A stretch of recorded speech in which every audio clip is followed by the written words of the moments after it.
It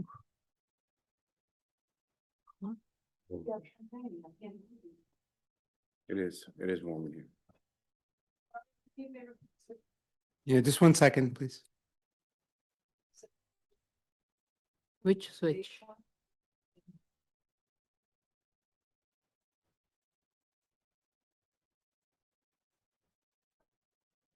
Okay, Ms. Matias, we are live, we are recording, we are streaming. You may proceed with this morning's public executive review session.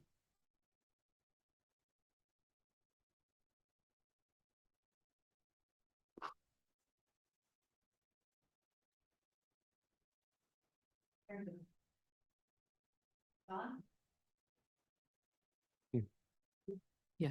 Good morning. This is the New York City Board of Standards and Appeals review session for December 9th, 2025. We'll begin with the zoning calendar, continue hearing item number 22. Tony, do you have your microphone on? Sorry. Geez Louise. Good morning. This is the Board of Standards and Appeals public review session for December 9th, 2025. We'll begin with the zoning calendar, continued hearing items 2023 11BZ 1008 Banner Avenue. Thank you, Ms. Thank you. Apologies for little in our delay for the review session. Starting with Banner Avenue, this morning, applicant provided its response to the comments that were raised at the last hearing. Details regarding arrival and departure procedures have been clarified. Applicant has proposed the proposed arrival and departure process also has been amended. Especially they have amended the walking route map. So upon review of all the information, these are a couple of clarification I need the applicant to provide during the public hearing session. Applicant states that the parents, guardians who drive their children to the school will pull up along Guider Avenue and also in the driveway. And the parking spaces next to the driveway will remain empty during drop-off and pickup and will be used by parents for late drop-offs. So applicant also provided a comparison of an as-of-right use medical facility to the proposed use. And definitely it supports the argument that an as-of-right use will generate more vehicular trips, both vehicular and pedestrian trips for that matter, and will have more peak periods, including on weekends, compared to the proposed use. So during AM peak, the as-of-right will generate more vehicular and pedestrian traffic than the proposed daycare facility. And for the proposed daycare facilities, the AM peak is really the only peak. The rest are more kind of leveling out. So based on the estimates that's been given as to the number of parents that will be dropping the children off during that peak period of morning, based on that estimated modal split, 18 children will be walked to the site, 70 will use transit who will eventually walk to the site. So that would be a total of 88 students walking to the site plus their guardians. From the transit station and just walking to the site. And 51 students are estimated to be dropped off by car, which the applicant estimates of that 33 will be arriving during the most peak period, which is 8:30 to 9:30 p.m. 9:30 a.m. I'm sorry.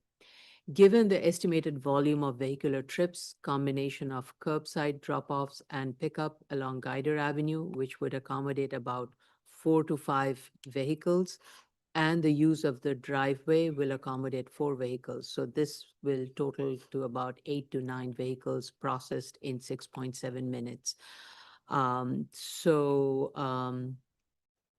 Based on that, I think the need to retain the driveway for drop-off and pickup becomes even more critical than solely primarily relying on Guider Avenue. So my recommendation will be that to further minimize any vehicular delay or double parking on Guider Avenue, applicant must use the driveway along with the frontage of Guider Avenue during both AM and PM period for drop-offs and pickup. And that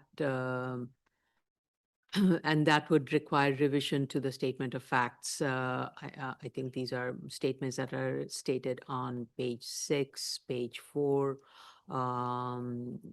regarding the drop-off and pickup procedure. And of course, it would be, and at the same time, the applicant should also assign a staff member in the driveway area for the same kind of pickup and drop-off procedure that they will be applying for parents who will be dropping the kids off along the curbside of Guider Avenue. Now, so accordingly, the plan needs to be revised. So I did not see the dimension of the width of the driveway area. So please provide the dimension of the driveway area wall to wall, and add a note that no vehicles shall park during drop-off and pickup periods. Provide a stop sign and paint a stop bar at the Banner Avenue exit. Stripe minimum 4-foot wide pedestrian walkway area from the driveway to the school. It would be, of course, ideal if there was a direct access from the driveway to the school lobby was provided, but in the absence of that, at least provide a minimum 4-foot wide ped walkway area from the driveway to the school. Also, the plan shows a no standing school day, 7 a.m. to 7 p.m. on Banner. Now, this is contradictory to all the statements and all the reviews that we have done. So please remove that school standing area that is being proposed on Banner. What is being proposed is no standing school day, 7 a.m. to 7 p.m. on Guider Avenue. However, when I was looking at it and the statements, I think you assumed a 120-foot wide no standing area. You need to subtract the pedestrian crosswalk from that lot front from that, and that would further reduce it. So therefore, I believe you can get probably a no standing school day for about 4 vehicles, not 5. That is including the crosswalk. So with those changes, as I mentioned, I think the vehicular flow along Guider Avenue will further eliminate, improve the vehicular circulation and eliminate double parking. And I think that would go a long way in terms of meeting some of the concerns that we have heard from the community and from DOB. Vice Chair Shibata. Thank you, Chair. I agree with your statements. The only other questions I have that are outstanding are, where are we with our sister agencies? I think if Tracy can tell us if anything's still open, agency review status. Hi. Yeah, we have one open WRP review. We just spoke with DCP and they provided us with more guidance that we provided the applicant. So they can help respond. I have no further questions then. And so we have all this, we have sign off on air Noise. quality, noise, and hazmat. Right, and Yes. school safety had waived very early on. Okay, thank you. Great, thank you. Commissioner Otley Brown? I have no additional comment. Okay. Commissioner Shetta? Nothing further to add. Thank you. Commissioner Yoon? Thank you. I wanted to second some of your comments, Chair. I was questioning why there was a no standing zone on Banner. If there's only an emergency exit there, I think the emergency exit on Banner should have an alarmed push bar so that it's used just for emergencies. And I think that to go off of something you said, I think that the driveway, I'm wondering if we should actually, they're saying they're not going to allow parking during drop off and pickup. So I'm going to just share the screen.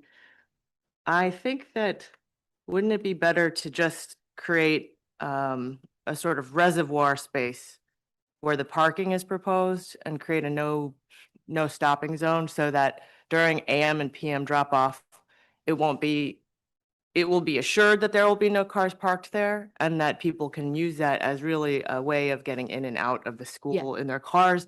And then instead of having this lobby to an exit that should just be used for emergencies, reconfiguring the circulation so that there is a pathway directly from the driveway into the school, reducing that lobby and kind of moving things around so that you actually invite people to come in through the driveway as opposed to coming in on Banner. Actually, you mean Guider? No, well, I'm saying that this lobby and this exit and the proximity to the the circulation appear to be encouraging circulation from Banner Avenue. And I'm wondering if you could reconfigure it so that you're actually encouraging the circulation from the drop-off, since that seems to be a critical point of the success of the vehicular transportation here. But what about walkers? Do you want walkers to go through the driveway? No, there's still the main entrance on Guider. So who will use the driveway besides people dropping off? It would be the people dropping off the 37% or whatever it is. Oh, okay. I didn't know. what you Yeah, meant. I think the Banner entrance is supposed to be used by staff. That's, as I understand it, Banner entrance from the street level will be used by the staff. And I would like the possibility of providing an access, as I said, from the driveway to the lobby for those children who are being dropped off and picked up, instead of them having to walk around to Guider Avenue and enter the lobby. So that would be that's what I said. Ideal would be to allow for one means of entrance from the driveway to the lobby from the for the children. The staff can come through Banner, and that's fine. I think they're adults, so that's. And again, keep in mind, an as of right use would have had adults, children, everybody walking here. So I think having the Banner access for this only for staff and custodians to enter and exit, that seems fine. I want to relieve somewhat of the pressure on Guider, because Guider, you have a parking lane, which will become the no standing lane for the school. And then you have two lanes. One lane is going straight and left, and the other lane is going straight and right. So you really cannot create a possibility, a situation where there will be double parking. And so to alleviate that, we do need this driveway to act as a drop-off pickup during morning and evening. And to ease that, I agree with Commissioner Yoon, is to provide, and which is what I also have stated earlier, is to provide for a way to access children from the driveway. And I think to just since we have it up on the screen, because you were asking for a 4-foot path to be striped so that when you're dropped off here, you can Yeah. come around and make it all the way here safely. But you've got cars coming in this way. Right. So I think this proposal to add this hallway here is going to encourage the use of the driveway as a safe way to get your kid into the Agree. school. So I think that's what we should ask the applicant to do. Agree. I agree with you. Okay. Let me see if I had anything else. I think that's all I had.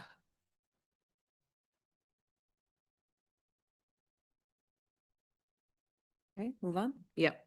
Item number 23, 2024, 34BZ, 815 Kings Highway, Brooklyn. Okay, just give me a second. I'm trying to. wrap into the-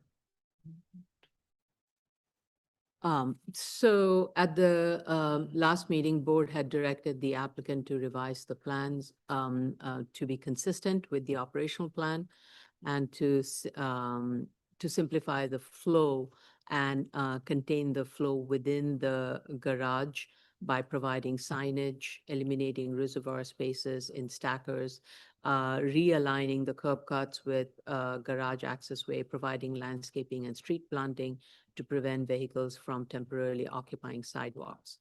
Overall, I would say the applicant has been very responsive and has addressed most of board's direction.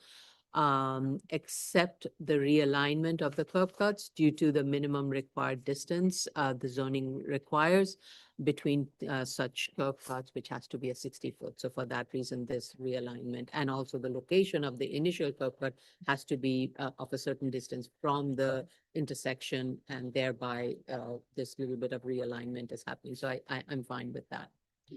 So the applicant has, with this, I think this is the third iteration of the modification. A total of 20 reservoir spaces will be provided between the cellar space and the first floor. And the total number of parking spaces that will be provided has reduced. It is now 108 parking spaces. If you recall, the initial parking space that was being proposed was a little bit more. What is required is 182 spaces.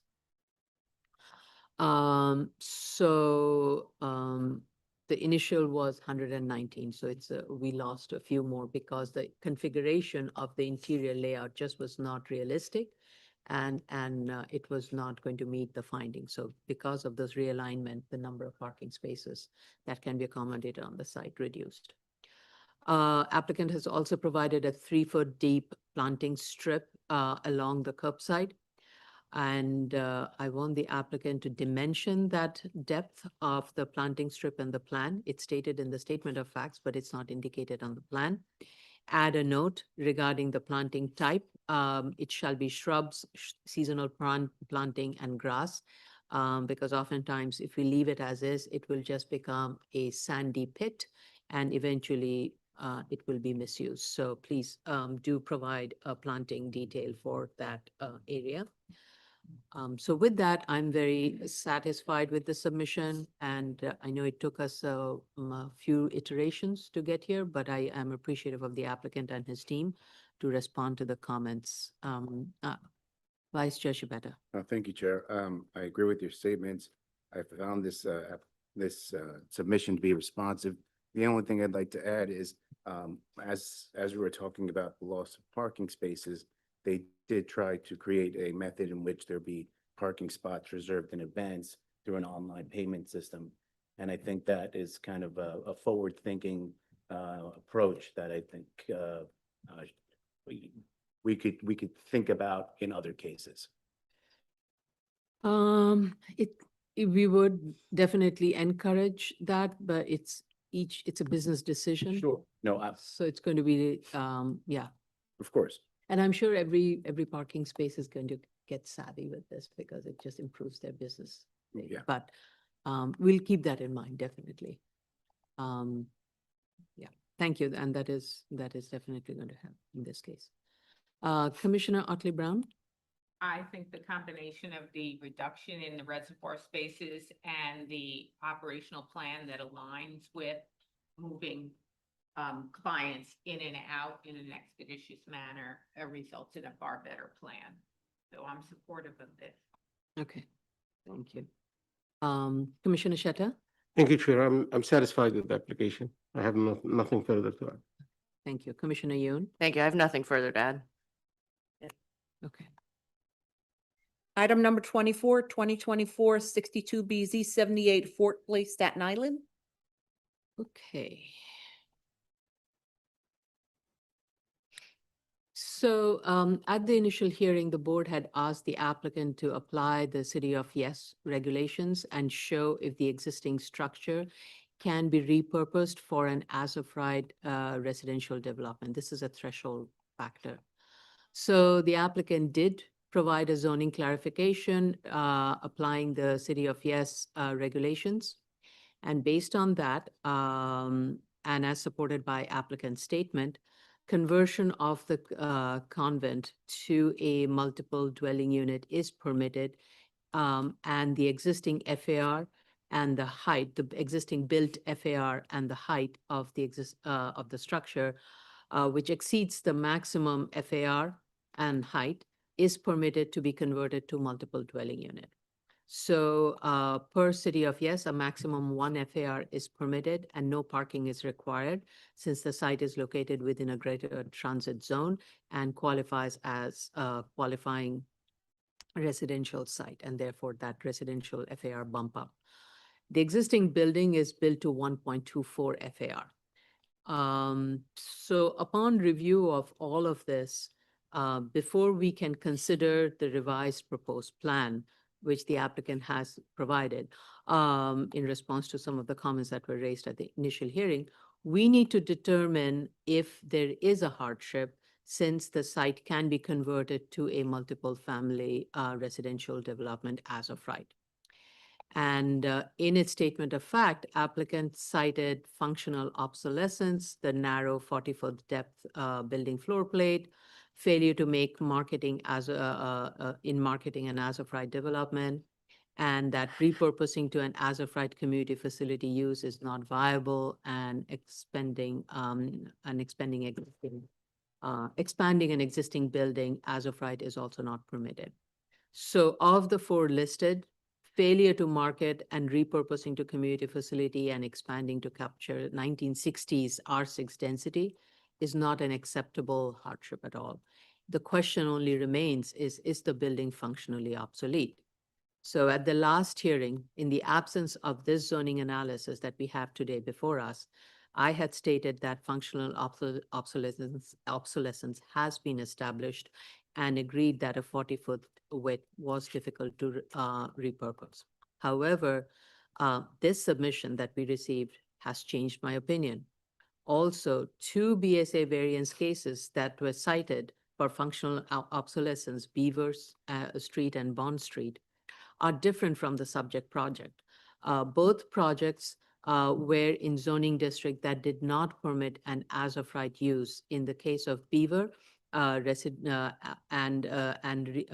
as-of-right residential use in the case of Beaver, and retail use on the ground floor in the case of Bond Street. So that is not the situation with the subject site. As evident, the entire building can be repurposed to an as-of-right residential development. So I don't think A has been met, has been established. So though one need not go any further after failing to meet finding A, I still look through the financial analysis. And according to the financial analysis, the as-of-right alternate development, which will result in 55 dwelling unit, is estimated to have a return.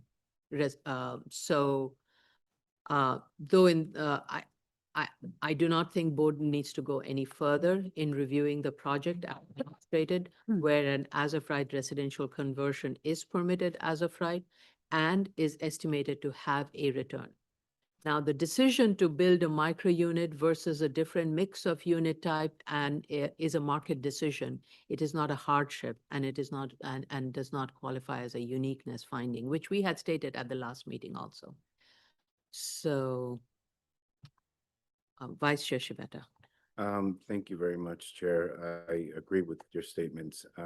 It doesn't pass the threshold of the A finding, and their financials did not help them support any finding thereafter. So I have nothing further to say on this. Okay. Commissioner Otley Brown, when you speak, could you move the mic to you? I agree with the chair and the vice chair. I feel that since we have clarified the fact that the building can be reused under City of Yes for residential, I think that it cures their claims of hardship through building being functionally obsolete, and also the 46-foot grade change on the lot, which is actually not an issue because the building is also in place. So the absence of any uniqueness means that we don't go any further in our examination of this case. Okay. Commissioner Sheta? Thank you, Chair. And yeah, I'm very supportive of your statement that the A finding is not there, and that one of the as-of-right has a return, even though when Marshall and Swift is not used for the as-of-right, but they used like a breakdown report or a budget report. And that was one of my comments with S that were ignored totally. None of my comments actually were responded to. I don't know why. I was like flipping the documents that were submitted this time. And I had comments regarding the drawings, put the elevation views, IDs. We don't need to discuss that. No, I understand, but I'm putting this on the record and none of that. And even I said why budget report was used for the as of right, while for the proposed used Marshall and Swift. Again, in this time, same exact thing. So I believe since the A is not there, it's a done deal. Thank Okay. you. Thank you. Commissioner Yoon? Thank you. I agree with everything that's been stated. I have nothing further to add.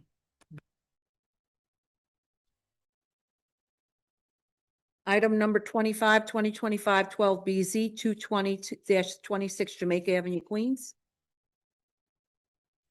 Votes. So we received a lot of testimonies. We also received a community board vote to disapprove this application. Specifically, I will read out what the community board stated. It opposes the proposed height and suggested that a 6-story building be considered. There is inadequate on-site parking being proposed. There is a community board stated traffic concerns, overburdened school and infrastructure, and the shadow that would cast from the 12-story building, and the concern regarding the existing daycare facility. We also received several, as I said, several letters of objections from individual residents and local civic association. I think the local civic association is Queens Village Civic Association. They also raised similar concerns. Issues were also raised in addition: disruption during construction, lack of parking during and post-construction issues. We received also letters from supporters of A to Z daycare facility that currently operates at the subject site. While many support the housing proposal, it is the concern of the school, and the school requests requests a guarantee of an appropriate temporary space during construction, assistance in searching a permanent space, relocation, transition support, and having a clear communication with the school regarding the proposed plan.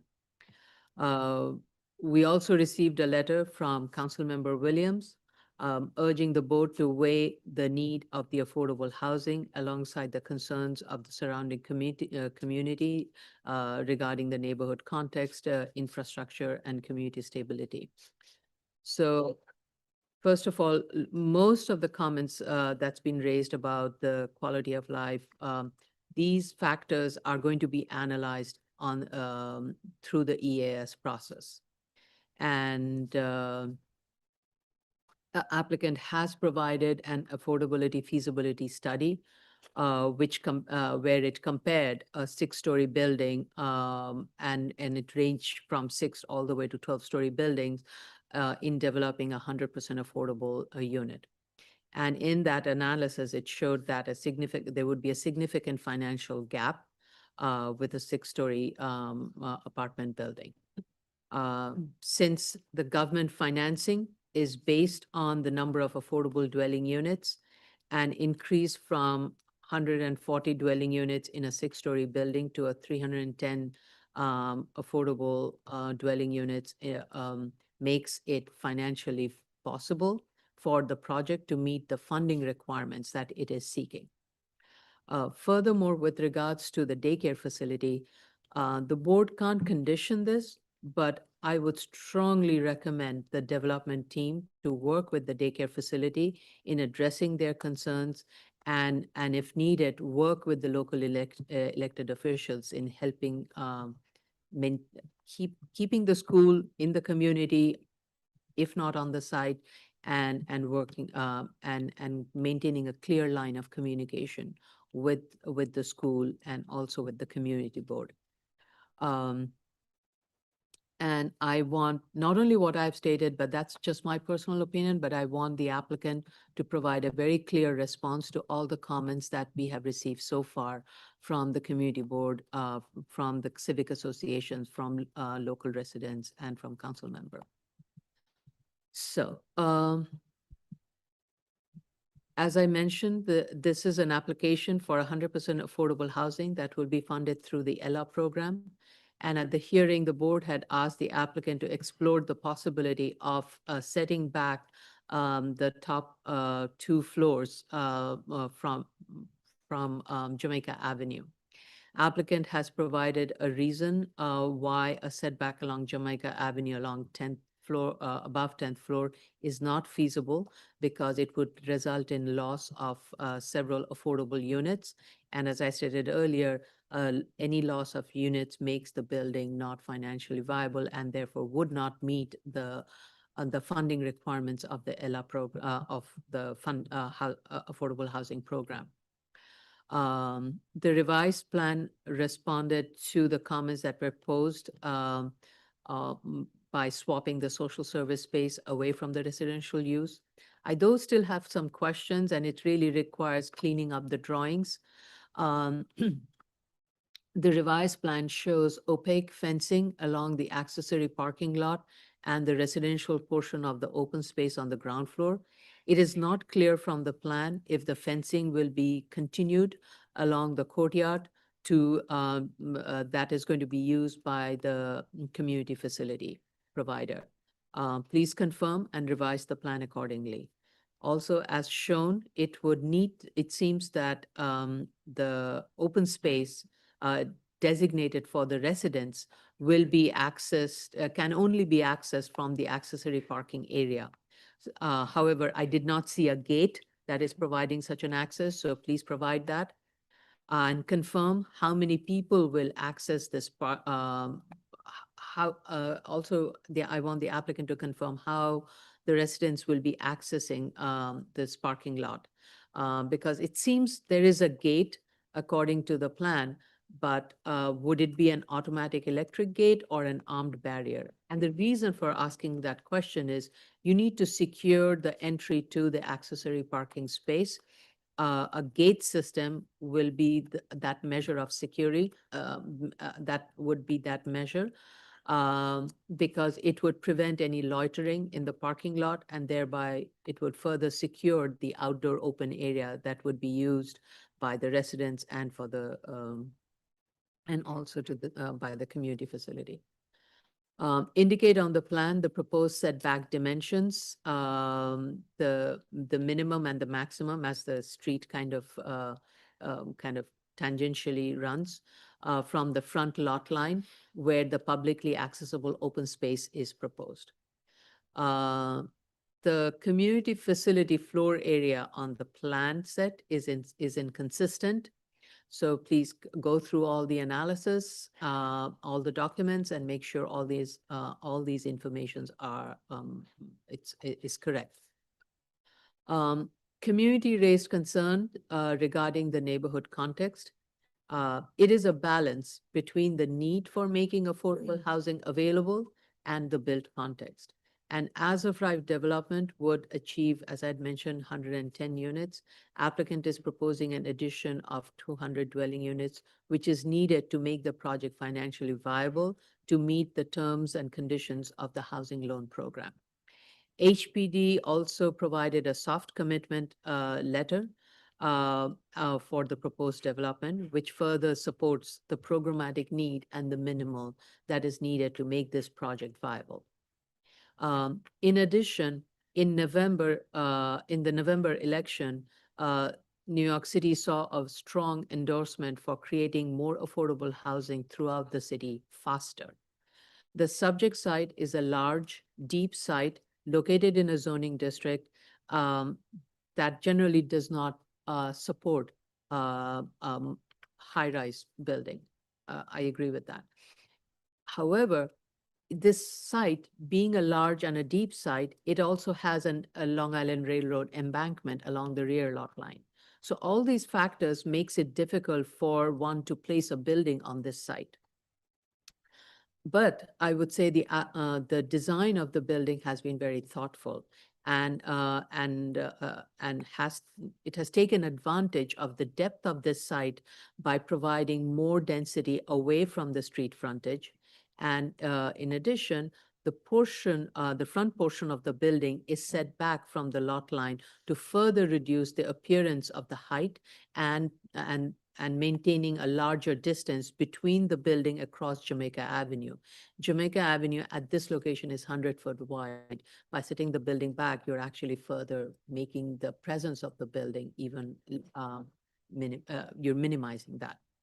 So as stated earlier, issues pertaining to infrastructure, traffic, parking, all of that is being reviewed through the environmental assessment statement.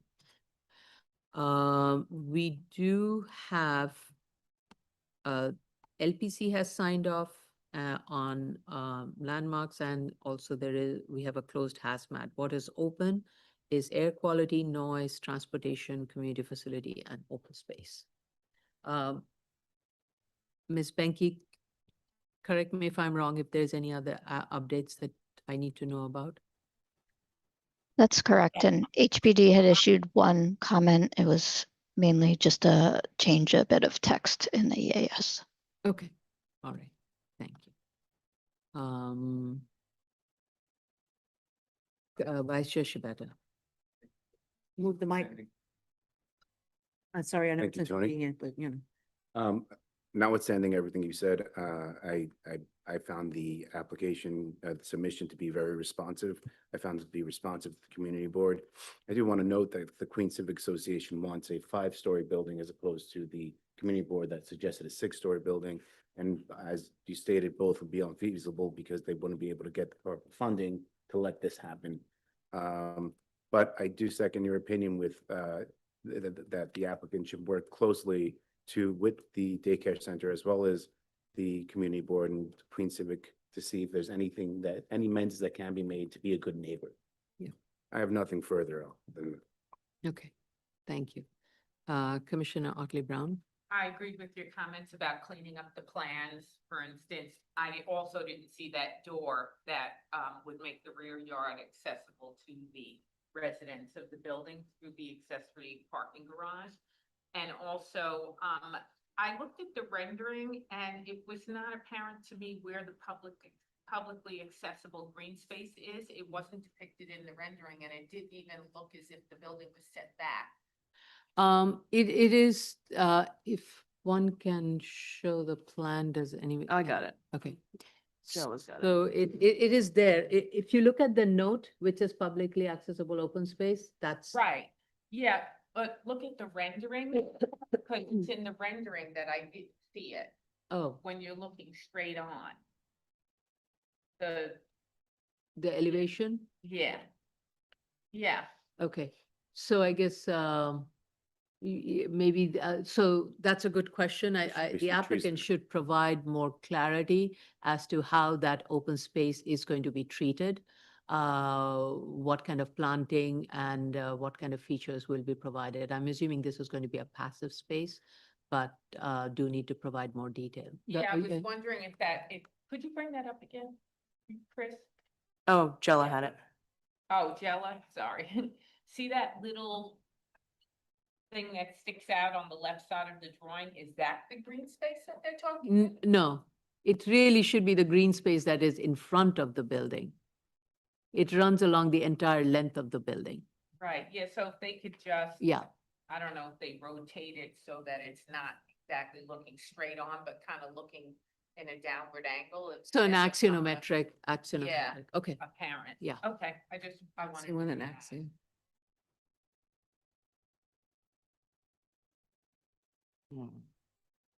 Okay. That's the north elevation.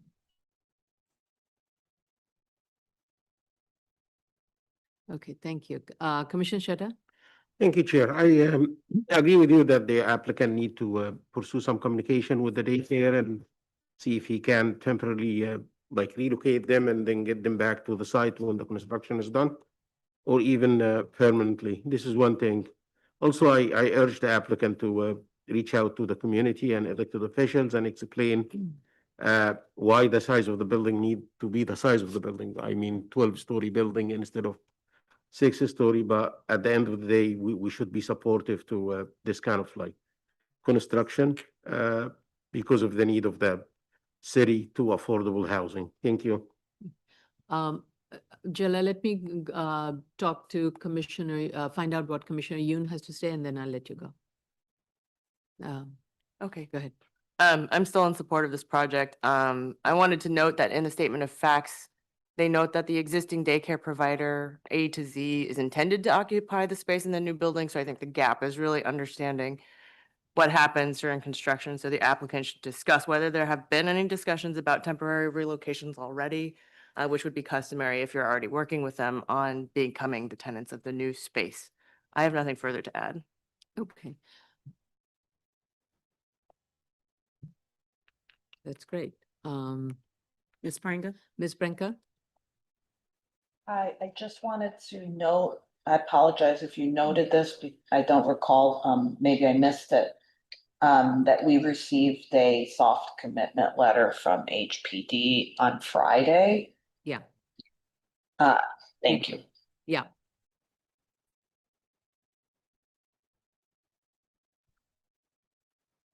Thank you. Yes, we did receive, I guess everybody has seen that, right? Mhm. I had mentioned it very early on. Okay. Move on. Yes, please. Item number 26, 2025-15 BZ, 710 Broadway, Brooklyn. So we received the community board approval. It's an approval with condition, and the conditions are confirm that there will be ample indoor seating to accommodate the current community needs. Confirm that the traffic backup will not increase, and that there will be ample space between bike racks to accommodate delivery bikes, and that there is no anticipated loss of community jobs, and will provide landscaping where possible. I want the applicant to provide the response to these comments, to these conditions that the community board has raised.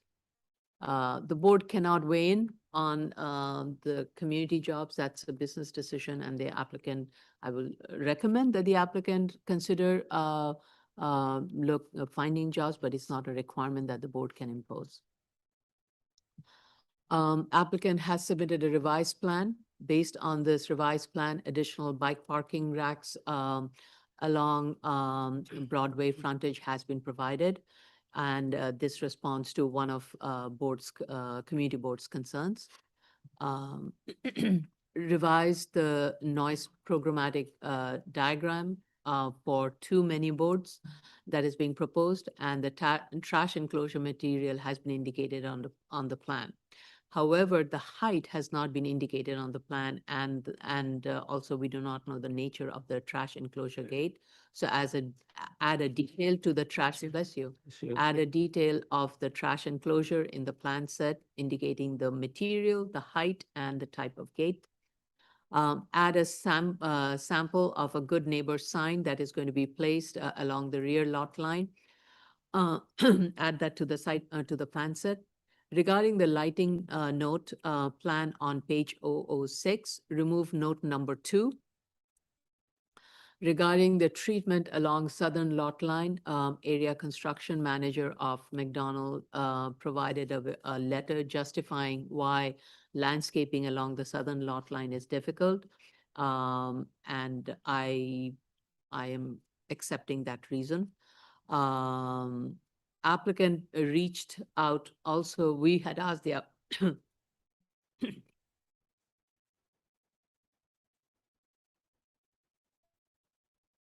Let's try. Applicant was asked to reach out to the abutting property owner at 66 Whipple Street regarding fencing along the rear lot line. So the property owner responded back saying that it did not want any fence, as it will create a place for garbage to accommodate. That email also said that the tenant of 66 Whipple will also be providing a separate letter. I don't recall seeing one. So if the applicant can update us on that, that would be great. They sent a letter saying, Oh, the tenant also provided a I letter? believe the tenants provided a letter saying they didn't want the fence. Okay, I didn't see it. So if somebody can I share could with, be mistaken, but if somebody can share that document, that would be great. I'm getting. Um, the radius map has been corrected, the TDF memo has been Okay. corrected. But I think overall it's in good standing. Vice Chair Shibata? So I agree with your statements. I have nothing further to add to this application. Okay. Commissioner Otley Brown? So since I was the commissioner who had advocated for the Whipple apartment owner, I pulled back my suggestion on the fence since they don't seem to want it. Okay, Yeah, you asked if they provided in writing. She said the applicant called and said the neighbor, the commercial neighbor does not want the fence, and you asked them to provide it in writing. okay, It's the emails. Okay. Writing. I thought we did Okay. have something. in all right, writing. thank you. So it seems we have it in writing from the tenant and the owner that they do not. No, we don't have it in writing. No, it's in the same email. Oh. Let me just pull it up so we can, Did we get it? it's in the same email chain. The Yeah. tenant, I Ah. believe, is Okay, Madison Group or, I'm not sure, right. but, Do you mind hiding the personal information? oh, sorry. Let me not share it. It's part of the Um, record. You don't need, it's part of the record. It is part of the record. Oh, well, In any new case, FOIL law. I believe the Yeah. chain We is, have a new FOIL law. I'm sorry, I apologize. There's a new FOIL law. I believe the tenant says that their construction manager came by and said they don't want it, and then it's copied to or sent to the property managers who own the building. That's how I read it, and that's what Okay. I understood that we had. Okay, then that's fine.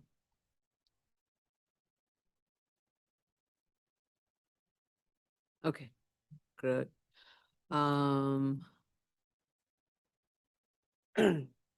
Maybe I'm wrong. However, that email does say in closing, the tenant at 66 Whipple has other concerns which he has laid out in a letter that you should be expecting.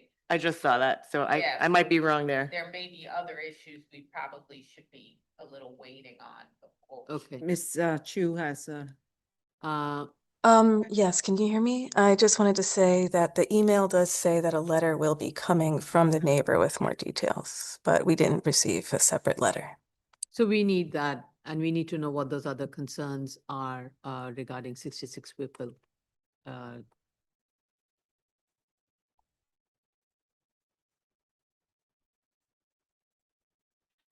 Any other comments, Commissioner Otley Brown? No. Thank you. Commissioner Sheta? Thank you, Chair. I have two comments. The first one is please add the calendar number, the BSA calendar number to the drawings. There is a space for it already on the drawings, but it's not there. The number is not there. Just if you look at the bottom next to the sign and seal Okay, part to the left, BSA calendar number, nothing. And then there is the zone, should be zoning district or something like that. okay. This is an administrative thing. The other thing is regarding noise.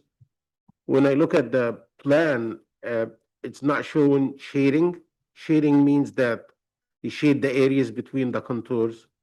It's showing just contours. I don't know why. This is the first time I just see contours. It should show shading, like I said. And if you look at the values, I'm pretty sure that the values shown are like for individual menu boards, not the two of them. And this could be like looked at again in the section. It's very clear if you look at the section view. Let me share it so the engineer can follow. Can I ask you one question? Should we be looking at the noise propagation as of for multiple menu boards as a combined thing, or? Yes, as a combined thing. We should be? Yes. Okay, Like if you have lighting and you put one light on, you're gonna have lumens.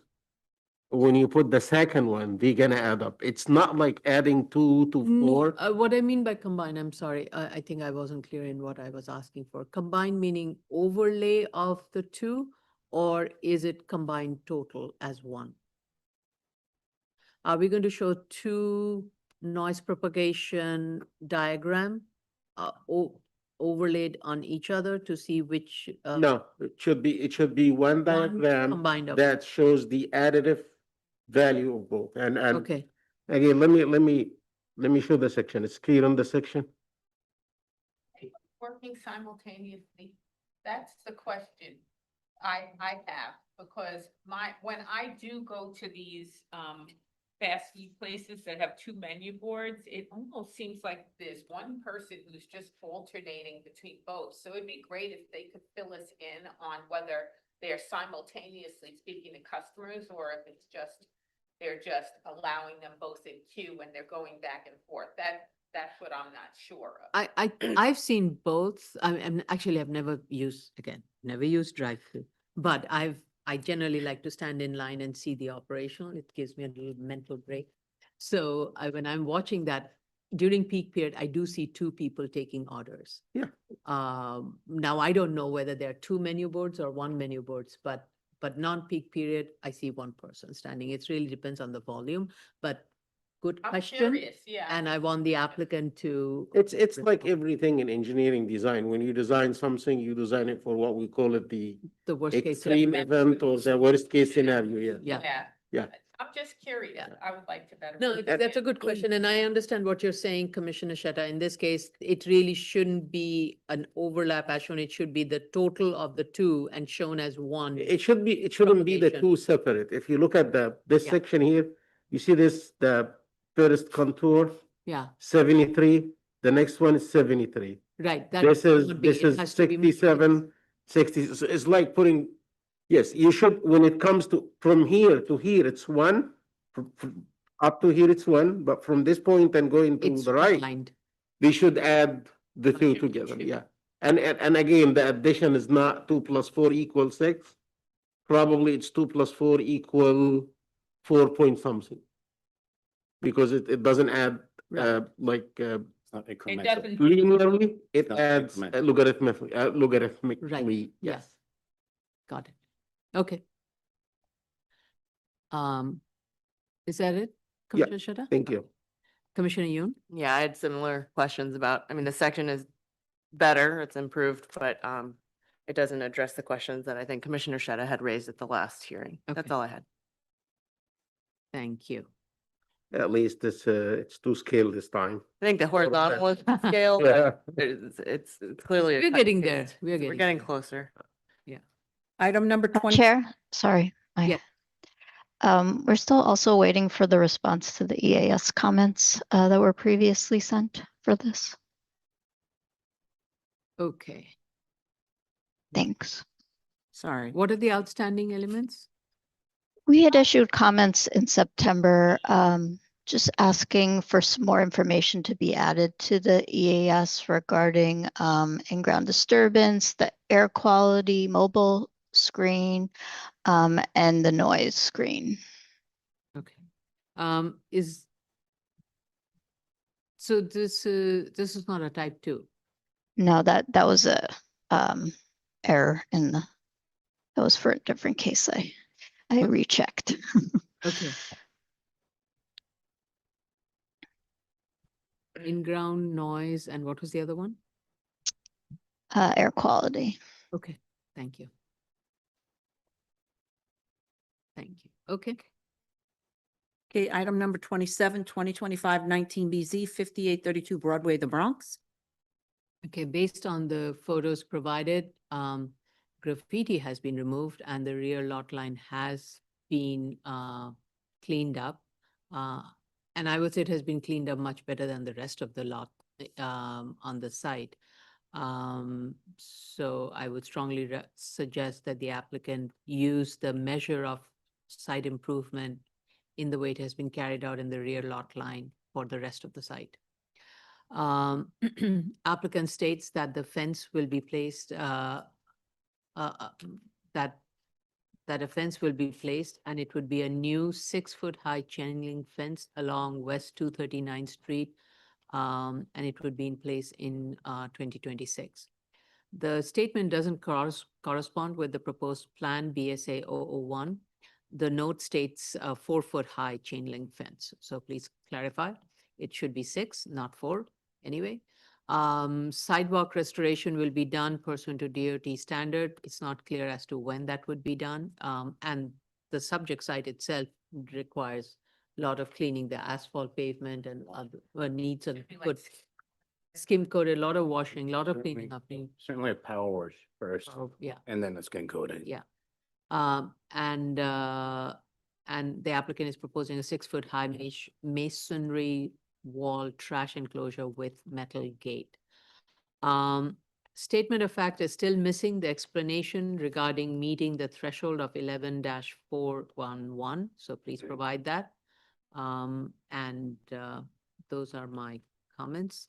Vice Chair Shiveta, I have nothing further to add. you stated that needing the, I do believe that they should power wash the site. Commissioner Otley Brown suggested a ceiling after that power washing, and I think that would be best. And frankly, if they could show efforts that they're moving along, trying to fix that sidewalk, and I'd be happy to see. yeah, I think given the weather that we have, I think those effort would be, Spring. Yeah, it will have to wait till spring. July. No, spring is, Spring. spring is good. The other thing I also noticed, the building is need of a good paint job, the roof, especially the vinyl siding, the paints are chipping, so all of those things need to be looked into. Commissioner Otley Brown. The only comment I had was about the skim coating and getting the grease stains out of that asphalt. Okay. Commissioner Sheta? Yeah, good, Chair. My comment about the standard note on the lighting diagram was corrected. Thank you for that. But I did mention, I'm not sure if to be honest, I'm not sure if I raised this comment before. But in general, and this is for our project managers and applicants, whoever is listening, for a luminous spread, please include, number 1, the standard notes. Number 2, a legend showing the different lighting models and samples. And number 3, put the locations of the lighting units on the plan so we can compare apple to apple. Right now, I'm looking at the luminous spread, and I can't tell whether it makes sense or not, because I don't know which foot candle coming from which light. So please put the locations and put a legend and the standard notes, which was added here, just the standard notes, but the locations and the models are not there. So please revise the plan for that. Okay, thank you. Commissioner Yoon?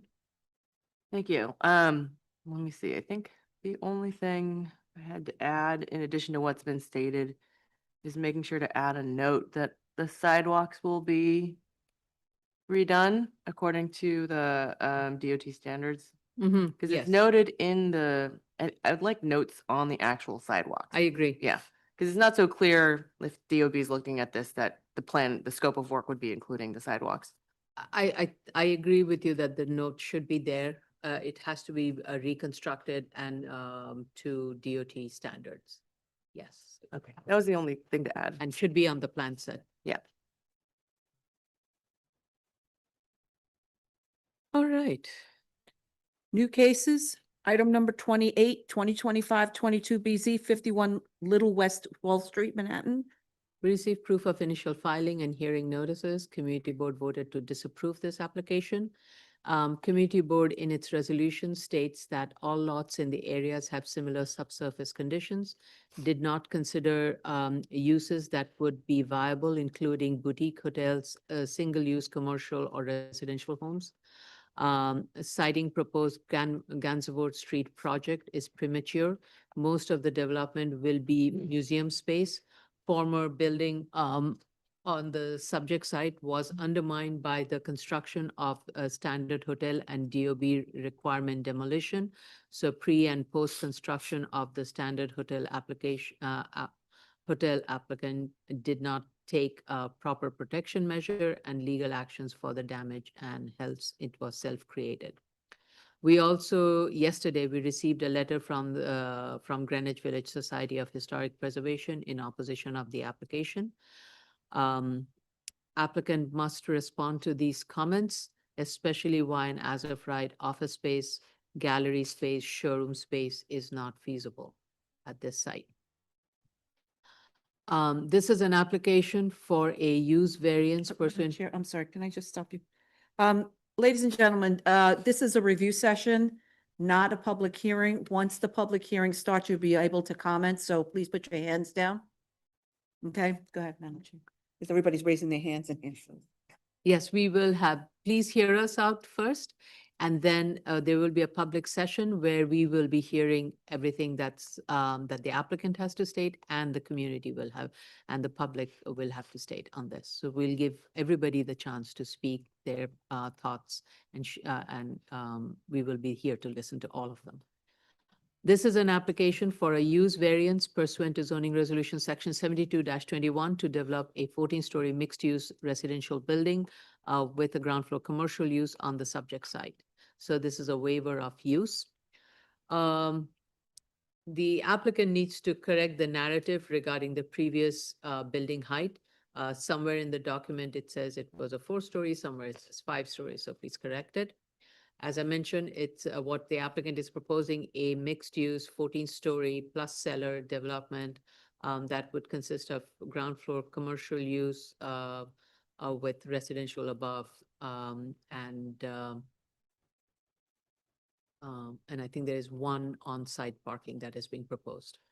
The proposed floor area description on the statement of fact is not corresponding with the plan, so need to identify the use on each floor, including part of the cellar in the rear with, that will be used for restaurant and for the MUP floors.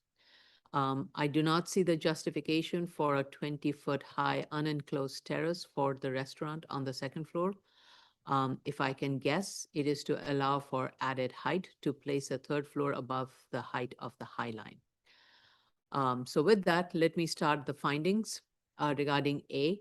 Applicants state a combination of factor makes the site unique, complex foundation and excavation requirement to address the geotechnical challenges, small and narrow lot, high groundwater table, poor soil quality, the site being located in an AE flood zone, and the structural precaution that is needed to prevent undermining adjacent 18-story standard hotel.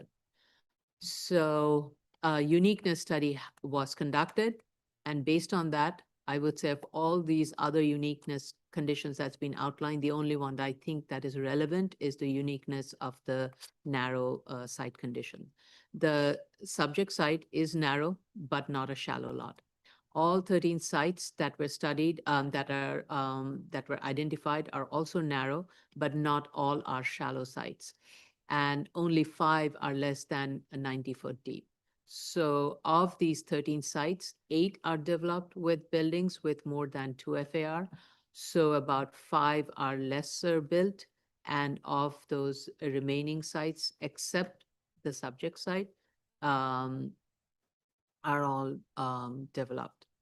So the board in general has found narrow 25-foot lots with similar depth in M zoning districts do not lend to a viable commercial or manufacturing floor plates where elevator cores, stairs with required setbacks, where are a hindrance when an open, flexible, large floor plate are generally more marketable and are actually more utilized and more needed.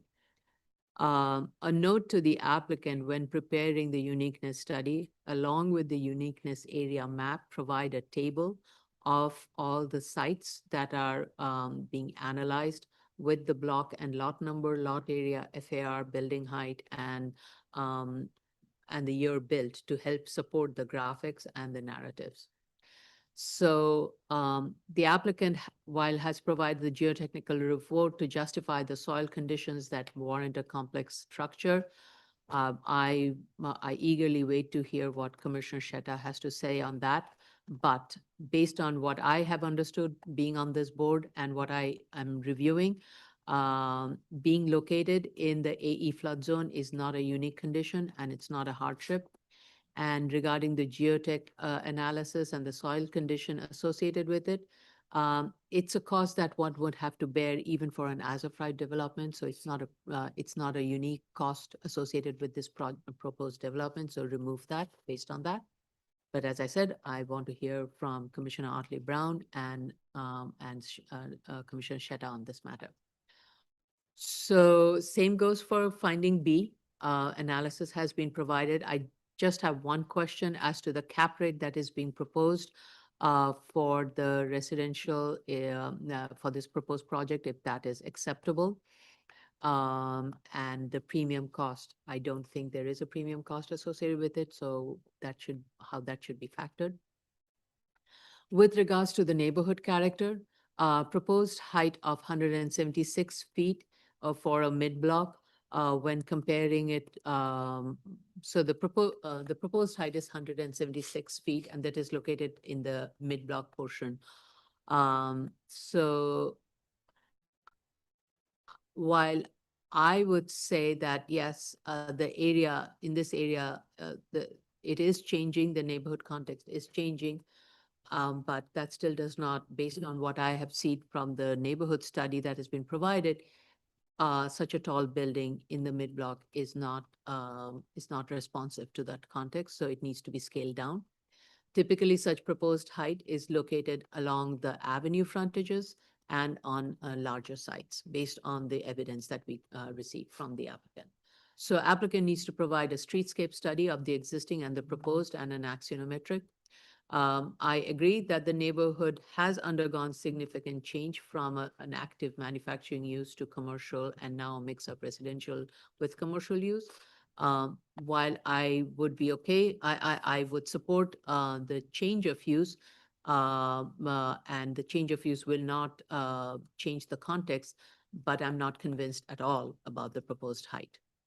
So the self-created information that has been provided meets the findings. I do not believe the prior existing building, which had to be demolished per DOB direction, is self-created. With regards to the minimal, again, as I stated just a moment ago, while the proposed use change may not be out of context, especially for a narrow site, I'm not at all convinced about the proposed density and the height. So in this zoning district, M15, which is a very generous zoning district, which permits up to 5 FAR.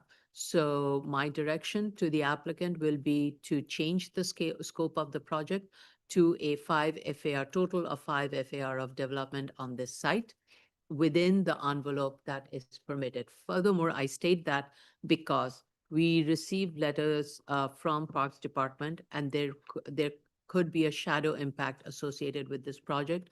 So the building has to be scaled down to an as-of-right building envelope to a no more than 5 FAR.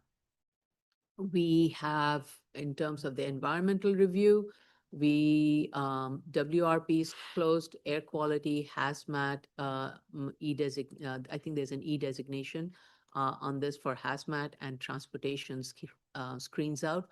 So those are the things that's been closed. What's open is shadow, noise, and feedback from LPC. So, Vice Chair Shibata. Thank you, Chair. I just wanted to clarify, earlier in your statement, you stated that you believe something was self-created. No, the community board was stating that the fact that the prior building was torn down was self-created, and that's why I responded that it's not. We both agree that it's not self-created. Right. Okay.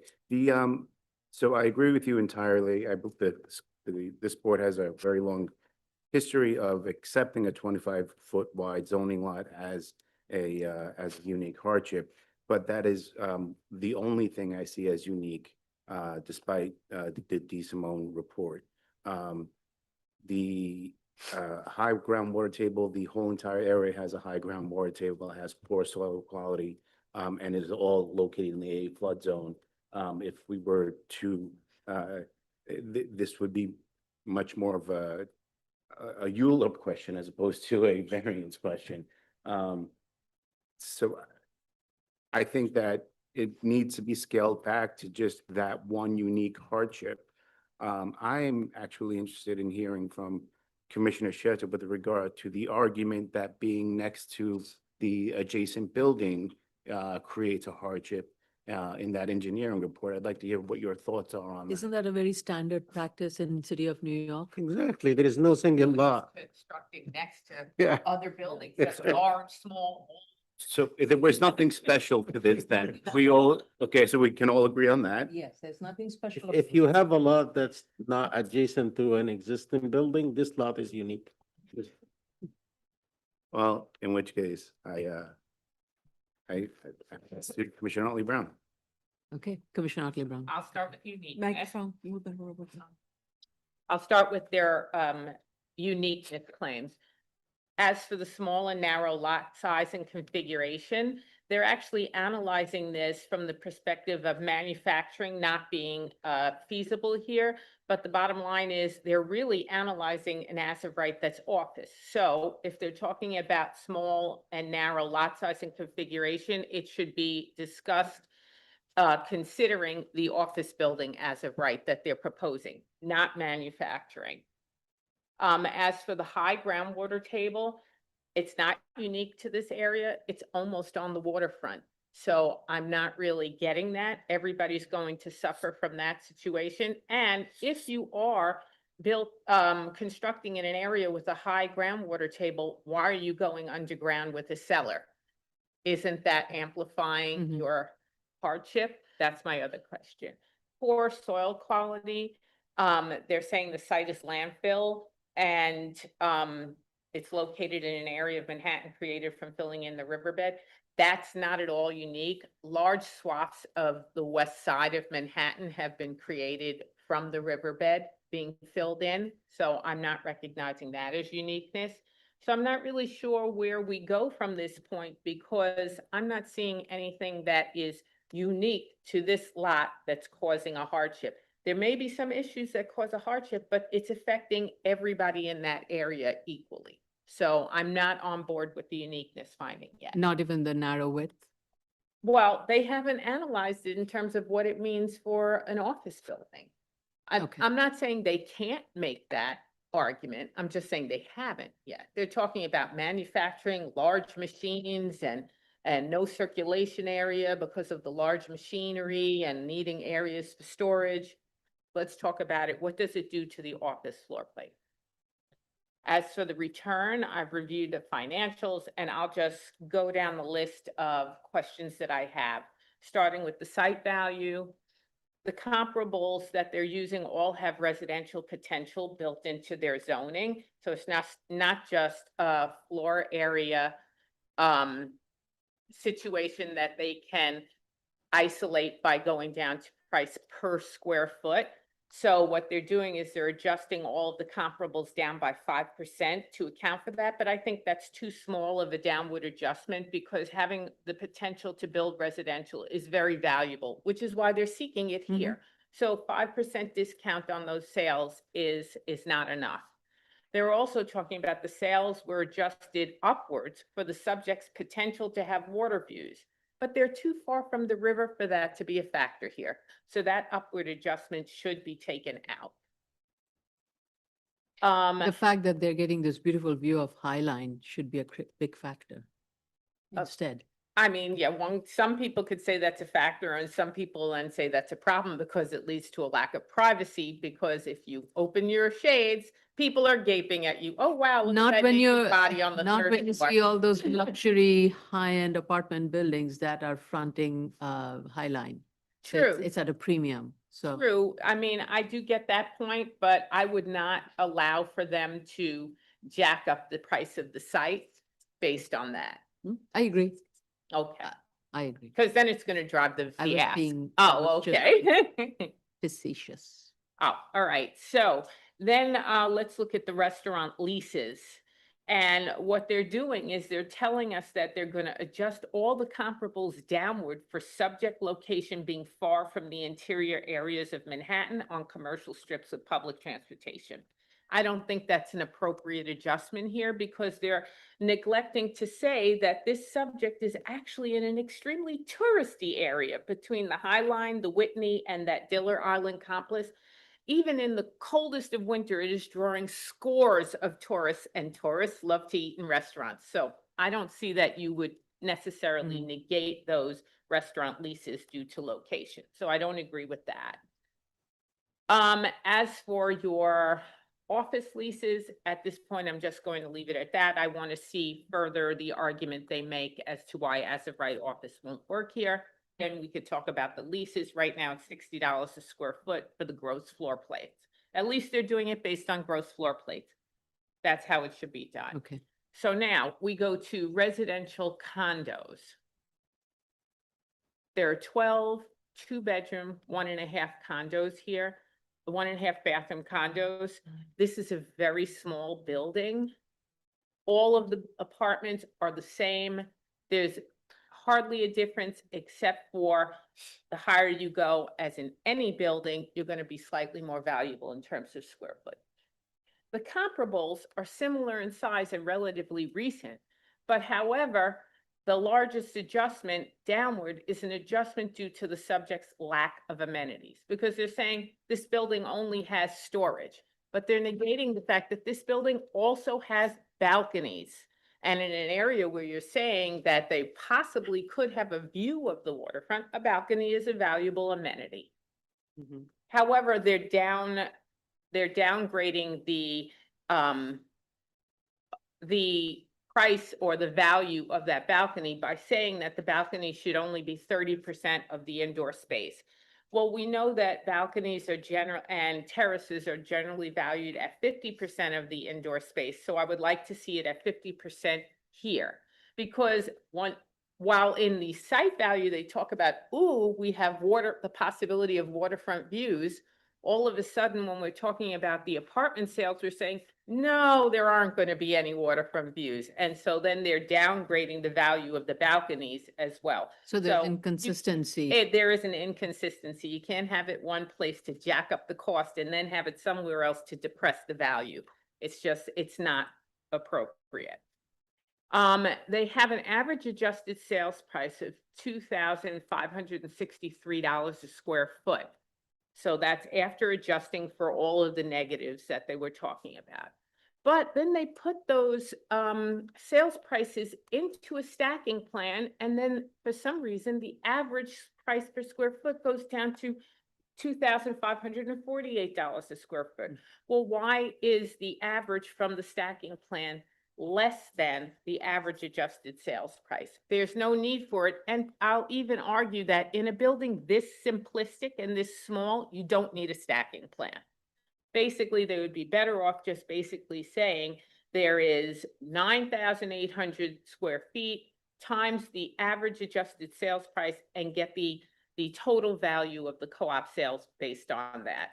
And I think part of the problem that's actually lowering the price per square foot is that it's based, first of all, the comparables are based on units without terraces, and then they're kind of factoring in the terrace value into the overall sales price. And what it should be is the terrace value should be an add-on in this case. And it should be an add-on because you've got no comparables that have terraces. So the sales prices of the comparables are not accounting for any outdoor space. Now, this terrace is you're talking the interim terrace, on the lower floor, or the No, terrace on each top? one has, a balcony, sorry. Okay.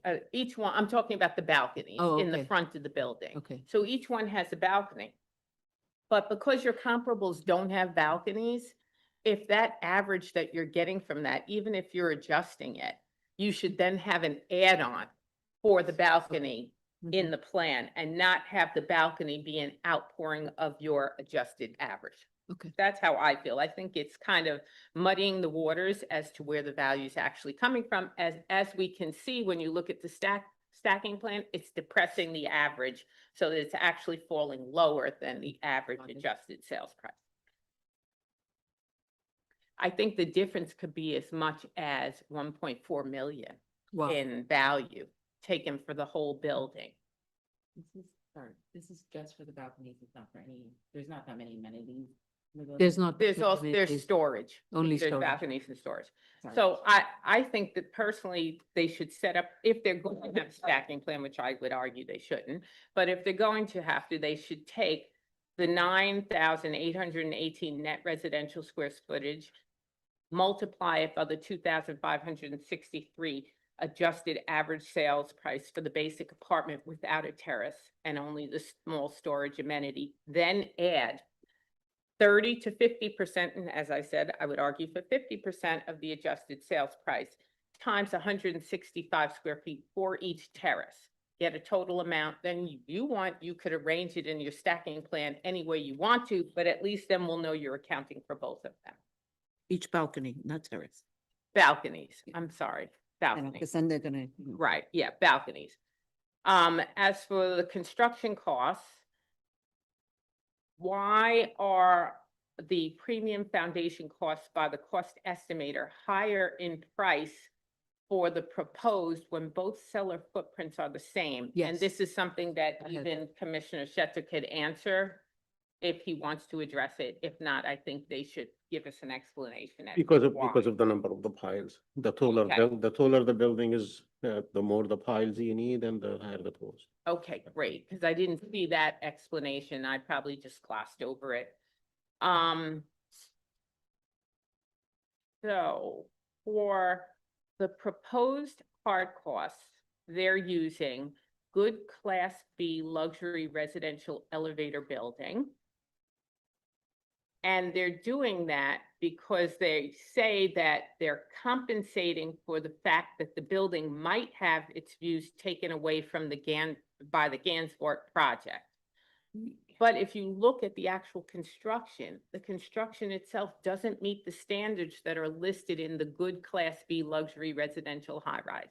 It doesn't have a best lobby. It has a very simplistic lobby. It doesn't have one bathroom per bedroom. There's only 1.5 bathrooms for a 2-bedroom apartment. And so on top of it, they're also adding in, well, on top of it, this category accounts for high-end finishes, but yet they're saying they're going to add in FF&E on top of it to account for high-end finishes, which I think is kind of double counting for your high-end finishes. So all that to say, I feel that the construction costs are being driven up by those two things that I just mentioned. And then as for the cap rates at 7.5 for the as of right office building and 7.0 for the proposed, which is residential, and I feel that residential is a far less risky project than office building here, and so I don't know why the cap rates are so close. Yeah. Every 50 basis points accounts for about 3.5% of value. So we're talking about only a 3.5% value change for office versus residential, and I think that residential should be lower. Even though they're saying, well, there is retail in this, I think it's mostly a residential building. So Yeah. those are the comparables. I fully agree with you, Chair, that perhaps if we were to get to a point where we recognize there was some form of uniqueness here, then I think a use variance, just changing from residential, would be more than enough to correct for that. I don't see why we have to have both residential and a bulk waiver on top of it. So those are my comments. Thank you. Commissioner Shetter. Thank you, Chair. Thank you to my colleague Geotex tonight. Yeah, I'm proud that you got something over the past 8 We years. now get to 202. You're getting there. You're getting there. Geotech 202 classes. I'll talk about the event that happened back in 2009 first. They said that because of the high groundwater, and I have preservation regarding high, the word high. But anyway, something happened. It sounds like an excavation collapse happened. Soil got dragged from below the foundation of the 3-story building that back then occupied the site. So the building was decided to be demolished.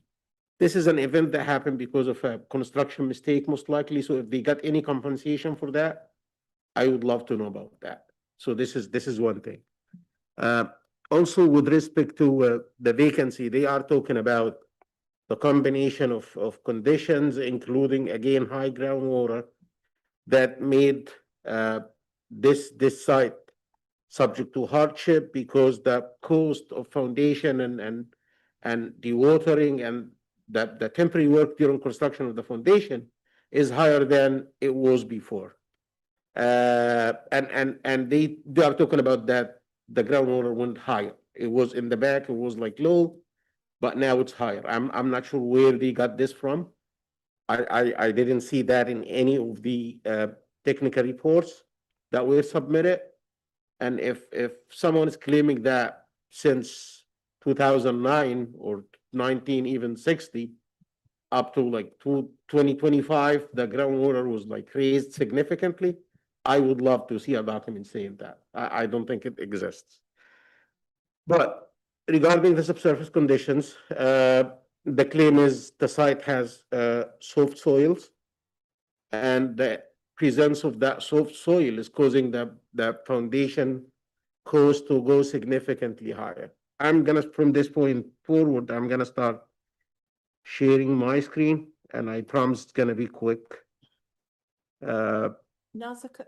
Sorry, Commissioner sure. Sheta, could you move the mic a little closer? Yeah, sure. Thank you, sir.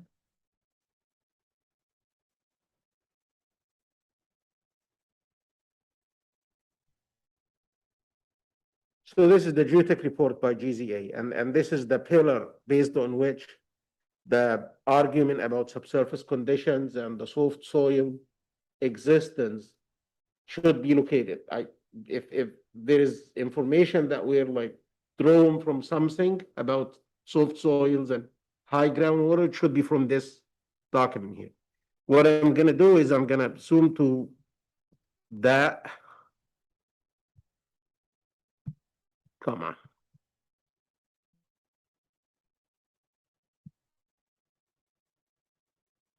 Yeah. This is a typical table that's taken from like codes or standards that explain when soil is considered soft, when soil is considered very soft, when soil is considered medium stiff, and so on. So this is nothing related to the subject side. It's a typical information that this table tells us if you got blow counts. Blow count is when you put something in the ground and you hit it and it moves 6 inches. We measure the number of blows, so we call it blow count. If the blow count is less than 2, the soil on the site is very soft. If it's this, it's a soft. If it's that, it's medium stiff, and so on. So this is not that what's existing on the site, but this is like a guide to know what is existing on the site. If the site has soft material, you should see the word soft in the geotechnical report somewhere else. And now I'm gonna do this. I'm gonna search for the word soft. 2 words here. So this is the typical thing, like I said. Give me more. Nothing. The word soft is not existing in the geotechnical report, the entire geotechnical report, except for the guideline. So I'm not sure where the claim of the soft material or soft soil came from. If they mean weak material, I would take that as the historic fill, but the historic fill is all over Manhattan, starting Midtown. You can see historic fill 10 feet, 15 feet, 15 feet, 20, even 30 feet sometimes, especially in the area around the site. That's a very typical thing. It cannot be considered unique at all. So this is the claim about the. Stop the sharing so I can go to my comments. This is the claim about the soft material and the weak soil. And then I'll get to the groundwater. Is the groundwater really high? First of all, is it unique? The answer is one word, NO. No, it's not unique. Groundwater is everywhere in this neighborhood. It's at the same elevation, period. Why? Because the surface soil is granular fill and groundwater penetrates, and it's like horizontal, more or less horizontal level. So it's everywhere from the east side probably to the west side. So it's not unique. Is it high? Is the groundwater high? And what I did is, and I'll share my screen. Let me just put that. Yeah, this guy here. That away. Yeah, and this is an excerpt from the geotechnical report. This is what we call it observation well. Observation well is when we drill a boring to get samples, typically we backfill this boring after the drilling ended. But if we want to know where the groundwater is, we don't backfill it. We get a stand tube, we put it in. It has a screener at the bottom, like the bottom 10 feet has a strainer or a screen. And then we put this into the ground so the water gets in and it raises. And when it stabilizes, we start measuring the groundwater inside that tube from top. And we measure how long is from the surface to the top of the groundwater. And these are the measurements here. 11.5, 11.7, 11 more or less 11.5 is the average. So that piece of information in the geotech report tells us that the groundwater is 11.5 foot below the grade. And I went to the grade in that specific boring, and the ground surface is at elevation 8. So elevation 8, you go 11.5. So you're at elevation negative 3.5. This is where the groundwater is. And it's supposed to be that within the entire neighborhood, like I said, more or less. But what I did further is I went to the architectural section that's drawn on the plan submitted. And if you look at the grade here, it's 10.5 from the survey. The street grade is 10.5 from the survey. And the depth of the cellar is about 9.5 feet. So this is elevation 1. So if you put the groundwater at negative 3.5, and you have a cellar at elevation 1, you got actually 4.5 feet, 3 or 4. You can excavate the entire cellar, and then you can excavate 4.5 feet more to put your foundation system in. So I'm not sure why the groundwater is posing an issue here. Even if it's like specific to this side, unique. The other sides, they have the groundwater elevation at negative 100. At this side, it's 3.5 negative. It shouldn't be a problem for the construction of the foundation system, because it's lower than the cellar finished floor by almost 4.5, 5 feet. So you got a chance to build a good foundation system without hitting the groundwater. And even if you get like a foot or two of the watering, it's not the end of the world. It's not a big deal. So this presentation here shows that the groundwater, even if it's unique to this site, it's not a problem.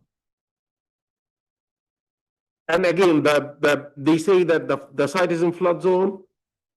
It's not unique to the site. And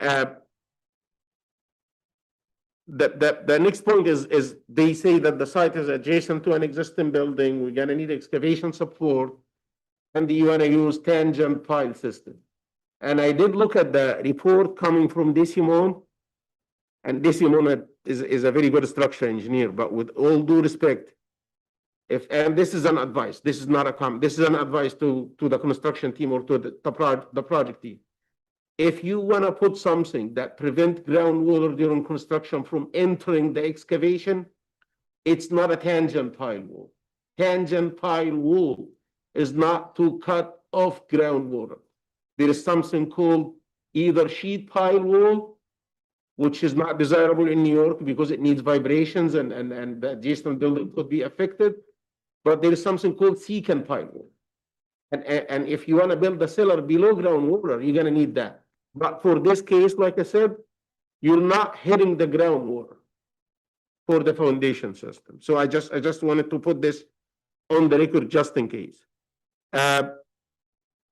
like I said, that my final comment is about the financials. And I saw that the soft cost is about 1.25 million, or about 15% for the as of right of the total cost, which is 8.4 million. Then when you look at the proposal, it jumps to about 23, more or less 50% more. So I'm not sure, what, shouldn't it be same, more or less? And if you look at the financials, the engineering cost is like 1.4 million average for both. Why is that? I would love to be an engineer and charge this amount of fees to a project like this. That's too high. And in conclusion, since that the groundwater is not an issue, the foundation system could be constructed like a conventional foundation system. That excavation support is very typical to like any other siding. There could be a soldier pile and lagging system even. And the underpinning needed for the adjacent building is needed for every single lot in New York City. I would ask them or instruct them actually to take the premium foundation cost item out of the equation. We don't want to see that. And this is not a suggestion, this is an instruction. Please, the premium cost should be out, period. And I leave the evaluation of the soft cost to Commissioner Brown, in addition to the engineering charges that they put in the financial report. Thank you. Okay, thank you. That was very thorough. Thank you. Commissioner Yoon? Thank you. I'll try to keep this short, but I had some questions that I wanted to discuss with the board. For the A finding, there wasn't a lot of discussion about the community facility potential. I'll talk about the office potential separately, but I guess it sounds like nobody thinks there's a need to explore community facility potential here as an as of right, I like a medical office or something like that, because it Ye- was kind of glossed over in the statement of facts. mean, maybe it can be a narrative, but based on what we have seen, community facility need even wider space because of the mechanic of the machineries and everything that Mhm. would be needed, and a medical office space between the exam room, circulation, other things. I think it's the circulation. Once you carve out the Sure. core, the amount of circulation and usable space that is left is very little. So community facility space has a very tight, they have a very precise layout of operation, of rooms to for a smooth flow of their operation. So I agree. I'm okay with community facility not being analyzed, but the office use, we have always in these kind of cases, and there are several M15 projects that we have reviewed in this area, in the Garment District and others, where the applicant had to consider a commercial use and show why a commercial use is not viable. I just assumed it based on what we have seen, but I apologize for making that assumption. I really need to look at the applicant's statement because they may have come up with a different kind of commercial use that may be viable, that I did not consider. So, yeah. I just wanted to ask a community facility question. I also understand that circulation can be problematic in a medical office in such a narrow floor plate. So perhaps the applicant could just flesh that narrative out further in the statement of facts. I think that this site, so we've had sites, at least in my short time here, we've had sites that have a similar narrowness argument, but the reason that offices may be difficult is partially due to a location. Potentially like not attractive enough to bring tenants in. This is not the case here, obviously. So I think I just second what the chair is saying, that and what several other commissioners have stated. The office as a right scenario needs to be fleshed out considerably as the as of right alternative. I agree with everyone. Groundwater table is not a hardship to be considered here. There are thousands of miles of coastline in New York, and it's over 11 feet below grade, which is, as Commissioner Otley Brown very smartly pointed out, you wouldn't have a cellar if it was actually a hardship, because this is encountered all over this city. So I think it needs to be removed from the discussion.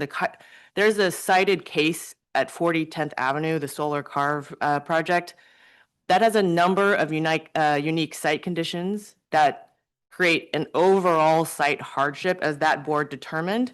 The groundwater is mentioned by the applicant, and it's mentioned in the resolution that the applicant had stated that as a hardship, but it is certainly not the determining factor in that case.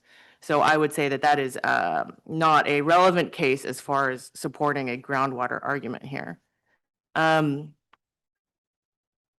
I was wondering why a hotel was not looked at for a as of right option, a boutique hotel.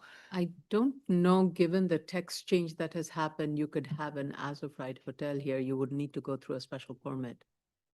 I think in an M1 it is. No, No? no. No, it's not? But the- Okay. It was a text amendment that had come about, I think, back in the not 20, 2018 or so, Something like that, yeah. which required a special permit for hotels to be located in M M1. zones, M1. M1 zones, yeah. Okay. Okay, it just has a P in it. So, okay. For transient hotels. Yeah. Okay. My mistake. Okay, bear with me. There's the Gansevoorts. Okay. If the applicant could please double check whether balconies are permitted obstructions in M districts. I had trouble finding that as a listed permitted obstruction. I think it's really just a permitted obstruction in R districts.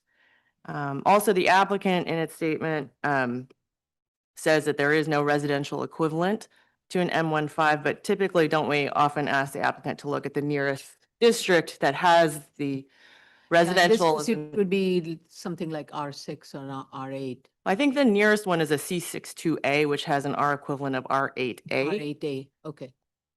So I think the applicant should revise their statement to assume the R equivalent of R8A as the equivalent district, because I think the C62A is the closest one that would permit residential as of right. And therefore, when you calculate parking or other items, you should be using an equivalent district rather than saying that you can't calculate it because there is none. Let's see. I think R8 permits more FAR than what the M15 permits. So Okay. I am of the opinion, again, a lot of it has to be, everything has to be reassessed because the uniqueness factor assume a lot of things that we actually do not give any value to. So once you eliminate a lot of that, I don't even think the amount of density that is being proposed, if the uniqueness is met, that the site is narrow and cannot be reused for a commercial as of right use. Then the question becomes how much of an FAR should be granted. Right. I don't think. I understand what you're saying. An R8 FAR, which is a much higher FAR than what M15. It's an R8A, but yes. R8A, Yeah. but the FAR that's permitted in R8A is much higher than an M15, and I don't think this site, based on everything that I'm hearing, would need to exceed anything more than what the M15 F5 FAR allows. I got you. Okay. Okay. I suppose I just found it odd that the statement said there was no equivalent Yeah. to base anything off of, Yeah. but I understand what you're saying. Yeah, but I think from a narrative argument, they can use that as a discussion, but I would caution them not to use that to build the building. That's where I'm being very cautious about. Okay. I have some smaller items on the drawings, but if it's better to go through the A discussion first, then perhaps we leave that for another time. Yeah. Um, I think the proposal needs to change significantly. okay. Yeah. Okay, then I won't go through the more detailed comments on the drawings. All right, I will leave it at that. Okay, thank you. Thank you all for a very thorough, in-depth review of this case. Item number 29, 2025-23BZ, 16161 Baisley Boulevard, Queens. Okay, we received proof of initial filing and hearing notices. Don't have a community board vote on this. This is an application for a special permit pursuant to zoning resolution section 73-311 to permit an accessory drive-through facility operating in conjunction with an as-of-right eating and drinking establishment at the subject site. So this has a long history with BSA. Back in 1952, a use variance was granted, and subsequently there were reinstatements.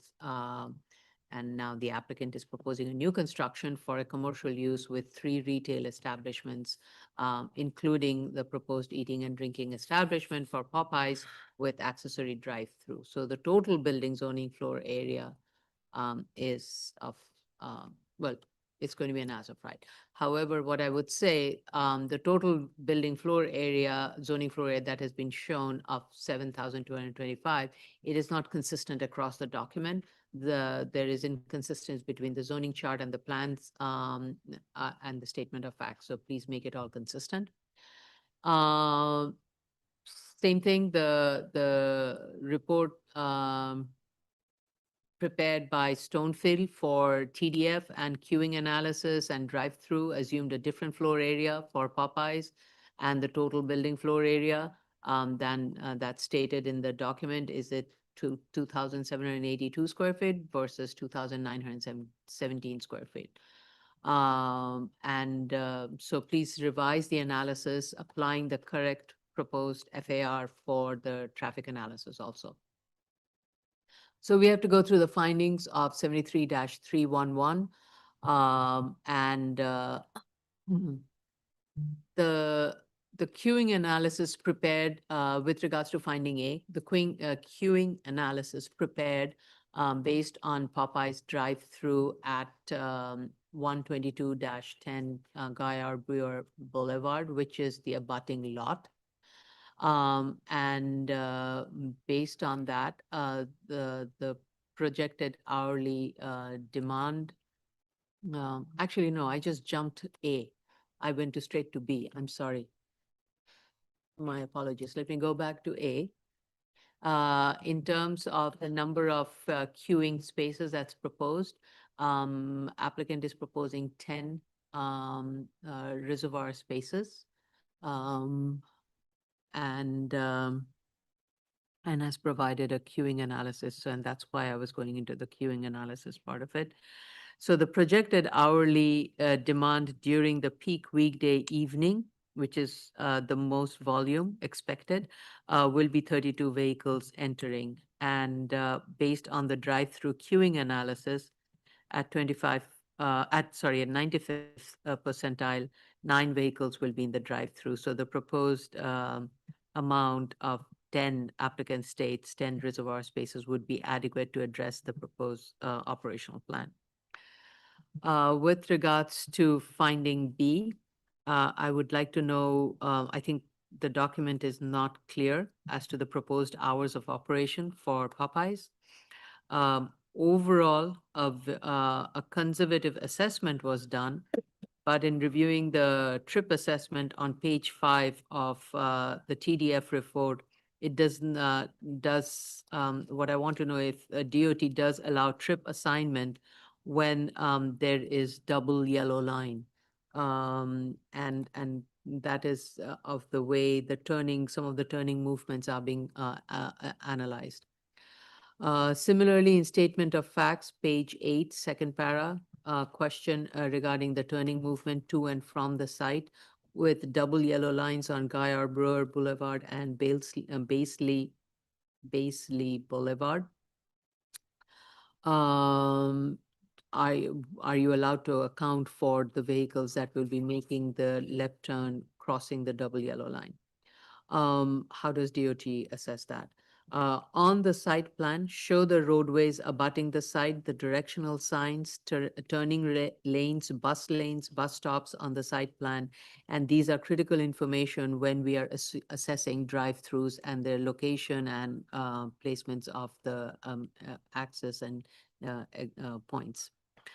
I have general concern with this proposed plan since there will be other tenants on the site. What mechanism will be in place that will prevent other customers from using the parking space? More importantly, how would one separate vehicles wanting to enter the drive-through from vehicles wanting to park in the parking lot? I fear this will create confusion and cause vehicles to back up onto Guy R. Brewer Boulevard.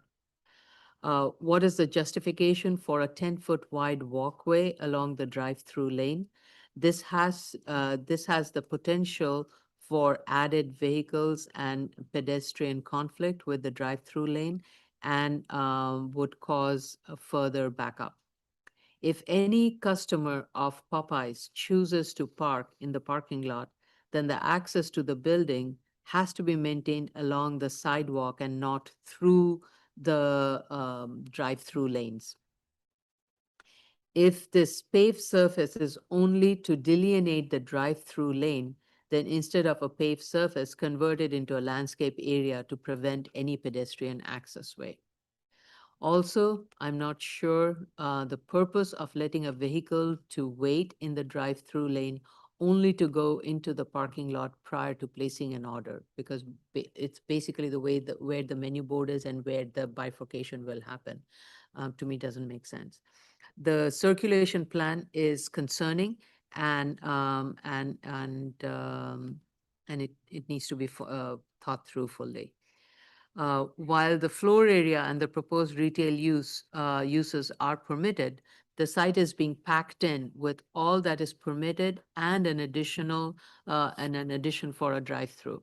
The site is not large enough to provide the needed safety features that will separate the drive-through vehicles from vehicles wanting to park, and pedestrian flow that will not lead and pedestrian flow. And my concern again is that such conflicts will lead to vehicles backing up onto the abutting streets. At the drive-through exit and exit from the parking lot, add directional signs, right turn only, and add it also to the plan. The site with regards to finding C, the site is zoned for commercial use and is oriented towards a road that is zoned and developed with commercial uses, including the abutting drive-through facility and the shopping mall. So in terms of its placement orientation, I have no I'm satisfied. With regards to finding D, applicant needs to provide a lumen study, applicant needs to provide an AVC analysis, and add a note that AVC shall be active at all times. For notes on a drawing sheet Z002, such as note number 7 and note number 32, provide the detailed plans with material and reference the sheet number. Trash enclosure material has to be masonry block with metal door and not enclosures with slats as proposed. Applicant states that the proposed action would fall below the SECRA threshold. With regards to the last finding, 5-foot wide planting area is proposed along the residential lot line. The planting is being proposed behind the trash enclosure is not shown, so that needs to be indicated. The proposed planting will be located behind a sound attenuated wall, so applicant needs to provide a detailed landscaping plan showing the plant type, depth of the planting bed, etc., and how is it going to be maintained, because it will not be visible since it would be behind an acoustical wall. How will it be maintained?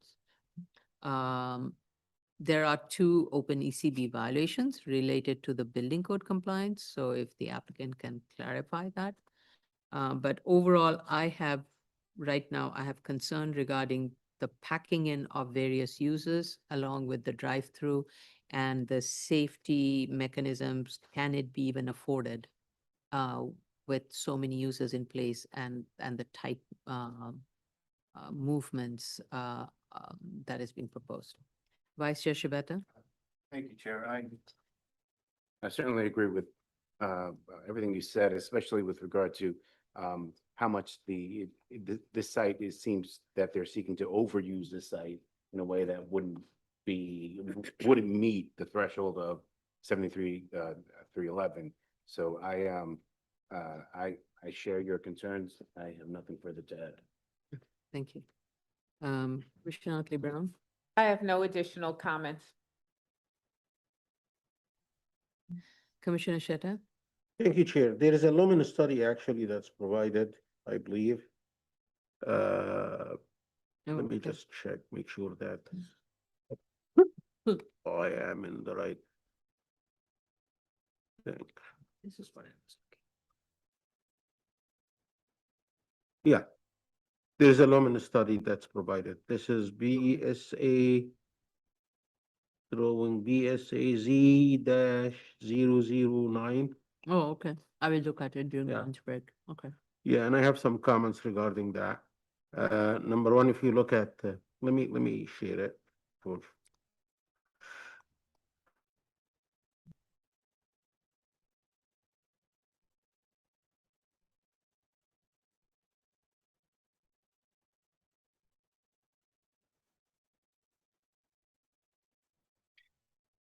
Sorry about that, my computer is acting.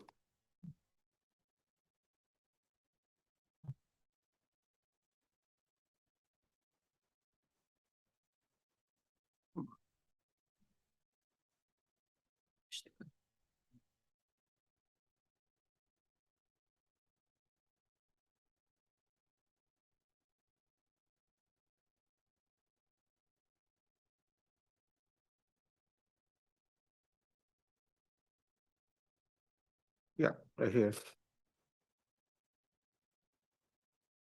This lumen spray. If you look at what caught my eyes, I looked at light E. And I look at different places where light E is located. And you can see different like values for the lumen around it. Mm-hmm. Like for example, here, if you look at behind, it's all 8. But if I go to this one here next to the adjacent neighbor, 24 here, 36 here, and right behind is 0. More or less same distance. So comparing this one to that one gives me a feeling that this 0 is manufactured. I explain how, and I did raise this with some of the applicants before. But again, if you look at light E here in this spot and this light E right behind, it's almost 9, but here is different. So they need to look at that. The way as far as I understand, the way the zeros along the property line is reached is in the model that they run, the computer model, they put a barrier next to or exactly at the property line. And this barrier, in reality, it's just a fence. 6 feet or 8 feet or even 10 feet, the tallest next to that neighbor. But in the model, we cannot control that. It's extending from the ground to all the way up to the sky. And that barrier, they specified in the model as it's like it's not impermeable for water. It doesn't allow light to pass through. Okay.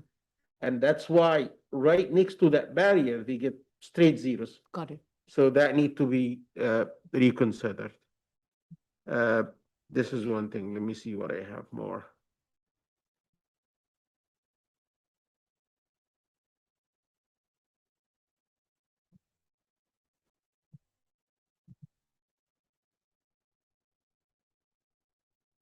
Yeah, and we need noise analysis because they just gave us the white paper.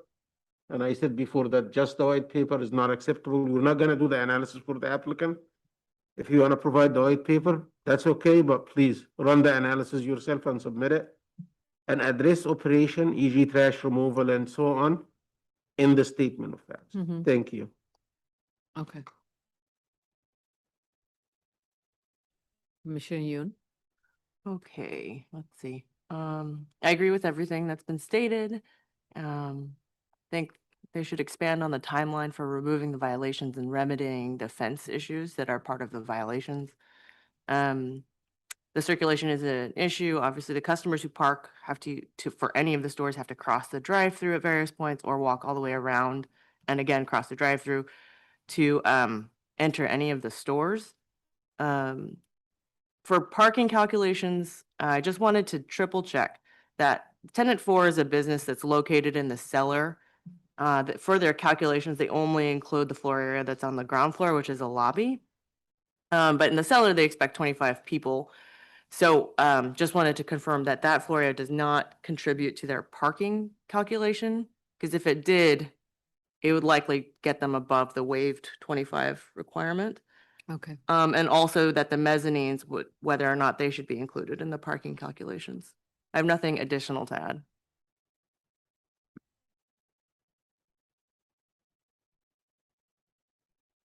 Yeah, as I understand it, for commercial use, floor area in the cellar needs to be calculated for parking requirement. I couldn't see how it wouldn't be, but I'm not sure that I can find it myself right now. So I just wanted to double check that because a shopping mall with a cellar that's occupied would surely count towards a parking Okay. count. Yeah. But I think it's generally the sort of skepticism about how much use is on the site and how it's kind of crammed in. And this would be applicable not just for the Popeye site, it would be for the entirety of because all the other 3 commercial space also have cellar space. That is true. Yeah.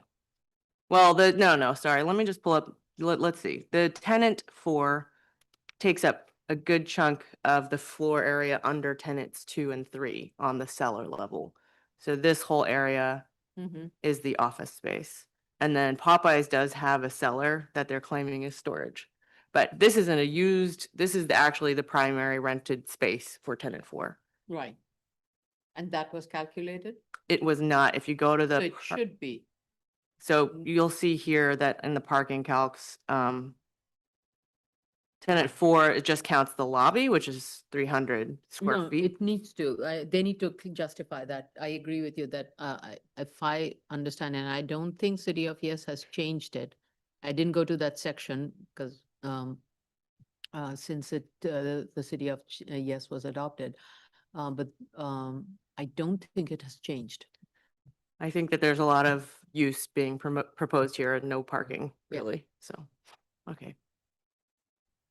Not no parking, obviously, but not enough parking. Move on. Yep. Item number 30, 2025 30BZ, 1680 Boone Avenue, the Bronx, also known as 1770 West Farms Road.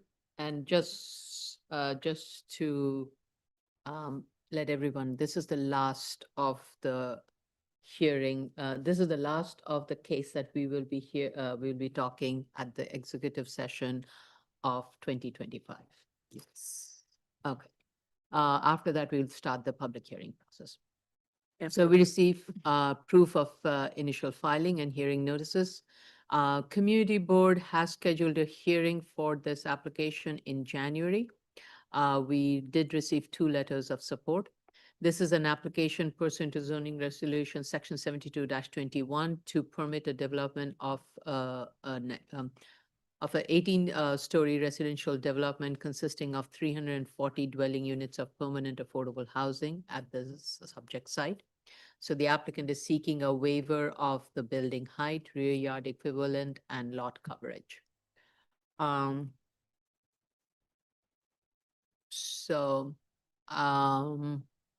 This is a zoning lot that consists of 3 lots. Of that, the development parcel would be located on part of it, which would encompass lots 3 and 5. And the unused part of the development floor area from the abutting tax lot will be used towards the development on the subject site. And what has been analyzed is that development, which is an 8-story, a C-shaped building, and this is a contextual envelope. So typically you would, the requirement would result in a street, this is a through lot. So it would have resulted in two separate buildings, or maybe an I-shaped building, depending on the size, with street wall heights requirements of the contextual envelope. But instead, what is being proposed is a C-shaped building with street walls along both street frontages and instead of an I, it's a C-shaped building. So as I mentioned, it would be a 340 unit of extremely low income program proposed through an ELAF project. We have not received an HPD soft commitment letter on this. With regards to the as of right, I assumed an as of right development on the zoning lot consisting of lots 3 and 5 only and no use of air ride. The statement of fact does not elaborate on the type of residential development that would be built. And need to identify how many as of right affordable dwelling units would be available and the mix of DU AMIs that would be required as part of the UAP. And all I know from the as of right plan, it seems 160 dwelling units can be achieved. So the statement of fact is absolutely not very elaborative in terms of the as of right development. So please clarify the pros and cons of the as of right layout versus the proposed configuration, like the shared resources, common core. Does it reduce the cost, and can a similar one building configuration be provided in an as of right if that helps the narrative? So with regards to the A finding, Settlement Housing Fund is a nonprofit organization. Actually, I want to step a little bit away from this. Again, I want us to be mindful in light of the fact that we have a very strong mandate for affordable housing, and that is going to be promulgated through the fast track zoning action. This site actually would qualify as one such site that could go through the fast track zoning action because it's zoned in a district that permits residential use. And the applicant is proposing to form an HDFC. And one of the nonprofit arm of this development team is the Settlement Housing Fund. And they will be, they have a long history of providing such development in the area, in the city of New York, as a matter of fact, and serving low, moderate income households. And they also have integrated affordable housing that provides social services, community programs, and neighborhood resources. So, and they have also the expertise in utilizing the low income housing tax credits, tax exempt bond financing, and also project-based Section 8 things. So I just want the applicant to confirm that an HDFC will be formed, and as to the timeline as to when it will be formed, because as I understand it, HDFC must be formed prior to the closing of the financing from a public entity. And in this case, it would be an HPD. It would be HPD. Also, I would like the applicant to clarify if a supportive service will be required and if it is required of the ELA program. The statement of fact does not discuss what could be built as of right on the development, and so that should be clarified. And confirm if the as of right zoning lot includes the air right from the warehouse site. So that wasn't very clear to me from the documents that were provided. So with regards to B findings, so we have to be a little bit parallel because it was filed under 7221, but I think we can take it to the fast track zoning action. I just still want to go through the findings of the 7221. A term sheet has been provided. However, it does not provide a scaling analysis that we typically look for. So that needs to be provided. With regards to the neighborhood context, this site was rezoned from manufacturing district to an R7A and R7X back in 2011. And as a result of which, this area has undergone change rapidly and has been developed with a lot of residential buildings. So it is good to see a zoning that has been proposed for affordable housing is bearing results. And the frontages of West Farm Road and Boone Avenue have seen construction of affordable housing developments, some built pursuant to ELA programs, And these buildings do maintain the maximum permitted bulk envelope of a 10-story along Boone Avenue and 14 to 15-story along West Farm. So the narrative needs to delve a little bit more into why an increase in height would be needed, especially along Boone Avenue, because I think the addition of floors along West Farm would be more, while it would be compatible with the newly built context, and it also fronts the highway, applicant needs to provide a stronger justification as to why it needs to provide additional heights over the 10-story building that is permitted along Boone Street. And the other critical factor of the neighborhood character is, since over 110,000 square foot of zoning floor area would remain unused on the development site, which on the entire zoning lot, sorry, any future development on the remaining portion of the zoning lot would need to set back from the legal windows that are facing north, and which is abutting tax lot line of lot 34. So applicant needs to provide an explanation of what could be built as of right on lot 34 that would not impact these windows. What is the minimum distance that would be needed to be maintained to facilitate a development on lot 34 that would be compliant? And this goes towards the question of, would it impair any as of right development on this adjacent parcel, which is lot 34, which is one of the element of neighborhood character. So with regards to D, I just want to make sure that with that, based on that analysis of the neighborhood character, is the air right affecting some of the impacts? With regards to the E, the bulk waiver asked along Boone has not been adequately addressed, so I need that to be represented. While the proposed action would provide more affordable dwelling unit, I do need clarification from HPD about the air right and how it would be valued, and would that would be acceptable in proposing the additional affordable units on that site. Other than that, I think this would be a great addition to the project, but applicant needs to clarify this. There was, as a result of the 2011 rezoning, there was an E designation that was placed on this site, and for potential hazmat, noise, and air quality. And the site is mapped within the coastal zone, so it needs to meet all the flood regulations, Appendix G flood regulations.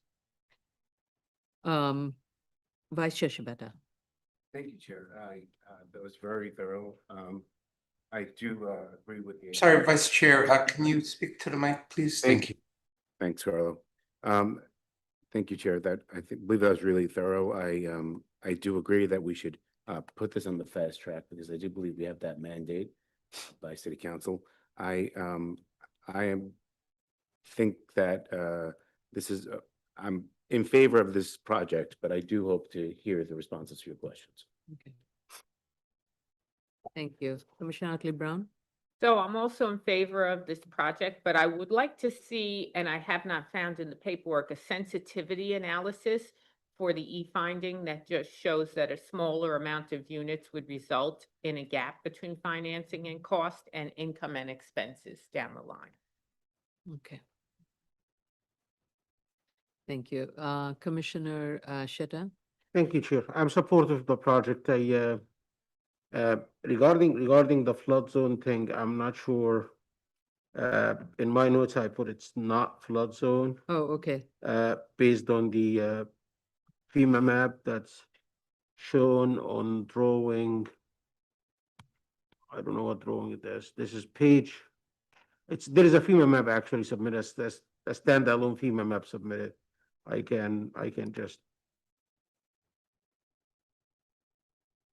show it. Okay. Sorry about that. Yeah, this is the site here, and apparently it's on the edge of Yes, that. it wasn't clear when I zoomed in because this is a through lot site. The frontage of Boone is not, but the frontage of West Farm is in Probably that, partially, yeah, the I front was- of yeah. West Farm May- is in that brown, the coffee shaded Ellis Hanson. things. Yes, Ms. Prenga? Hi, so this is the 2007 firm map, which is the final firm map, but the zoning regulations applicability for flood zones are with the preliminary firm dated to either 2013 or 2015. And it's showing it as partially in zone X, which is an area of 0.2% annual chance of flooding. So not in zone AE, but partially in zone X. Okay. I believe we should go with the most recent one, not that. We should go with the most recent, yeah, there's no Most reason. recent FEMA map. Yeah, we need to look at the most recent. The applicant should clarify because Yeah, I agree. when I was looking at this, because the frontage of West Farm is also going to have housing, we need to make sure that, therefore, Appendix G regulation where applicable should be met, and we are not waiving that. Give me 1 second. I may like stop share this.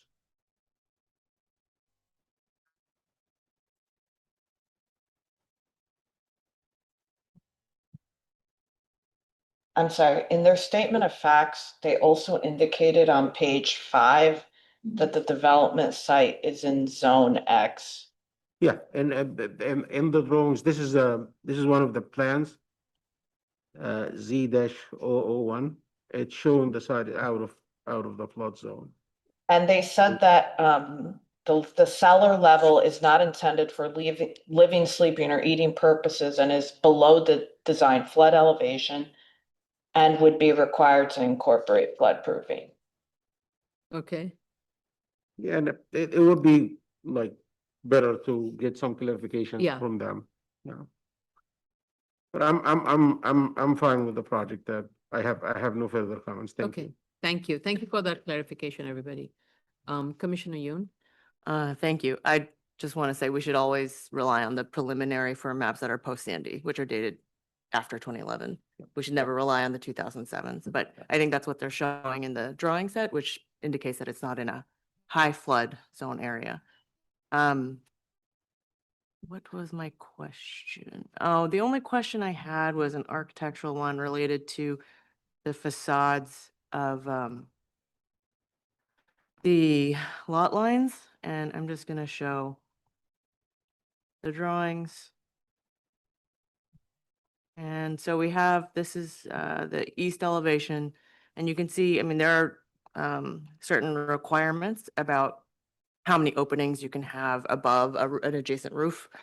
And so here, they're showing a limited number of openings, but there's these portions of the blank wall that are quite blank without any of the sort of ornamentation shown on the rest of the facades. And that portion here is notable, but what I think is more blank is actually the west elevation where you have these two tall portions of the sea that are blank. So I had two questions. One, the lack of ornamentation here. Could we add some? And B, why are the lot line windows in these units terminating at the 7th floor? Is it possible to also continue them upwards? And then, Chair, I guess I had a question about your air rights concern. Can you just repeat what you were saying about the air rights? So if you look at the site plan of the proposed building, so the building is shaped in a C. If somebody can, I can show it again. So it's a C-shaped building, and this portion of the C, that portion of the C is actually abutting lot 34. Right here, yes. So that, I think that is, if you look at the north arrow, that's on the north, on the They're calling it northeast. the east side. Okay, that is, you're calling it east? That's So- what the drawings call it. is the Okay, east so side. the east side is facing lot 34, and there are lot line windows. These are legal lot line, these are like legal windows to living rooms, bedrooms, and all of that. So they cannot be closed off. So since this is a contextual zoning district. So any development that is going to be built on the remaining portion of lot 34 with the remaining amount of floor area, it would affect, if you look at the units that are at the corner where they have bedrooms and everything, it would affect then the windows on those apartments. You would have 2 rows of a contextual envelope as of right contextual building will result in 2 towers, one parallel to Boone Avenue and Yeah. one parallel to Here West Farm. And here. Yeah. And they're looking this way and Yes, this way. Yeah. yes. Yes. So that would be the form of the building that would be built on the lot, on lot 34. So that would result in affecting these windows that are located in that red outlined I see. area. I see. Second of all, the remaining portion of the residential units that are located in the middle of that C portion that is connecting the 2 frontages, that area, you need to maintain a minimum distance between that. So the building on that side has to maintain at least a 40-foot or whatever. I think it is a very deep, it's also is a very deep, it's 160 foot. So it could also be another C-shaped or an I-shaped building. But the bottom line is, I'm concerned about those units that are abutting that corner, and how would then that prevent any development as a private development on lot 34? Right. Right. Okay. Yeah, I'm sure they have an easement for the light and air, or at least when I've worked on projects that are similar air rights, we have light and air easements for the 30 feet that building code requires, but that's for the applicant to explain. The thing I was thinking is, since the passing of the fast track affordable housing, is there an avenue where the air rights? I'm gonna hold that thought. I'm just gonna hold my thought, and Yeah, I think I just that- wanted to understand what you were. Yeah, I think a lot of that is dependent on HPD. Yes. So it's not, for me, the question arises only from a neighborhood character point of view. And in the fast track, neighborhood character is going to be it is going to be the critical finding for us to meet. And the neighborhood character, one of the comments of the neighborhood character, that it is not going to be detrimental to the for the development of an adjacent parcel. And this is what it would have. It may result in that, and the applicant needs to respond to it. Since it is part of the zoning law, maybe they have an agreement, a solution, but we need to know that in advance and needs to be codified so that a future development on that site is not going to be compromised as a result of this action. Okay, understood. Thank you for clarifying. Ms. Prenga? I just wanted to state that the applicant had indicated that they had met with HPD in November, and that potentially the soft commitment would be issued in February, but I can see if that timeline could change with HPD, but Okay, so in 2026. yeah, that's the latest status that I have, but can Okay. try to see if we could get it sooner, but no guarantee. Okay, thank you very much for that update. Okay, so this is the So I want to end thank. the review session, but not. Yeah, so I want to thank everybody for giving such a thorough, in-depth review of the cases that are before us. And it's very interesting that we are actually kind of going into a different phase of our BSA jurisdiction. So lot to be seen in future. But we are at 12:37, so round it up to 12:45. Okay, it makes it easy to do the math. So we need to have lunch. And so let's resume at 12:15. 12:15, no, 1:15, 1:15. 1:15, 1:05. 1:05? 1:15. 1:15? Okay. Yeah, So this is the conclusion of the review session. The public hearing will commence at 1:15. yeah. We are going to take a lunch break, ladies and gentlemen. Thank you very much. My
He has emailed it. Good afternoon, everyone. Members of the board, please ensure that your microphones are on. Yes, and as you're talking, Commissioner Shabeta and. Yeah, share the mic, I'm sorry. Yeah, Ms. Matias, we are live, we are streaming. We are ready to proceed with today's public hearing. Good afternoon. This is the New York City Board of Standards and Appeals public hearing for December 9th, 2025. There is a slight change in the calendar. We are going to be calling item number 28, new case before the regular calendar. This is 2025 22BZ 51 Little West 12th Street, Manhattan.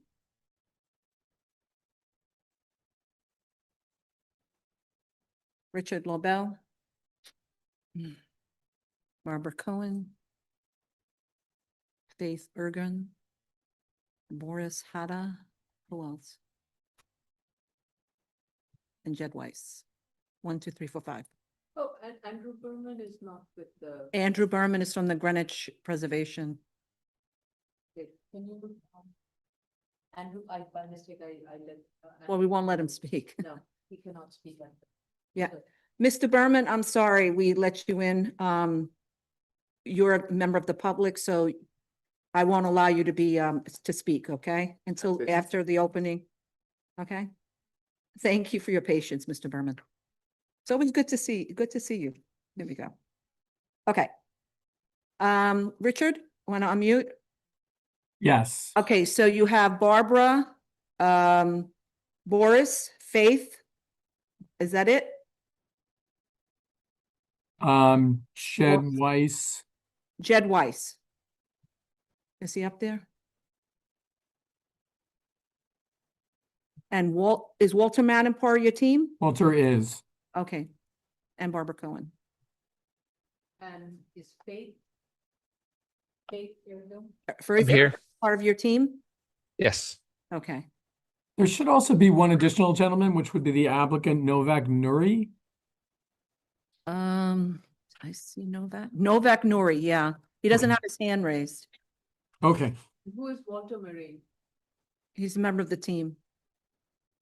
Is he a member of the team? Yes. He's the architect of record.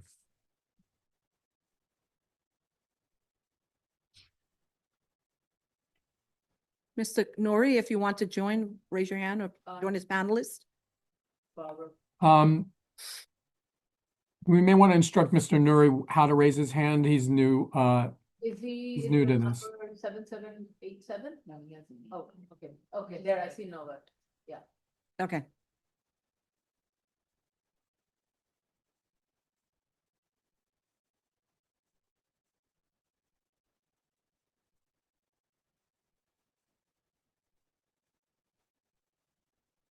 Okay, all the parties in? Everyone please unmute and video, please, so that we can see you. I appreciate that. Ready? Mr. Hada, hopefully I'm pronouncing your name correctly. Mr. Nuri, please unmute. Mr. Marin, please unmute. I have to swear you in, Mr. Ergon. Thank you. Mr. Nuri, please unmute just to hit the audio button. It should be a little icon to the bottom left. Great, thank you. Good. Okay. Everyone raise the right hands. Once again, this is 2025 22BZ 51 Little West 12th Street, Manhattan. Once we finish this case, we'll resume with the regular calendar. Everyone raise your right hands. Do you affirm? I don't see Jed Weiss. Jed's aware of the time. We can proceed without him. And well, actually, is he in the waiting room or no? He was.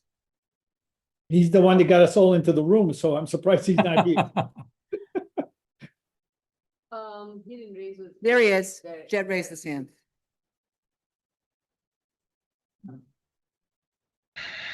Let's get Jed in. There we go.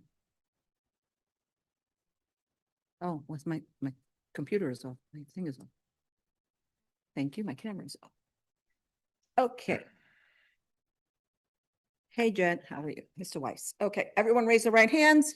Do you affirm to tell the truth, the whole truth, and nothing but the truth in your testimony before this board and to respond honestly to board member questions? I do. I do. Yeah, I do. The lead, state your name for the record and proceed to respond to board's comments. Before you proceed. Thank you. Richard Lobel of Sheldon Loeb One moment. LPC. Mr. Lobel? Yes. Lobel, Richard, before you Richard, proceed, one I just want to say that we received two additional opposition letter, one from Save Gansevoort and from Assemblymember Glick. Okay, you may proceed, Chair. Mr. Lobel. Thank you, Chair. Richard Lobel of Sheldon Lobel PC. For members of the applicant team who are not currently speaking, I would ask that you mute. Thank you. Chair, Commissioners, we're here on 51 Little West 12th Street.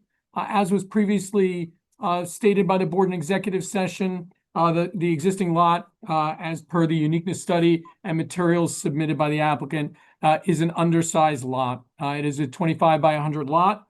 It is both narrow and small, as was demonstrated in the uniqueness study, in accordance with which we also analyze, as is the typical case with such lots, adjacent ownership, as well as the vacant condition of the lot. And when all those conditions are taken together, this is the only lot within the surrounding area which maintains these conditions. We understand that the board has looked at other factors of uniqueness which have been alleged by the applicant, including ground conditions and such. And we have our professionals on engineering and others to talk about those conditions. I would only note that there are other cases in the immediate vicinity, specifically 29912BZ, which was 40 to 56 10th Avenue on the block north of the site, which alleged poor soil conditions and which was found to have poor soil conditions. I know, Commissioner Yoon, your comments with regards to the fact that there were other factors alleged on that site. I merely bring that up to note that in that case, the board, as a factual matter, did find that those soil conditions presented unique conditions, and it was just merely a factor in factoring into the variance findings. So I think basically Mr. upon Lopez, reason. I'm Yes. going to save you some time and your team. Please. None of us here were convinced by the information that was provided. So if you want to take the time judiciously, just step into what we have directed you to do rather than trying to argue with us where you're trying to convince all 5 commissioners that there is a hardship. Of course, Chair. To high water table and the unique soil condition. It's a risk you're taking, but I will strongly discourage you from taking that risk. Chair, we understand the board's discussion. I understand the chair's comments. My only note here was to mention that upon resubmission, we would provide additional documentation, and that is all. We don't allege. We would not allege at this hearing to discuss this ad nauseum until with regards to the board's finding here. We would just say that to the extent we could submit other materials on this, we would do so on resubmission. That's all. Let me add something to Of that. course. Regarding the precedents, the cases that you cited, one of the cases actually was talking about subsurface condition uniqueness. And I did agree with the argument made on this case. I looked at the resolution, and the uniqueness on that side is not related to whether groundwater table or weak soil condition. It did relate to contamination, and contamination is not by any chance similar to groundwater or weak soil condition like the one in the subject site, because Commissioner, the contamination could be local to the site that's under consideration.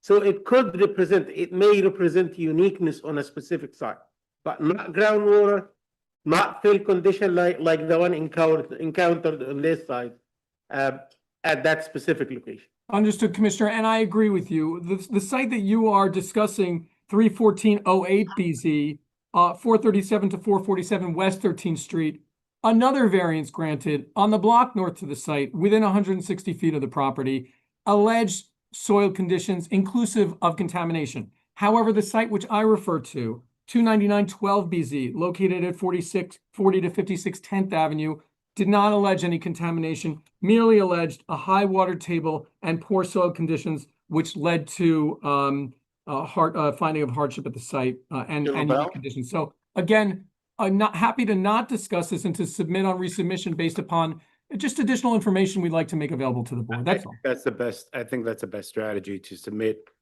in writing rather than go through this exercise verbally. Understood, and we are attempting to be respectful of the board's time, as well as we understand there's other people to talk on this and the board's full calendar. So With that understanding, I think that there was a discussion which was around the as of right use at the site. And I would just speak to that momentarily and then would actually defer to my colleague Barbara Cohen to speak in terms of the uniqueness, in terms of the hardship finding. We cited as precedent the case which was offered on West 26th Street, 31408BZ, 129 West 26th Street. Again, that case, 25 by 99-foot lot, our case 25 by 103. That case, 2,469 square feet of lot area, our case 2581. Very similar conditions in terms of the uniqueness that was found. And indeed, in that case, what was cited there was a narrow and small lot, which did not have the benefit of an adjacent lot to expand upon, was owned separately and individually, and also was vacant. And so those combination of conditions, much like the lot in our case, gave rise to the uniqueness. It was the only small and narrow vacant lot, which is as we allege here. Also in that case, there was a building that was formerly at that site, a commercial building that was demolished under a demolition order issued after excavation work, and an adjacent property caused structural damage. That is almost identical to the situation at our case, whereas the board has noted in executive session, the work that was performed at the Standard Hotel contributed to damages to the building at our site, which was forced to be demolished pursuant to an order. And while I understand that the board has received opposition materials, we have not had an opportunity to fully review those. I understand some of them probably came in yesterday. We will do so. And also just to note to the board in advance of that discussion, because again, we don't want to belabor this point, the building at the time it was demolished in 2009 had valid permits approved. This was pursuant to job number 103068458. It had a plan exam which was approved and was building in accordance with that plan exam on an additional story, and indeed was forced to halt demolition and demolish based upon that DOB order. So again, almost eerily similar to the West 26th Street case. I would, at this point, defer to Barbara Cohen. I understand that there was a, from the executive session that Commissioner Otley Brown had many comments with regards to the financials. And I would merely note that Barbara will likely discuss the fact that we did look at that office option, as all these cases that have come to the board with 25-foot narrow lots and small lots have, and did make a determination that that was an infeasible design. But I will let Barbara discuss that if the board so requests. Please go ahead, Ms. Cohen. Thank you, Mr. Lobel. Okay, Barbara Cohen, real estate and planning consultant. I would just also add in my report on page 2, I do make the distinction between shared hardships and unique hardships. And so we're right there with you in terms of what's shared and what's unique. Okay, let's go to the running list of comments, Commissioner Brown, and I made very quick notes. I certainly tried to jump to the report to see what it is was the concern. Okay. And of course, look, in the end, it will all get addressed in full in writing in the next submission, but let's do it. Land value, yes, many of the comparables that were available did have the residential component in it. Yes, they had a discount. You would prefer a more discount. Happy to take a look at it. Again, for all these comparable tables, each comparable is compared to the subject site, right? So that's where all the adjustments are constantly made. In terms of the water view, that's exactly what happened. Many of those sites were inland, so their potential for water view, they needed an upward adjustment. So if you didn't have a view, we have a view, they get an upward adjustment. So I will, I'm sorry, I can't hear. My comment. I'm sorry, Commissioner Otley Brown, can you speak into the microphone? My comment about water view was that you are too far in from the river to claim water view because you have lots in front of you that could be redeveloped and will block your water view. So- And then the second part of that comment was, you can't claim that you have a water view for your site value and then claim for your residential sales the precise thing that I just said, which is that you won't have a water view because of the development between you and the river. Right, but what I'm saying is that the comps, you're looking at each comp and you go through all the factors and you say, how does it compare to the subject site? So I'm saying for those comps, I say, well, they're inland, they don't have a water view. We do, okay? That they get an upward adjustment. So and I come to the site value as and that gets that figure. Now, as you move on to the residential comps and going through what's available there, I actually had to really distinguish between in the market, the much larger units. Many are on the waterfront, but that's not us. So I then zeroed in on smaller units and what was available. The other, and then looked at where they were, and if, again, inland versus not, made the adjustments accordingly. The other factor that, yes, has come into play is the planned development across the street and that tower that sits on the corner. Now, I haven't, because I don't know how, to do where I imagine sitting on a balcony in the front of our building on the, 10th floor, and I'm looking out in that direction. Do I get a water view if a Can I just 60-story make tower this is there? analysis simple? Can I just make this analysis simple? We cannot, based on a projection of No, a project that will go through an approval at ULURP and at City Council and use that as a basis for a lot of the analysis. It should be based on what the current zoning is and what it permits. no, and I do say, look, all I do say is Gibran, do you agree simply with that me on that I fully agree with you, and I'm taking issue with the inconsistency in your logic here, because what Right. it's serving you very well. It's serving you to jack your site value up for Exactly. potential water view, but to depress your income, no, it's not water view. So What- what I want to say is, you're not water view unless you're on the water, basically, in New York City. Anybody, if you have a tax lot or a zoning lot between you and the water, you don't have a water view. okay, all right, then And that's that's how it should be treated. okay. Yes, I agree. Okay, so anyway, we'll go back and deal with that. Okay. So the other piece had to do with really the program of the building and how the ground floor space is what is really the use there. And there is a distinction between inline retail and restaurant, okay? And I stress very strongly in all the comps and why I'm a restaurant, and through there, unfortunately, the comps themselves are sort of just ground floor space, and that's what's available. That's what I had to deal with. But because there are no real direct comps for what is sort of restaurant space.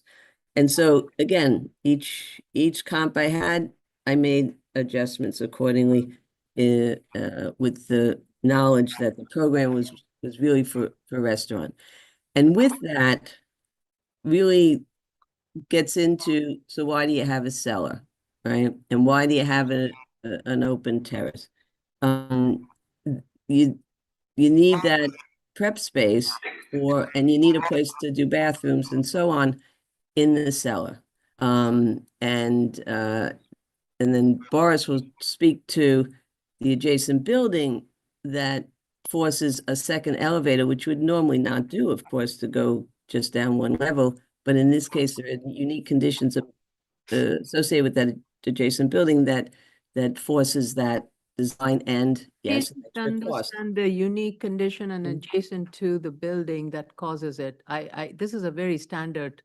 No, but what I'm saying, and you'll hear from Boris in more detail, but that building, it's Okay, not that- I just want to, Okay. I think what is troubling me is that the commercial use is permitted as of right. Mhm. So you can build on that site, the commercial use with cellar, with, or without it, or a space above it. It's a business decision you're taking in providing cellar space and having to locate your uses in multiple levels.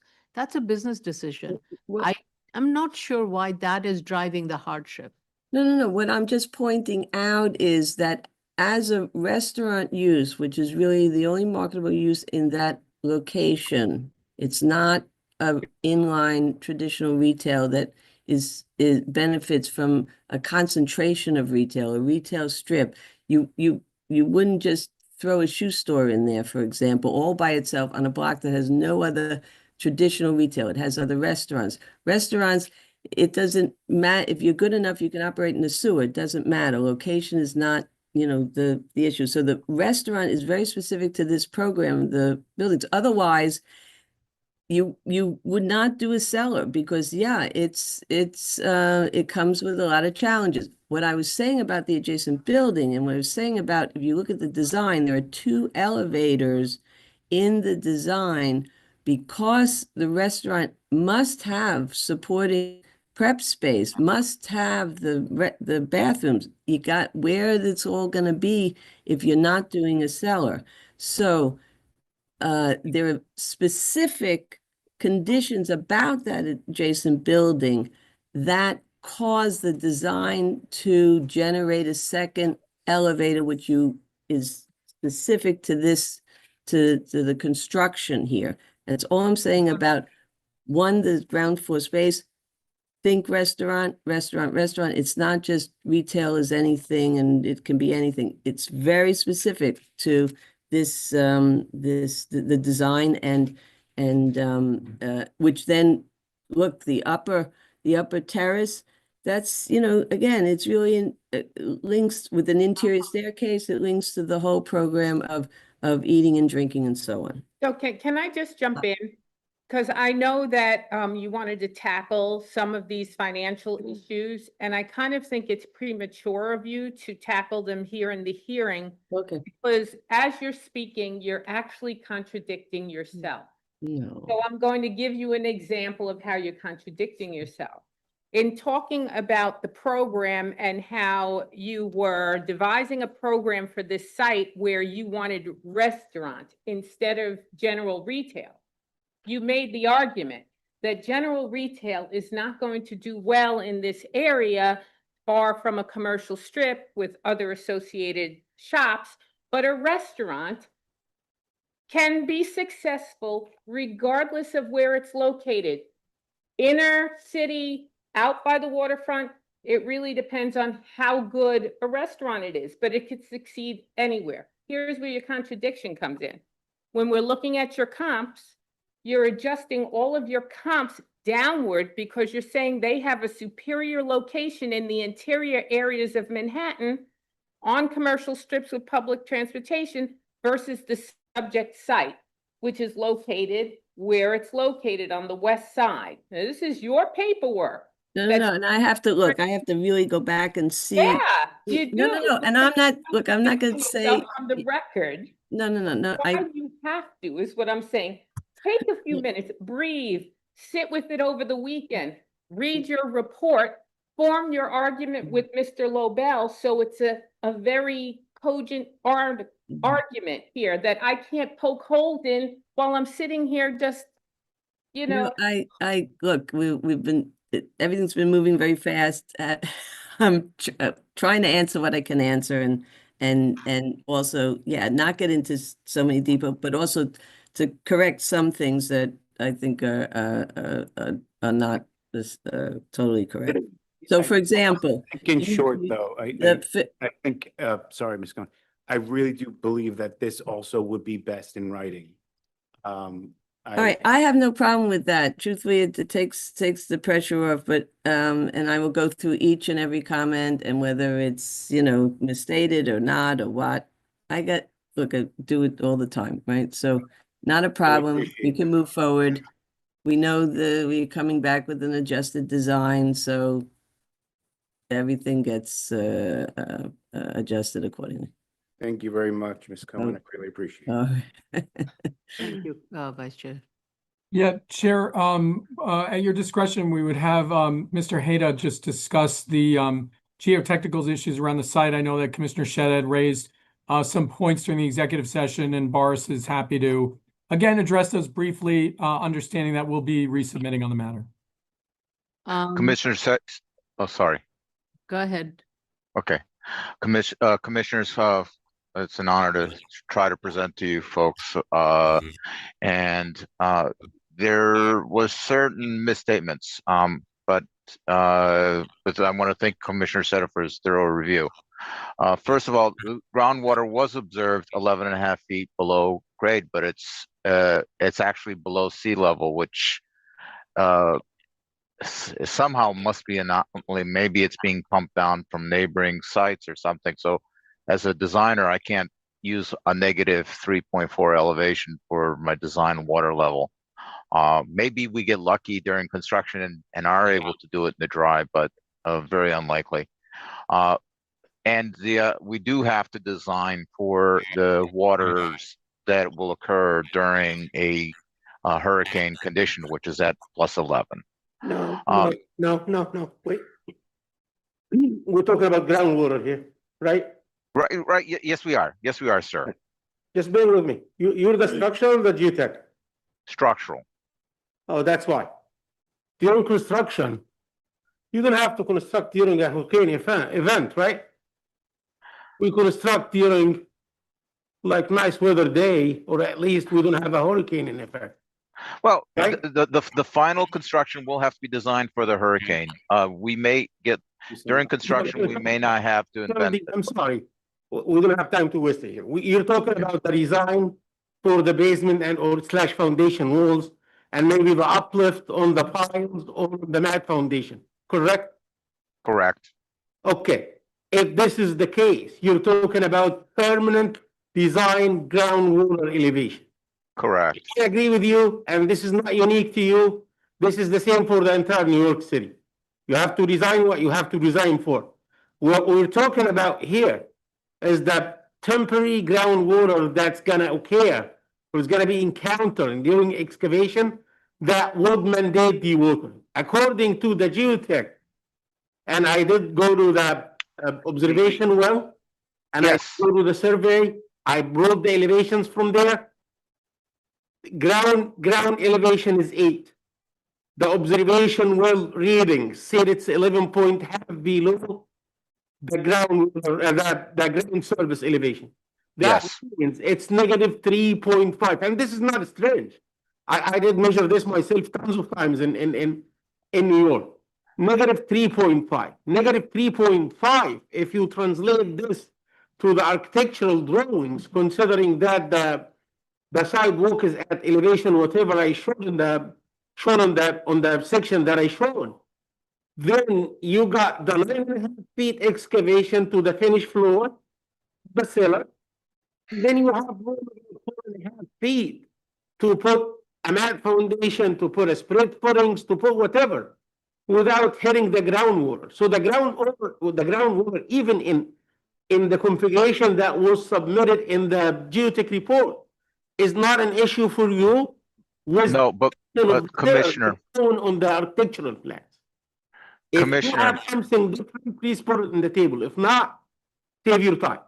Thank you. There's a couple other things though. You mentioned that there was no indication of anything loose. Going to the both borings, they both indicate There is no multiple indication feet of anything loose that's- material, That's soft. Now, I did search which Right. does not allow us I to did put this search building on a for- mat. soft in the report. Please, please, I'm going to request only one person speak at a time because for transcript purposes, we need to know who is speaking. So I will let Mr. I'm sorry, Ada. Ada, am I pronouncing your name properly? Hydus, yeah, sure. Hydus, okay. Mr. Hydus, you speak, and then I'm going to let Commissioner Shetta speak. No problem. Both borings indicate multiple feet of loose material. Both borings indicate low blow counts, including one boring that had for 6 inches a 0 blow count, with a subsequent 6 inches being 4 or 2. So definitely in the loose material category.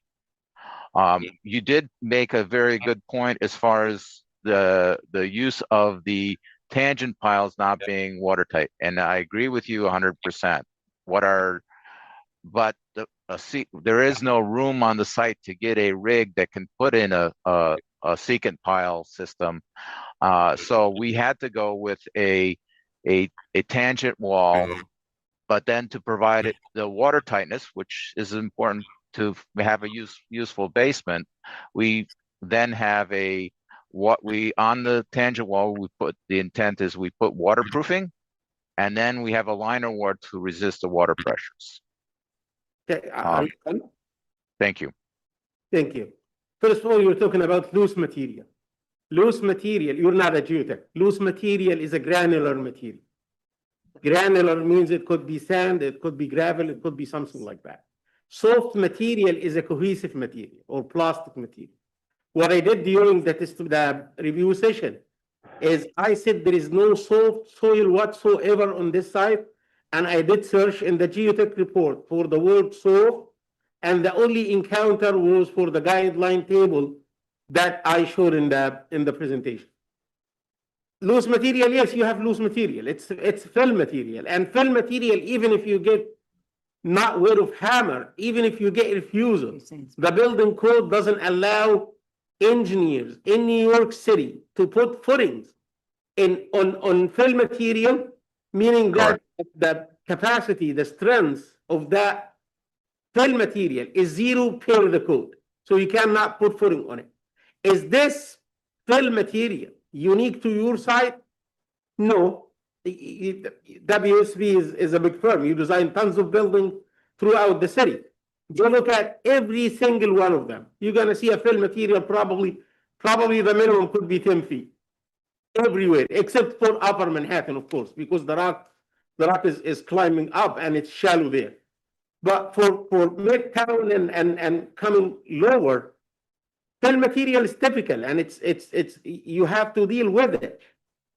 One more thing, you gotta be careful. When you said we don't have room for rig, and this is an advice again, when you said we don't have room for rig to install a secant pile wall, I would caution you. That gives me an impression that you're saying, if I can put the right solution, I'm gonna put something that it doesn't work. I'm talking about, again, temporary conditions. I'm not talking about the permanent condition. If you put tangent pile wall during excavation, it's useless groundwater wise. It's useless. And I mean it. It's not going to cover the water is going to seep into the excavation, and it's going to be like a swimming pool. Well, to your point though, is since water is below our bottom of excavation, the tangent pile doesn't need to be watertight during construction. I think you just contradicted yourself. So the water table is not a hardship at all. So remove that from your uniqueness. Okay. Structural engineer has. So I think you all need to go back to the drawing board, listen to what we have stated, go through what you have documented, and identify where there is contradiction in your statements. We identified 2 such contradictions just now. So please help yourself and go through the analysis thoroughly before you come back and deliberate on it, because this is at most the board may consider is the narrow lot line condition. That's it. If you want to proceed with that, please proceed. Otherwise, you can be in this hearing room 5 times, and I will not be able to proceed.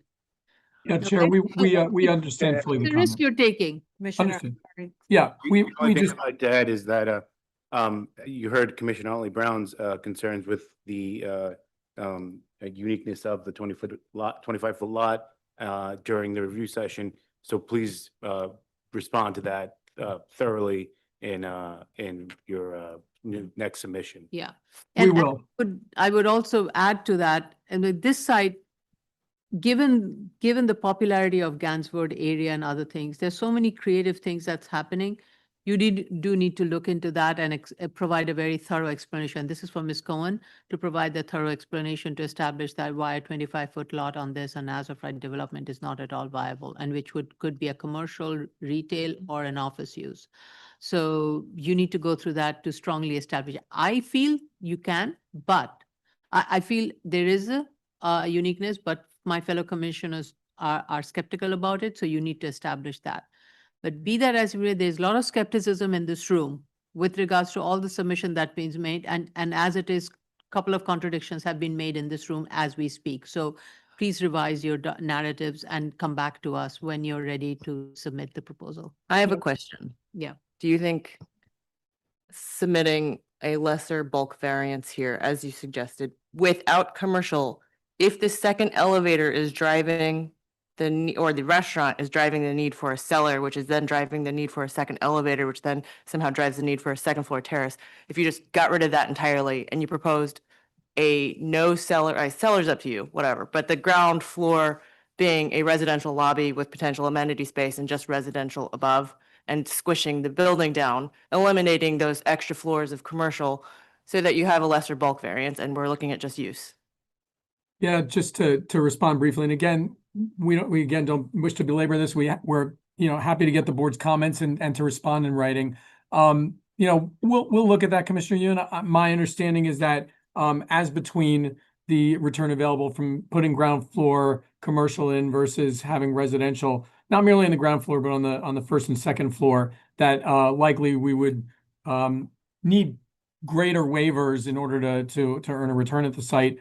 Because a first floor residential use would be, would probably not really earn much of a return. But again, we're happy to look at that and to respond to the board in writing.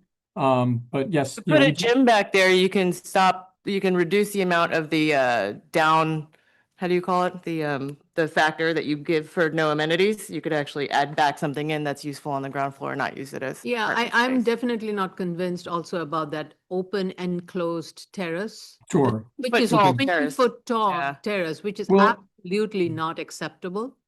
And so if you want to convert that into an enclosed place and count that towards your floor area, do so because you're permitted to have a commercial use. But then the total floor area Just gonna show it. has to be, 20 foot enclosed floor area, this is like a party place. This is, Yeah, it's Chair, again, we're happy to respond in writing, but it's basically accessory and able to be used in conjunction with the restaurant below. You can do that. You can do that in that open terrace that you have in the back of the second floor. I don't see the need for the building being pushed up to clear the high line for that perfect view from a residential unit, and to justify that, to have that commercial enclosed space, which, by the way, all you have to do is put a window and it's an enclosed thing with a floor area and which is not being counted. So if you want to do that, close it. Close it completely and count it towards your floor area, and then we will evaluate the remaining floor area for residential. Yeah, Chair, again, we can respond in writing. Yeah. Right now that's. You're included- actually, I appreciate you responding in writing, but please don't respond in writing to contradict everything we're saying because we're not convinced where you're going. Chair, it won't, but again, this is the first opportunity that we've had to discuss this with the board and including many of the, material factors in terms of uniqueness, which, as an applicant team, we should have a right to respond and at least bring the board's attention to some of this information. We've cited nearby precedent in the area. Again, talking about alternative uses for the site and what, the applicant has cited 127 West 26th Street. That's on West 26th Street between 6th and 7th Avenue, where the full array of commercial uses would clearly be available to the extent, of course, the board's familiar with that block. And again, the board found a merit in a waivers there to allow for a residential building. So again, the burden is on us to respond to the board comments. We will do so. Yes. So about it, and it's entirely up to you how you decide to proceed on this case.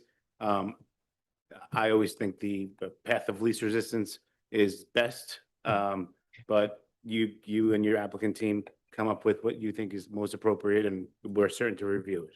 Thank you, Vice Chair. And just to correct the record, when I was talking about the how do you call that, tangent tile wall. I was talking about the concept when I said that you're gonna see a swimming pool. I was talking about a side that's burdened by a high water table, but on this side, like the Mr.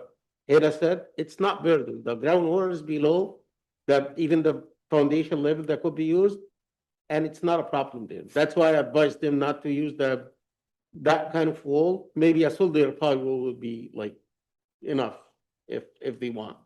Okay.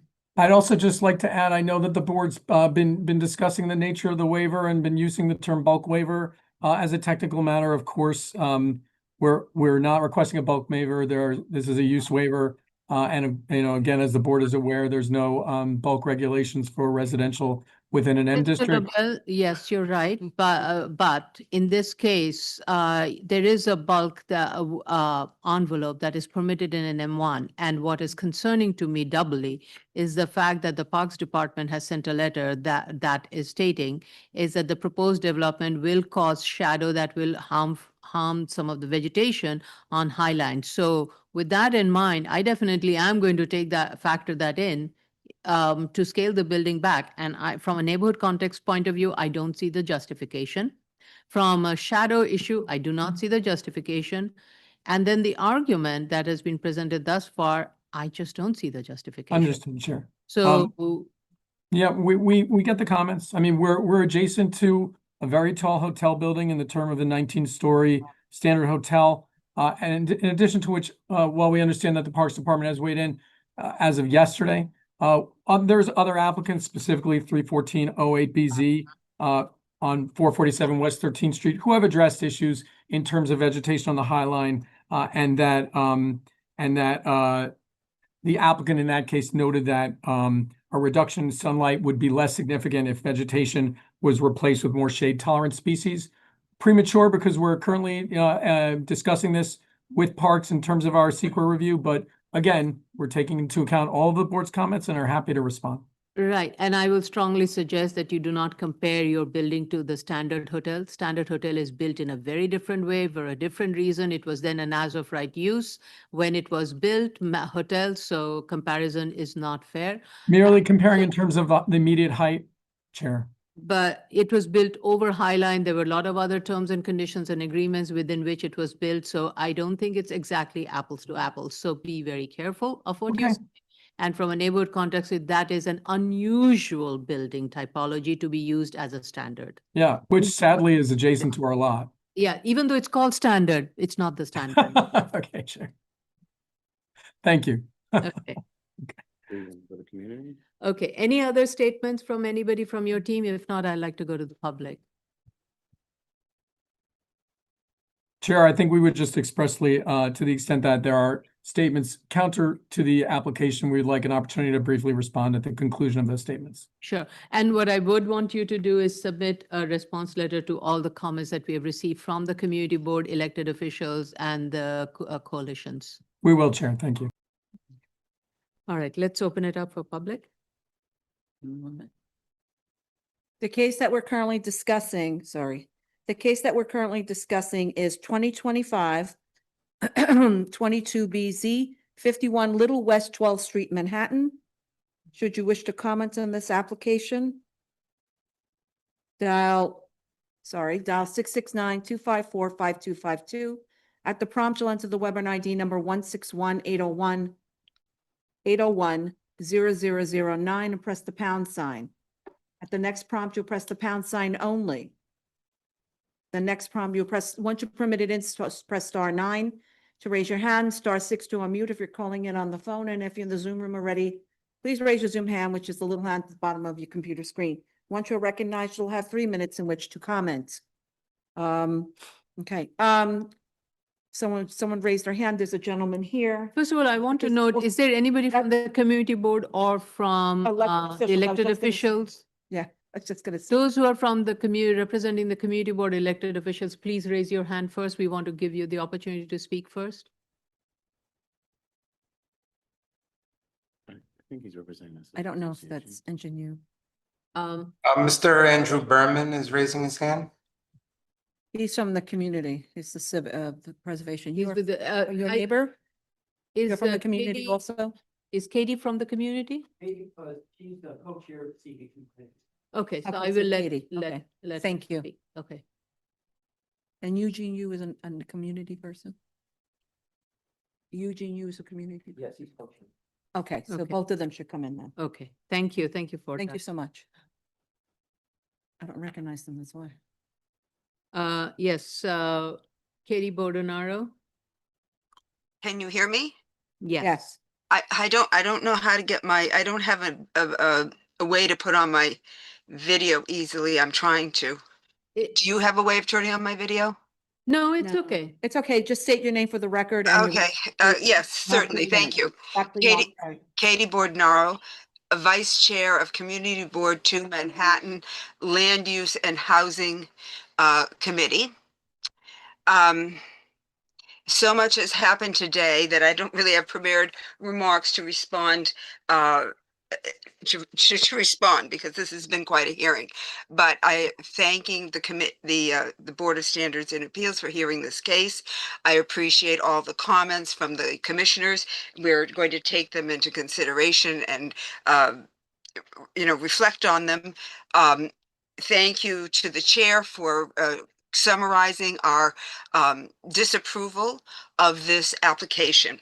I was particularly struck by a couple of things that have come up today, which we discussed in our committee hearing. And one was about the potential use of this building as a sort of boutique office building. And we have comparables from nearby offices that are being driven by Google, which is within our community board right down along the waterfront. And we found that the comparables that were presented by the applicant were not in line with other office, they were far below other office rentals that might be considered for this area. Because as we all know, and as you've said today, meatpacking is a very cutting edge kind of place, very popular for retail, restaurants, culture, and also office use. In addition, there was discussion today about retail, and I only want to point out that within a 2 or 3 block radius, we have such luxury retailers as Hermes, Rolex, Louis Vuitton. So the idea that you couldn't have a good retail piece on the ground floor in that area, there's already a clientele for a very high-end retail use on the ground floor. As to the hotel use, I know that it would be by special permit, but we have a boutique hotel from Restoration Hardware, also within a block and a half on Gansevoort Street. And so even if it were by special permit, the idea that it was not pursued in this very hot area, which is a destination, tourist destination, it wasn't even considered, concerned the community board. We are going to review everything that you've said today, and we're going to review some of we just learned about this Parks Department letter, and we just learned about Assemblymember Glick's letter, so we may have more to say, but we do appreciate the board's very good analysis, and we agree with the questions that you're raising, because these are kinds of questions that we raised in our deliberations. So thank you again. Thank you. Eugene, you also a member of the board, community board? Yes, hello, thank you, Chairperson Chanda. My name is Eugene Yu. I am Chair of CB2 Manhattan's Land Use and Housing Committee. Again, I want to reiterate what Katie has also said in terms of giving our thanks for a very informative hearing. We particularly enjoyed hearing the comments by the commissioners as to the issues that we had also found with this particular applicant in terms of the variance that they were seeking. I did want to also mention that in regards to the self-created hardship, the community board had inquired with the applicant as to why the lot was vacant, And, there was some discussion as to, how the building was initially condemned by the Department of Buildings during the construction of the Standard Hotel. And notably, after that damage had come to the original building that was on this lot, the applicant never went and pursued any kind of legal action against the hotel for damage to the building. And so the lot was was simply left empty. But we found it very interesting that there was no legal action. There was no attempt to get remuneration for damage to the building. And we wondered if that was because the building was condemned because of the conditions that were on site at the time. I think there were reports that the building maintenance had not simply been kept up. So I think there were some questions that had come up for us in regards to, the hardship, the hardship aspect of this application. And again, we also felt that in terms of the variance and the potential uses on the site, again, Gansevoort the meatpacking is a very expensive and very exclusive shopping environment. Boutique hotels such as the Restoration Hardware Guest House, which is just steps from this location, have provided are a very successful use in the neighborhood, and that the building itself, we were not sure whether this is the minimum variance because there were no scenarios that did not involve essentially putting on the maximum variance and away from the 5 FAR envelope. So thank you for the opportunity to give testimony, and thank you for recognizing our denial of this variance from the perspective of the Land Use Committee. Thank you. Okay, thank you. Before Mr. Berman steps in, I just want to state, when we ask for an alternative review, we always ask for a review that is permitted as of right. So a hotel project, even though it may look viable based on what the hotels that are in practice, a hotel today will not be permitted as of right in the zoning district. So therefore, for that reason, the analysis of a hotel review as of right cannot be considered for that very simple reason. It's a discretionary process that would result in a hotel, and so it's a speculative from that point of view. Okay, thank you. Okay, thank you. Good. For Mr. Berman. Are you with the Civic Association? Are you with the Civic Association? Okay, so you're with Safe Gansevoort? Okay, Mr. Berman, this gentleman from Safe Gansevoort has been here since morning, so I will let him speak and then I will let you start. I hope you're okay with that? Yeah, you can go up to the mic. Okay. Press the mic. Who? We asked, I didn't see it. Who? No, no. Assembly member, I don't see anybody's hand from anybody else. So you then, Mr. Berman.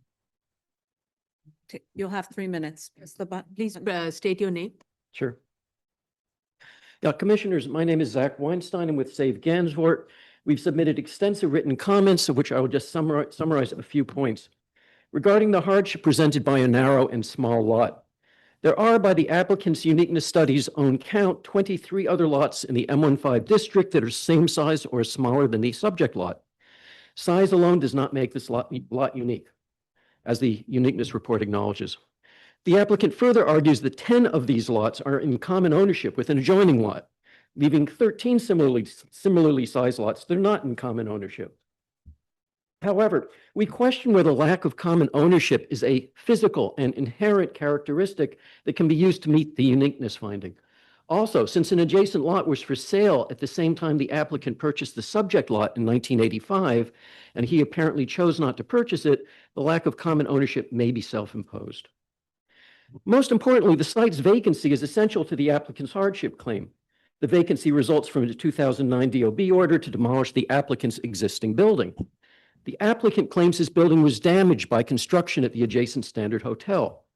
However, multiple DOB violations strongly indicate that the applicant's building's instability was caused by lack of maintenance and by illegal construction by the applicant.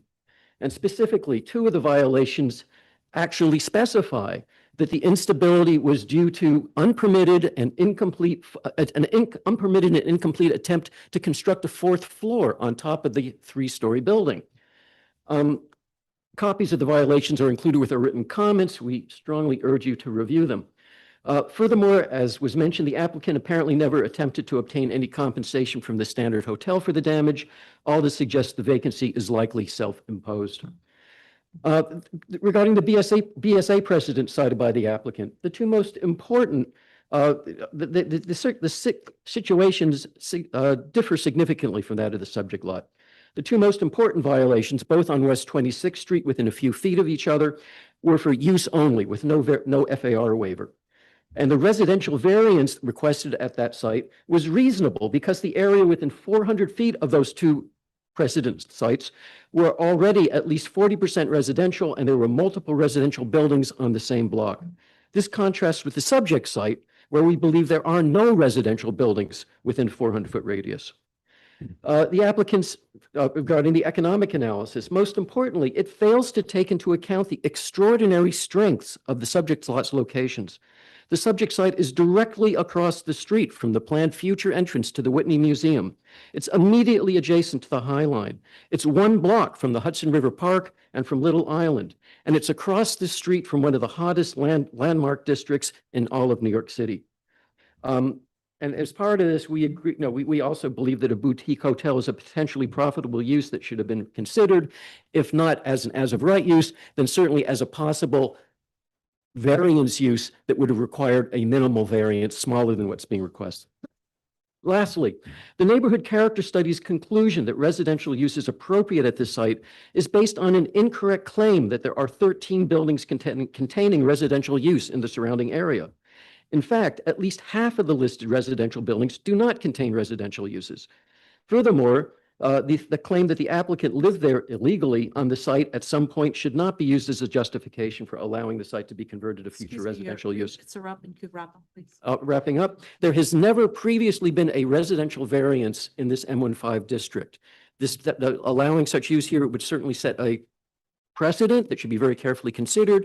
This kind of change is more appropriately considered through a rezoning as opposed to a variance. And lastly, we strongly agree with the chair that whatever is built on this site, it should not exceed the FAR that's allowed as of right in the M15 district. Thank you very much. Thank you. Thank you for your patience. Patience. I'm sorry? Thank you very much. You're very welcome. If there are any questions, I'm happy to answer them, but there's a lot. All of these claims are substantiated in great detail in the written comments. Thank you. Thank you. Yes, we read the letter. Okay. Mr. Berman? Mr. Berman, thank you for your patience. Great. Thank you very much. I'm Andrew Berman, speaking on behalf of Village Preservation. We urge you to reject the application for this variance, which fails to meet the required findings, is based upon false and misleading information, and would substantially negatively impact the character of the surrounding neighborhood. We've submitted more extensive comments to the board, so I'll merely summarize some of the important points, which is that the applicant has failed to demonstrate the required financial hardship, to say nothing of substantiating that the unique conditions are not self-imposed. The applicant has failed to adequately analyze as-of-right uses and their potential profitability as part of the financial analysis. And the applicant has mischaracterized how dramatically the proposed development would deviate from neighborhood character, in many cases basing those characterizations on false or misleading information. Our submission goes into the specifics, but a few highlights I would offer are that the site is arguably particularly desirable and potentially profitable, given its close proximity to the Whitney Museum with its 1 million annual visitors, the High Line with its 8 million annual visitors, Little Island with its 1.5 million annual visitors, and the Hudson River Park with its 17 million annual visitors. Regarding the issue of the boutique hotel, I understand that it is no longer technically as of right, but it would seem as though it would be a lesser deviation from the existing zoning since it is merely by special permit. And for that reason, I would question why they would, if a use variance is required, why that would not be what they would be required to look at first. I would also point out that the lack of a building on the lot actually saves the applicants the cost of demolition rather than increasing costs. And as the prior speaker pointed out, there's much evidence to indicate that the reasons for the demolition of that building may have fallen on the applicant's shoulders rather than anyone else's. I would also point out that the comparables pointed to in the application for potential profitability of various uses or similar zoning variances are often anything but comparable. The locations cited are often of vastly different circumstances with different margins of profit likely to result and different circumstances surrounding the variances granted. The application is rife with inaccuracies about residential uses in the area, as well as labeling sites as restaurants when they are primarily things like spas or salons. I would also point out that in the true building height that is proposed is 203 feet, not 173 or 176 when you count the architectural element on top. And then lastly, as has been stated by members of the board, the justification for the project based upon a far from approved plan across the street proposed by the outgoing mayor is wholly inappropriate. Whether or not and in what form that project will come to pass is still to be determined. And in any case, it is premised on providing affordable housing, which this development would not. So for these and for other reasons provided, we urge you to reject the application. Thank you, Mr. Berman.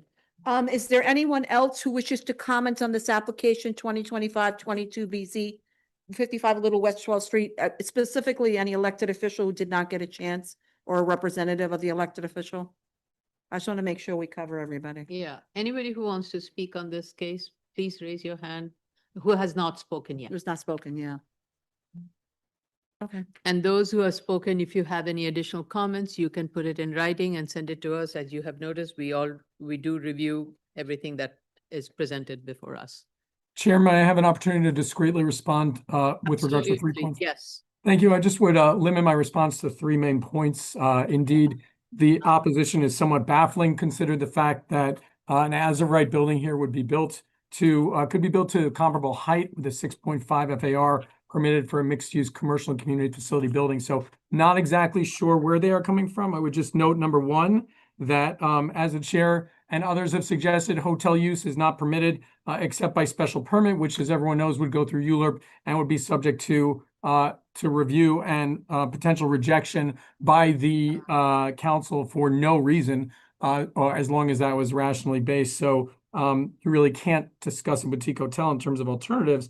The 2 other points I would make would be, number one, although Mr. Weinstein may not appreciate that adjacent ownership in his view may not constitute a unique condition, it has been cited by the board when coupled with vacancy and the opportunity to combine lots as constituting a unique condition, specifically with regards to, again, the 129 West 26th Street case, which, by the way, demonstrated that while there were 70 lots with widths of 25 feet or less in the review area, as was looked at on that block, because of the adjacency in terms of common ownership and the opportunity for that, this was the only narrow and vacant lot not so affected. So again, this is valuable precedent and one which Mr. Weinstein fails to recognize. And finally, I would just note the worst type of victim shaming, that this building is adjacent to a 19-story hotel, which during its construction damaged the building of a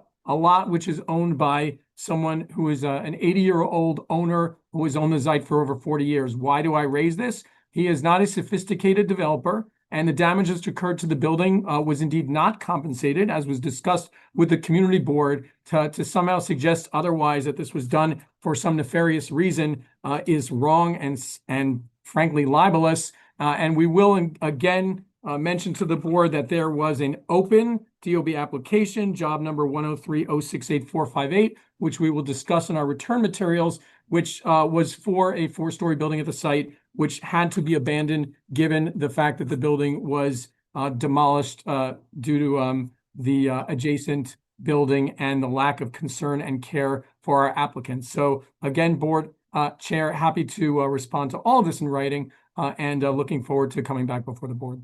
Yes, thank you. Thank you for this, for summarizing that, Mr. Lobel. Again, I think look at an as of right alternative that is viable, boutique shops, those type of thing, commercial office space, and come up with a justification as to why, demonstrate, not come up, demonstrate why those are not viable. And the second part is eliminate all the other, we are not at all convinced with all the other hardships that has been listed other than the uniqueness of the 25-foot wide lot, width of the lot. So with those in place and the direction that we have given, please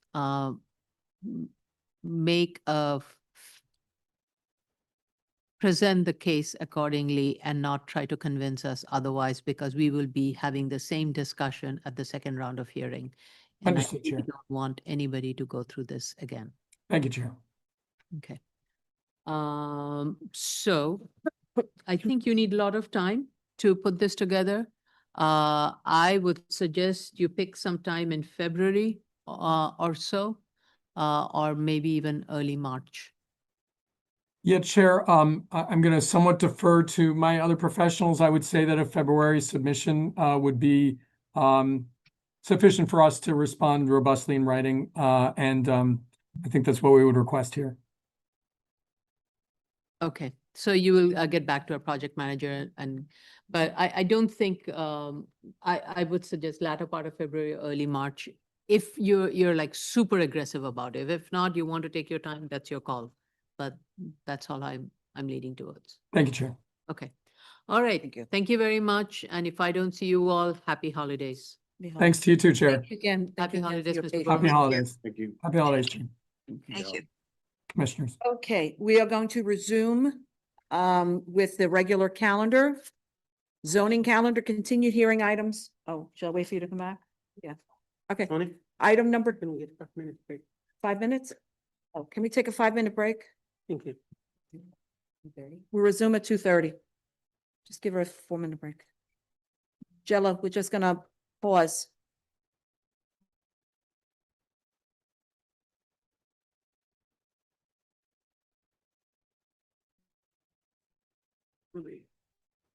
Just let her know we'll take a 5-minute break. Ladies and gentlemen, we're just gonna take a 5-minute break. Where's Carla? Can you shut this off? Mic's off. Mic's on, so still lit.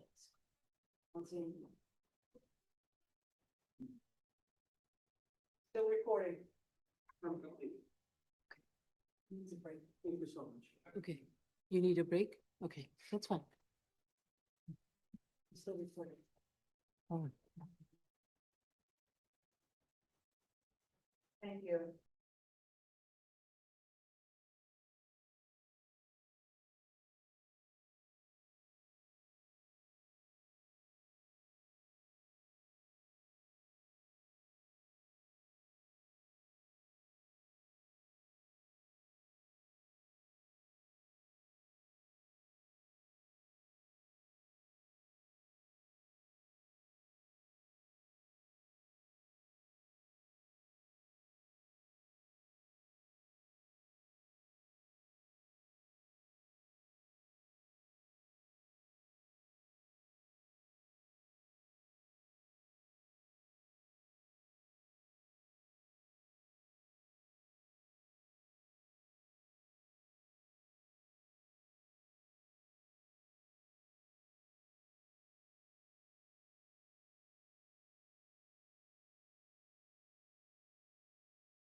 Okay, commissioners, please ensure your microphones are on. Ms. Matias, we are back on the record. You may proceed.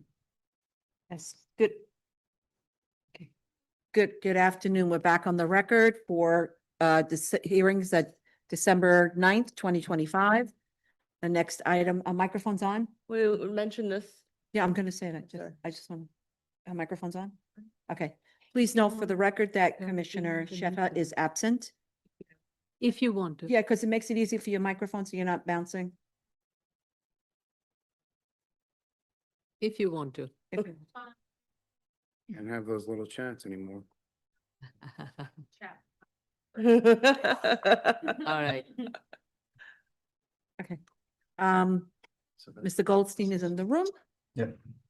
Raise your right hand. Do you affirm to tell the truth, the whole truth, and nothing but the truth in your testimony before this board and to respond honestly to board member questions?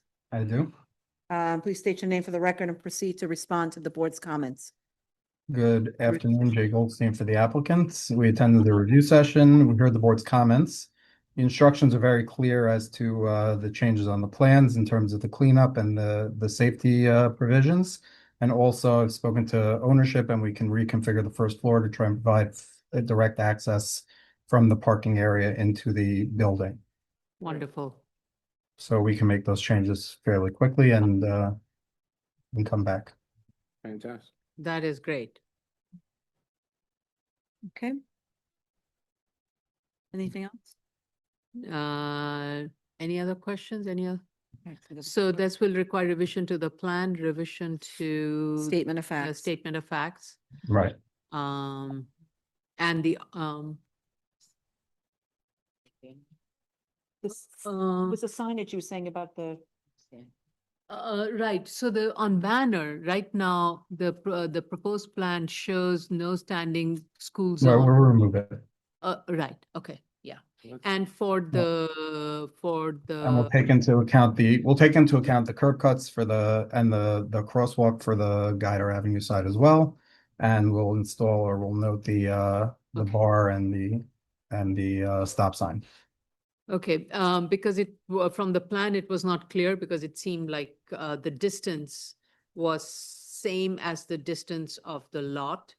And that's why I raised the question. It showed the distance is 120 feet from the crosswalk to the end of the property, whereas your property length is 122. So it seemed like you were still factoring. We'll clarify it. Yeah, so please modify it and correct it and to make it consistent. Okay. All right, any other questions or comments? Thank you, Mr. Goldstein. And I do need the public, Yes. but I want to thank him for responding to our comments. Go ahead. Okay.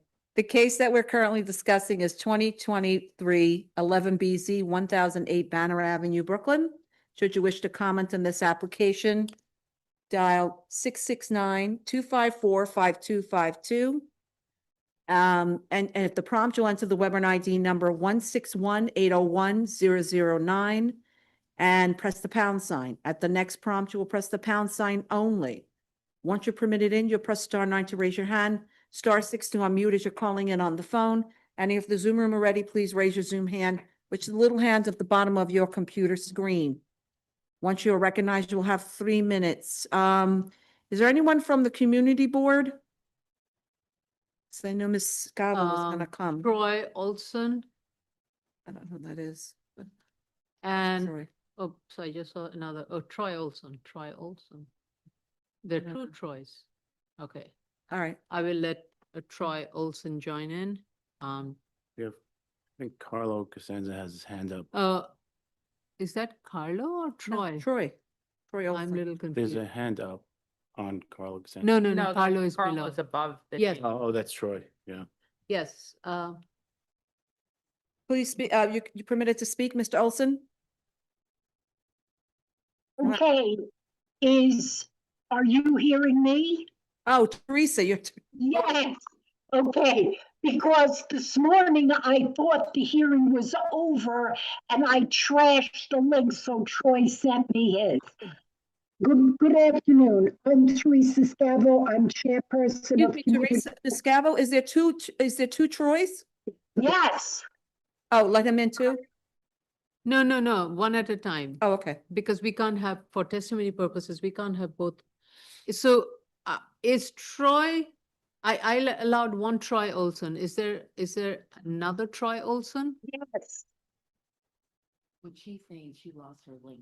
Oh, so she's, Troy- so you're joining in as, okay, fine. So I will first let Teresa speak and then Mr. Olson can join, can She's from the speak. community board. Ms. Okay, so. Okay. We will start again. I'm Teresa Scavo. I am chairperson of Community Board 15. Community Board 15 voted unanimously against this application because we live here and we're all familiar with this location. Putting a daycare center here is outrageous. Every day you would be putting children's lives at risk. I ask, have any of you physically visited the location? This morning at 9 a.m., I passed the location. The car wash had cars blocking Banner Avenue and wrapping around Guider Avenue, causing traffic snarls on every block there. Guider Avenue is access to the westbound Belt Parkway. In the morning, cars are backed up down Guider Avenue for minimum 2 blocks. Banner Avenue is access to the eastbound Belt Parkway. In his application, Mr. Goldstein is comparing his Queens school location to this location. A huge difference. The Queens location for their daycare is on a small one-way street, no traffic, bordered by a modest residential community. Southern Brooklyn is car-centric. Everybody drives, whether around the corner or drop off or pick up at school. To infer that parents are going to be taking a 3-month-old child on a train to bring him to daycare or walk in this community is ridiculous. It is not going to happen. You pass by any daycare in this community, anyone, there is double and triple parked cars. I implore the board to really consider before approving this application, because I don't ever want it on my head that this was approved and a child's life was put at risk. Thank you. Thank you. Mr. Troy Olson?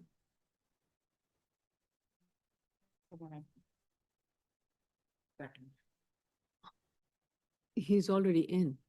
No, but that's her link. There's another Troy. Mr. Olson, raise your hand.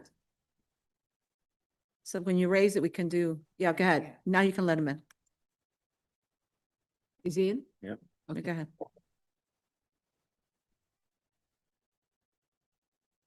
Oh, no, something's wrong. Okay, please try again, Mr. Olson? Can you hear me? Yes, thank you. All right, thank you. Sorry about that. Yeah, I'm Troy Olson. I'm legislative director for Councilwoman Ina Vernikov. So I want to affiliate with the comments Chair Scavo just said. And I've walked that area myself a lot. It is. We didn't catch your affiliation. You said you're a representative council member? Yep, I'm a representative of Councilwoman Ina Vernikov. It's why I signed up to speak. Teresa's I think she's right on these comments. I want to stress 2 things. Obviously the councilwoman is very supportive of daycares within her district, but parking and congestion is a huge problem in Southern Brooklyn. I would say it's a whole nother world compared to the north, and definitely drives the 22-23% commuting statistic. I appreciate that the applicant has a lot of care and preparation in the file. I looked at it, but I don't. There's writing it, and then there's the reality of what would happen. I think you would have a lot of parents drop off, and the experience for this is all of our public schools throughout this area have a lot of drop off. and a lot of double parking, triple parking. That's, you know, maybe middle school kids, high school kids. This would be children. This would be very small children. So I really think this would not be fundamentally, I don't think this is an appropriate location for daycare. I think there's probably an analogous spot that's a little bit closer to the Queens location. You know, a lot of people do drive in Queens, but somewhere where there's a little less, maybe a more purely residential area, that is maybe a block off another school, somewhere a little bit further up. Really not this location though. It gets so backed up, so congested. You have a car wash right nearby.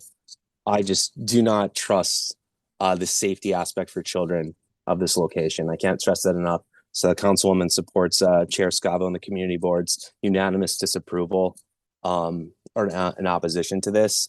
You know, of course, I think it'd be a great daycare, but I looked at the other site. Looks like they got a great reviews, great track record. It could be a great second daycare, but I think it should go somewhere else.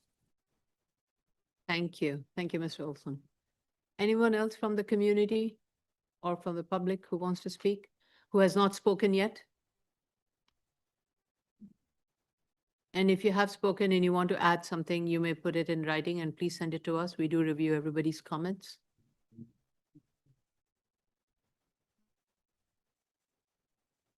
I think Teresa has raised her hand from the other Troy Olson, and since you have spoken, I would suggest you submit your comments, additional comments in writing.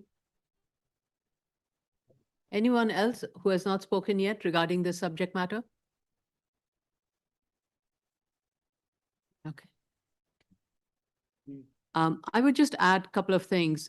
First of all, the applicant, upon advisement from both from BSA and from DOT, but primarily from us, actually changed the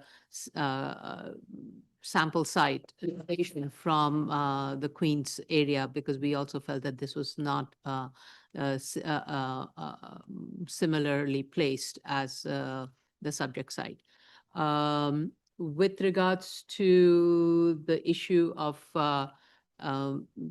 guider movement, that is one of the reasons why the board has insisted that the driveway be used primarily for drop off and pickup, and be and used and not just solely rely on drop off and pickup happening by the curbside, where the applicant is proposing a no standing zone. So even taking the highest volume of drop off and pickup, the applicant indicates that it would be able to accommodate it through the combination of both the primary drive-through area and the curb cuts located. We do share the concerns that has been raised from everybody at the community and the elected officials. Based on the site visits, we do understand what is being stated. At the same time, the applicant was asked to do an as-of-right analysis of this site. The as-of-right analysis would have resulted in a use that would have had more vehicular and pedestrian traffic compared to what is being proposed. So yes, we are looking at a case that requires a special permit, but it would result in less traffic impediments and pedestrian impediment than what could be located in this building as of right, such as a medical facility or even a community facility use for that matter.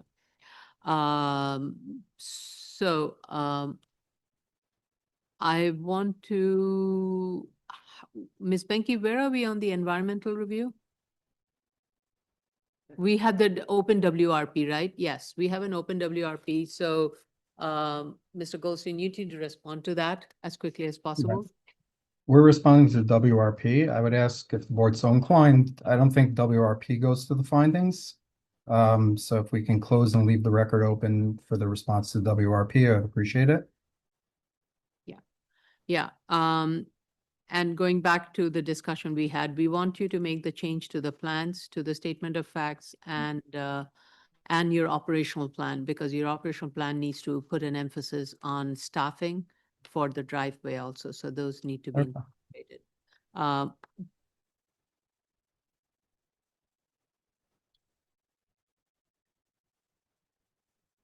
Okay. So is everybody okay? Because I believe based on the information that is provided, the applicant has met the findings. So we can close this application, but keep the record open. Okay. All right. Motion to close. Motion to close, Chair Shanda, Aye. Vice Chair Shabeta, Aye. Commissioner Otley Brown, Aye. Commissioner Yoon. Aye. Thank you very much. We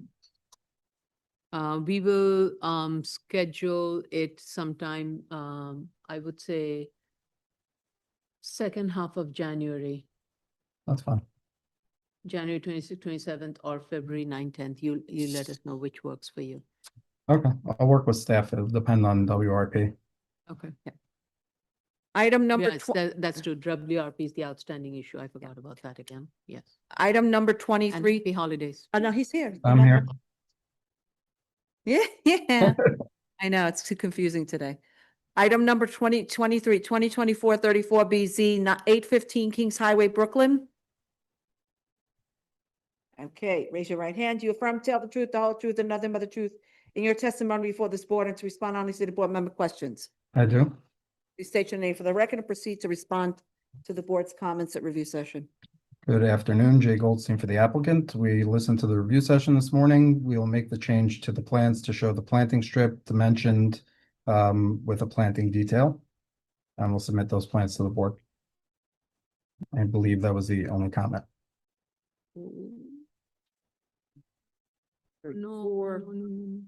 Realignment of curb cuts. That was That was resolved. That was done. Shields and grass, that was it. That's all I have. Planting detail. Reservoir spaces, parking spaces, and now 108. Yeah, that's what I have. Something is happening with my mouse. Shrubs and grass. Oh, you need to provide detail on the planting. Okay, Right. Something What happened? strange is happening. We're going to provide dimensions and depths on the plans showing the planting details for the planting strip. You need a Carlo? I need Carlo.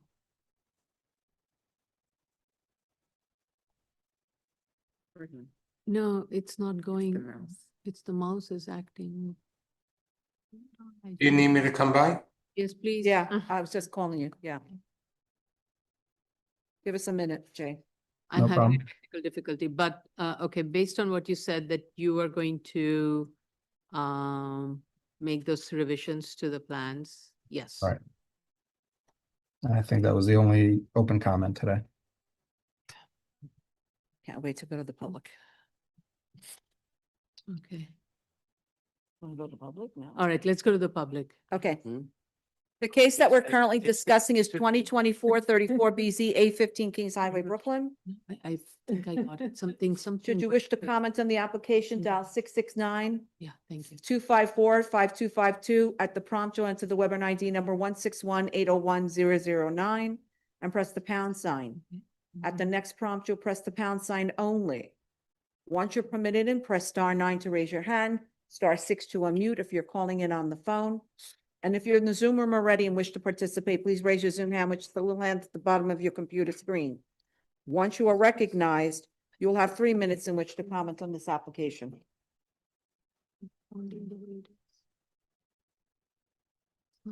It's just kind of going into a tizzy. Let me see if I can. First, I want to save this if I can save this. Huh? Okay, it's working. I didn't start, so I got a place to give them time. Right?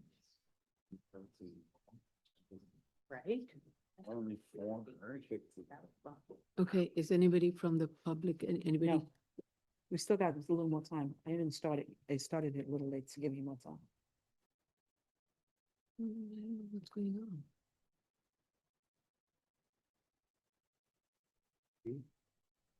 The mouse just kind of went crazy. It wouldn't let me. No, I've slowed it. So there's something is going on with the word. It's always good to print it out sometimes. Print out your comments. What's going Better. on? There's nothing, I updated everything. Yeah, everything is updated, 23 minutes. Last check, 23 minutes. Is it okay? I hope so. Don't go anywhere, see. doctor. Don't go anywhere. Okay, no one raised their hands, no one called in. All right, Mr. Goldstein, I seem to have had a little bit of a technical glitch here. All right, I We have think a quorum, so we can close it. we have a quorum. I do just, for the final EAS, I noticed some purple notes on the pages, so I would like them resubmitted without the purple notes. That's my comment. Okay, No problem.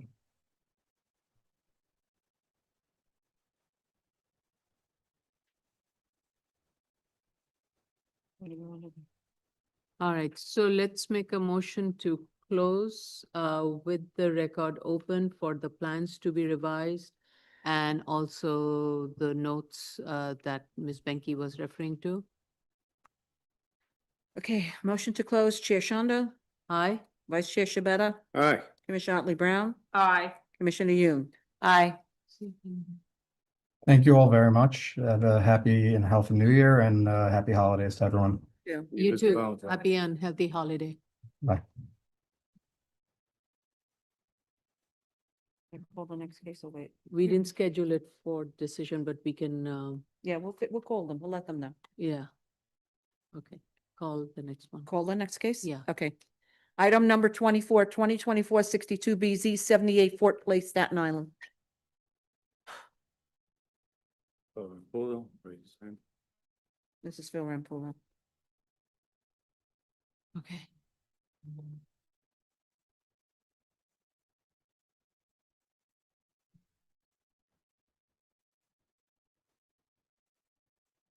Okay. Okay, that's Peter. Anyone else joining you, Mr. Rampulo? Peter Rampula to my right. Okay. Please raise your right hands. Do you affirm to tell the truth, the whole truth, and nothing but the truth in your testimony before this board and to respond honestly to board member questions? I do. State your name for the record and proceed. Philip Rampula. We listened to the review session, and I just want to point out a few things from the last hearing. We removed 27 dwelling units and 2 full upper floors off of the top of the building. Mention was made to increase the size of our rooms and do a better mix of studios, 1-bedrooms, and 2-bedroom units. It was suggested by the board that we do 2-bedroom duplexes. And that's the submission that we made. Now, I heard what you said in terms of Chapter 15, that this is a community facility building with sleeping accommodations. So the existing building can be converted on an as-of-right basis. And now you've stated that you would want us to take off any other additions to the building and just be left with the original building. So what I wanted to point out is that even if I did that, I still have problems with the building that I need a variance for. And if I can bring up my screen, I will. Okay, So can you see this? yes. So to your left is the existing basement floor plan, and to your right is the proposed basement floor plan. The basement floor plan is totally above grade, so it works in terms of putting apartments down there. However, this is 2 separate buildings. This level is 1 basement here, separated by a garage that goes underneath the a floor above, and then a separate basement here with no connectivity at this level to get from one side to the other. So what we had proposed, and you see it here, this says new corridor that's tucked, that driveway, I believe, is 18 to 20 feet high, and tucked above the driveway is this new corridor to connect to over here. Now, when we get to the elevation, I don't even know if I have to go there yet. There's a difference in floor heights between the old and the new. So over here, we've created this handicapped lift with a set of stairs to get you up to this level. Now, once I get up to this level, I have to worry about my exits. So we popped a staircase out into the courtyard so that I'd have a stair here and here for exit purposes and travel distances. This is a freight elevator that goes from the garbage room all the way to the roof. If this was segregated, this would be the only elevator I have, but it's a freight elevator, it's a service elevator. So we were proposing another elevator over here. So this is an addition to the existing building in order to make handicapped accessibility and to make our exits work. Coming up to the next floor. Are these plans big enough for you? I hope. Coming up to the next floor, we have the same change in elevation with this set of stairs that connects this portion of this building to this building. Again, we're doing the handicapped lift. We're popping out right here, which is right here, added floor area.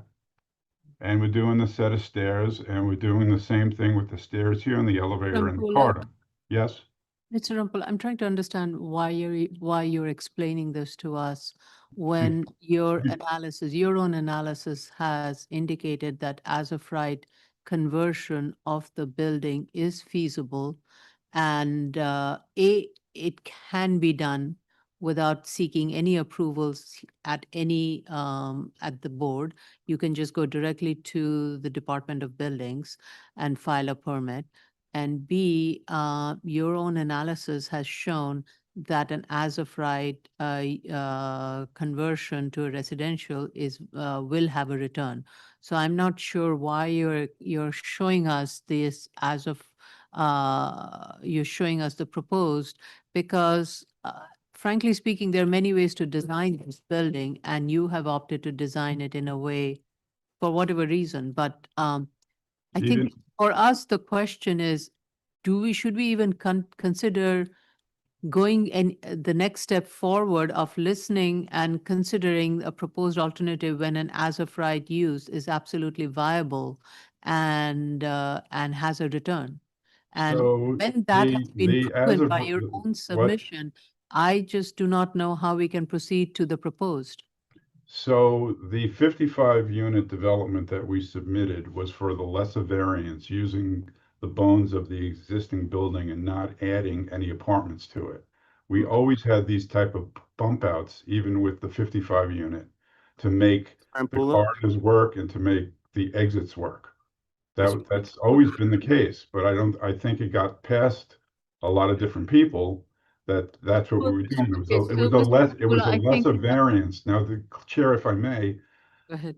The only avenue to add floor area under Chapter 15 is a special permit to the City Planning Commission if you have a sky exposure building. But we don't have a sky exposure building because I don't want to interrupt you. I really don't. I think what the board has tried to say is that we do not remain convinced that there is an A finding. So, and you started off saying that you would still need, hold on, just let me finish. You started off saying that you would still need you believe that you still would need a variance. But I think you might want to put that submission in writing or review it, because just pointing out these elevations and grade level issues in and of itself doesn't really give us an A finding if you could put it all together in writing for us, or at such time, if you don't believe that you would convince us, decide to withdraw this application, I think that'd be the best way to proceed. In all due respect, Vice Chair, I did put it in writing. It's in my last submission. We're It's not on- convinced. It's page 5, and We're not convinced. I talk about the different. Commissioner Otley Brown, let Mr. Rampolla speak, then I will let you speak, because just for the record, I just want a clean record. Go ahead, Mr. Rampolla. I put into my findings that the floors are at different levels. I put into my findings that there was no connectivity at the basement level whatsoever. Okay. Okay, So yes. we are familiar with the building, and we are familiar with the hardship that you have stated. Commissioner Otley I Brown. just want to say that we're not convinced, because even if what you had said is a valid hardship, this existing building is overbuilt. So you would not even be able to make the argument that the existing zoning is somehow hindering you from getting the maximum amount of development out of your building or out of your property. You're getting more than the maximum.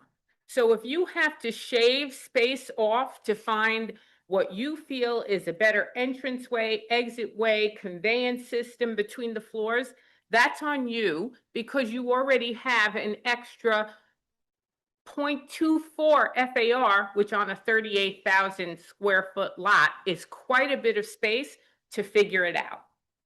So I'm not in the least bit sympathetic, and I really don't think that my fellow board members are sympathetic at all at this point.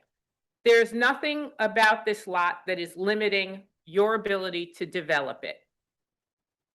I respectfully disagree. I mean, this is our second hearing on this. I was encouraged to do duplex apartments, and You're absolutely right, Mr. Rampolla. You were, I was one of the board members who did ask you to consider it, because at that time, we did not have any evidence that indicated that this building could be converted to, and be repurposed as an as-of-right residential development. At that time, what we had before us was an as-of-right community facility conversion, which lended to a negative return and was not feasible. We all agreed with that. And at that time, we had suggested this. At the same time, we also wanted a complete review of the text amendment and prove that an as-of-right conversion of this building was it possible? And if so, could you convert the entire building to residential use? And your own documents have indicated that yes, it can be. So you not only are privileged with a 1.24 FAR of a residential building that you can convert to as of right, you can do it without having to go to anybody. I don't see how I think that itself makes the argument of obsolescence moot in my mind. And therefore the following subsequent arguments that you are stating has no place because of that reason. So I will strongly suggest at this point, please review your documents, please listen to what we have stated, and then if you want to pursue, you're taking a huge risk, because I don't think the board here is convinced at all, because that element of the threshold establishes that this building can be converted as of right to a residential building. Well, With the rate of return. ground to even consider the next piece. The rate of return is only 3.55. There is a rate of return. And the rate of return is completely based on what you propose to use this building as. The fact that you can use it as a residential building and you chose to have micro units, that's your decision. If you were to do something else and a condo or something, maybe the return would be different. But bottom line is you can have, you can have a return. And you can have an as-of-right development. So I think your analysis is not helping your argument itself. I've listened to a lot of board cases, and I've listened to Commissioner Otley Brown. you may not believe this, but tremendously I have.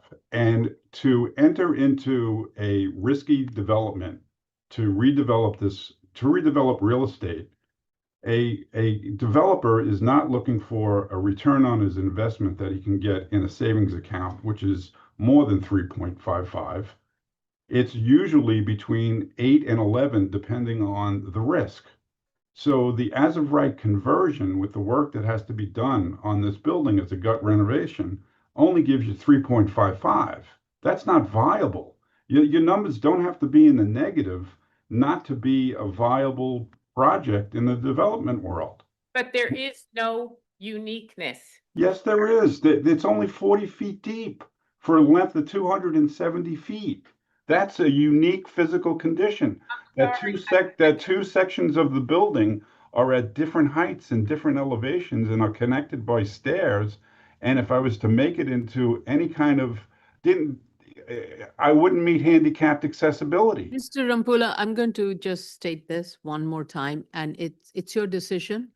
You have two choices. One is to withdraw the application, or if you want to continue to fight the board and want to convince us otherwise, read through everything that we have stated and make your presentation. I cannot give you any assurance. Well, Chair, given that. Myself, I what I'm myself am stepping proposing, away.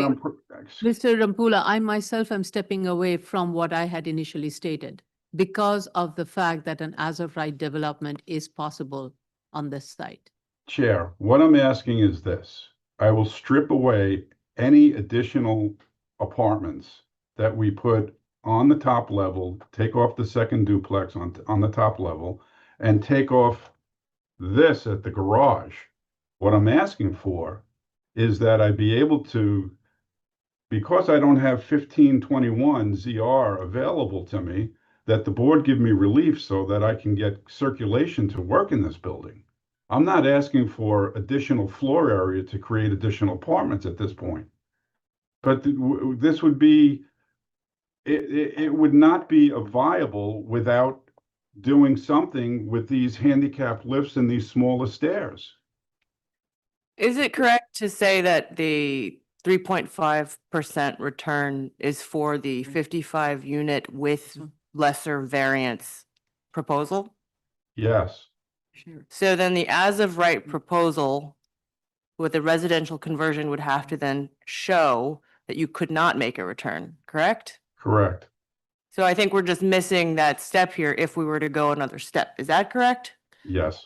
No? No, But there you is. have to be convinced of that there is a finding of uniqueness, that there's something about this property that is not allowing them to develop to their fullest potential. I see. And when you're given an extra 12,000 or 11,000 square feet of buildable area over everybody else, then it's very hard to be sympathetic.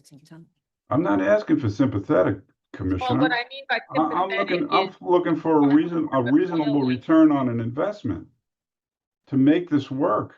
This shaped building was built specifically for a convent with a 40-foot depth, with different heights because an alteration was done to make the bookstore at a later date.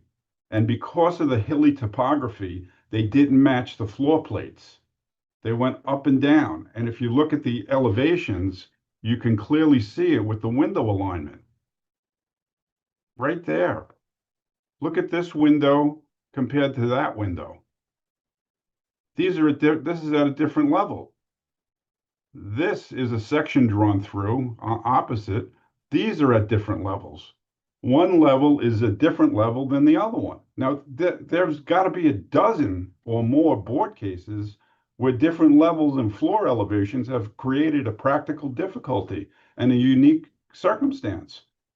That's where I want to pivot and change this application, just to make a double-loaded car to work and to get my handicapped accessible access around the building so that someone from the right side can get to the left side where the community room is. I think there are many ways to resolve that issue, and that, okay, so I am going to Only if, what you're only if, saying. only if I had 1521 available to me, Chair, Uh, but I don't. I'm going to go to the public at this point. Let's go to the public. Stop sharing, Mr. Rampulla. Okay, where am I sharing? Let's see, it doesn't.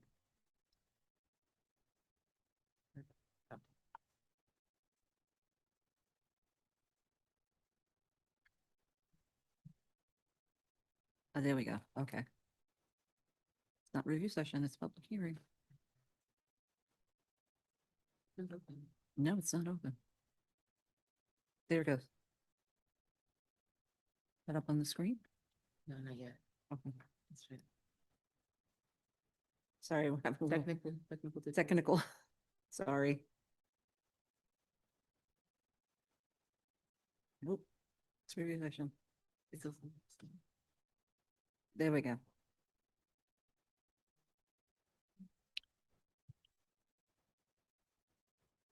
Why is it not doing it? Don't understand why it's not doing it. There we go. Yes, yes, yes. Hallelujah, Jesus. Thank you. Sorry, ladies and gentlemen, my enthusiasm. Got something right. The case we're discussing right now is 2024-62BZ 78 Fort Bay, Staten Island.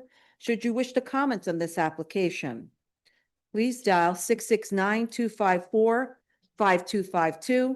At the prompt, you will enter the webinar ID number 161-801-009 and press the pound sign. At the next prompt, you will press the pound sign only. Once you're permitted in, you'll press *9 to raise your hand, *6 to unmute as you're calling in from the phone. And if you're in the Zoom room already, please press the your Zoom hand, which is the little hand at the bottom of your computer screen. Once you are recognized, you'll have 3 minutes in which to comment. Can you see their hand up? I can't see with this. John Kilcullen.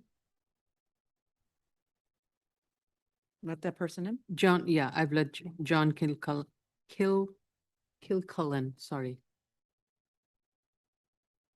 Okay, Mr. Kincolin, if you're wished to speak.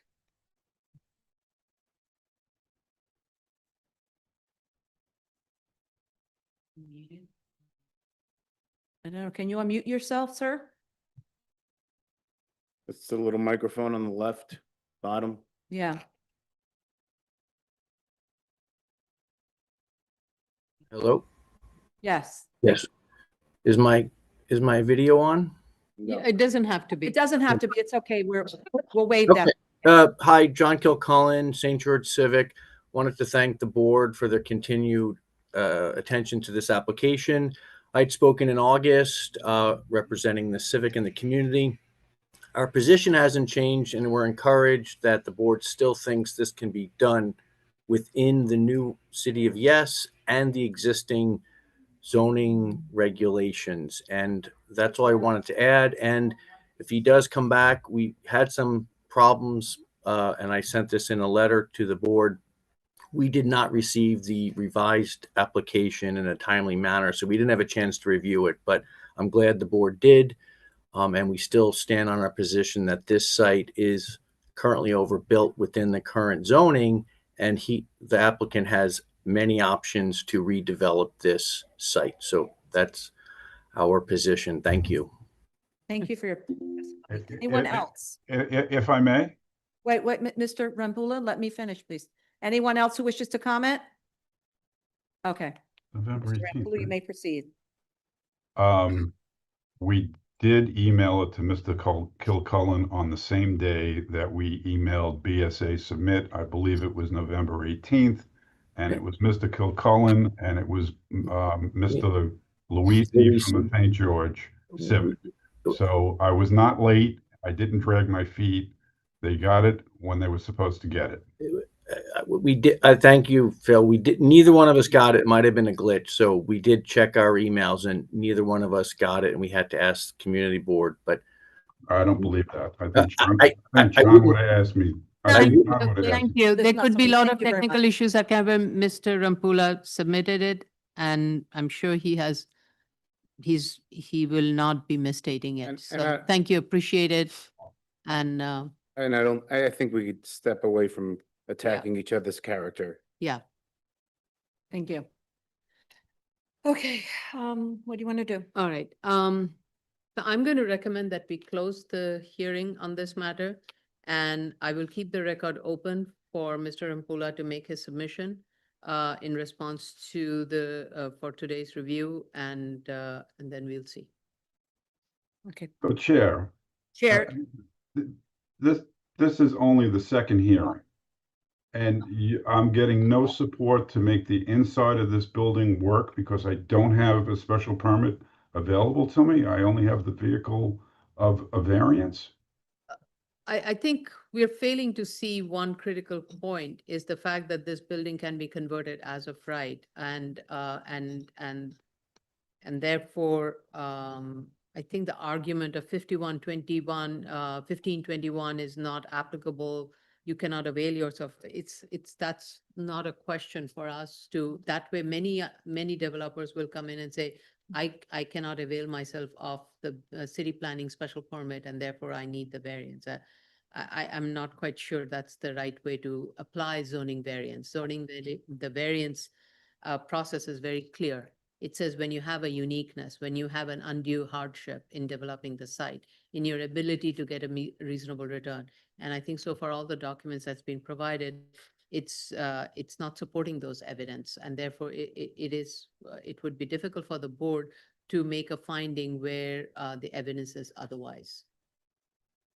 I respectfully disagree. I understand what you're saying, but I disagree with the assessment. The previous case, the previous hearing, the board did agree that I have a unique physical. I'm not disputing that. I'm not disputing that. That was because of the lack of information we had at that time. We did not have an as of right residential use conversion analysis. I would like to jump in because I would like to correct the record because I believe that it was I in the very first hearing who made reference to your ability to as of right convert this. And that's what started the ball rolling, where the chair directed you to examine the zoning resolution to see if there was a section of the zoning resolution that would allow you an as of right conversion to residential. So at no point was the entire board convinced that you had a finding of uniqueness and that this case should be here.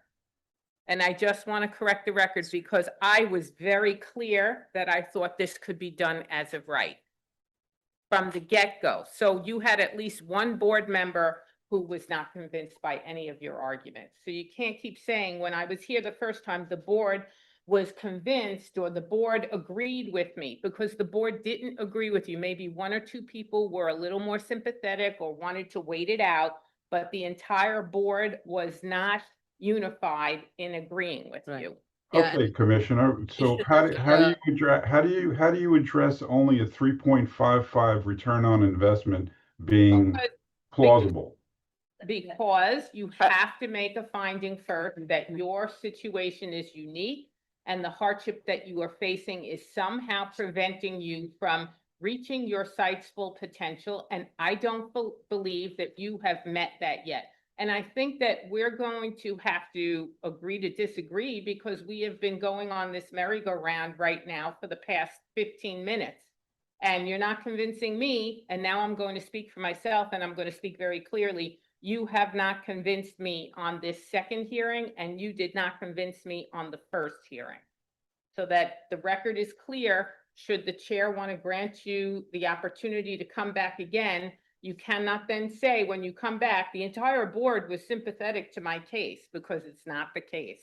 Right. And I'm just going to go back to my notes, and I know I had expressed that there was a functional obsolescence because of the 40-foot depth. And at that time, it was because we were only given an as-of-right community facility use, and therefore the fact that it did not make a return and all the other as-of-right tear down construction was unrealistic. I was okay with the uniqueness at that time. Commissioner Otley Brown was not convinced, and nor was Vice Chair Shibeta. I think I'm just going through my notes.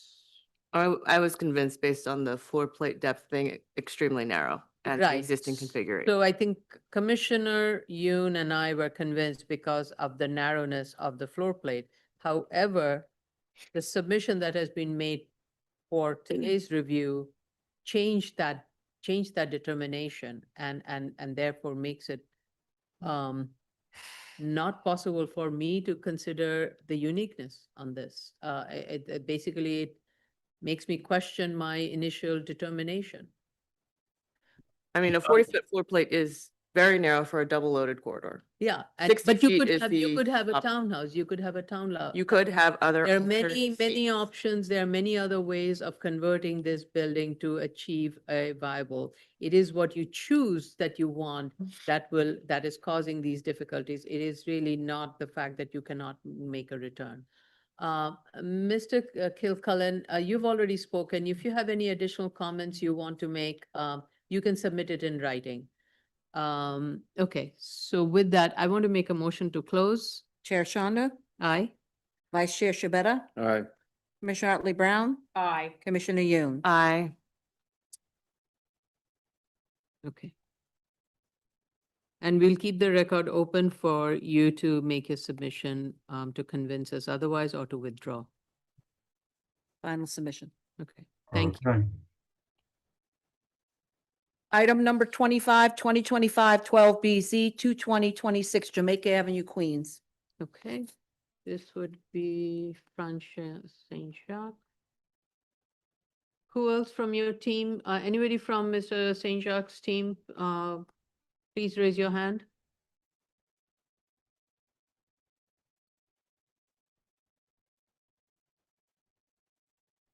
Emmanuel Kokonakis and Michael O'Donnell and Blanca Ramirez. Are those your team members? Hi, sorry, I just got audio, Ms. Matias. Those all, the names I heard are all members of the project team, yes. Mr. Roth, okay. There may be someone from Curtis and Ginsburg Architects, either Zach Weimer or Tamar. I'm just trying to see who else may be. I'm not exactly sure who. Is Blanca Ramirez part of your team? Yes, from Communal Life, the applicant. Yeah, just to join in. So we have Frances, and is Karuna Mehta here? Frank, I'm here as well. Oh, thank you. And our environmental consultant, Mr. Othgrew, is here. Okay. Karuna Mehta is not here. She was here last time, so that's. Correct. Yeah. We had some slight staffing changes as the day. And Tamara. Who else from your team? Please, can you mention the names again? I'm going to butcher the pronunciation of her name, so I'm just going to look at it quickly. Bear with me one sec.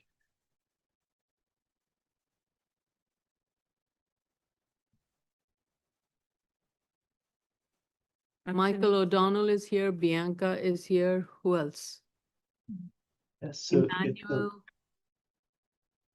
yeah, potentially. Jack Weiner, part of your team? Yes. Sorry, Weimer.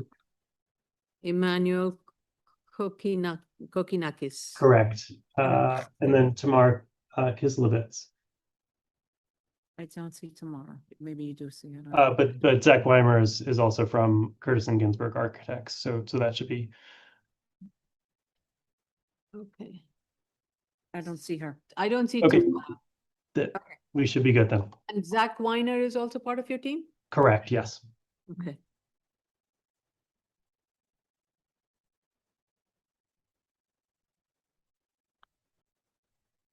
Okay. Okay, ladies and gentlemen.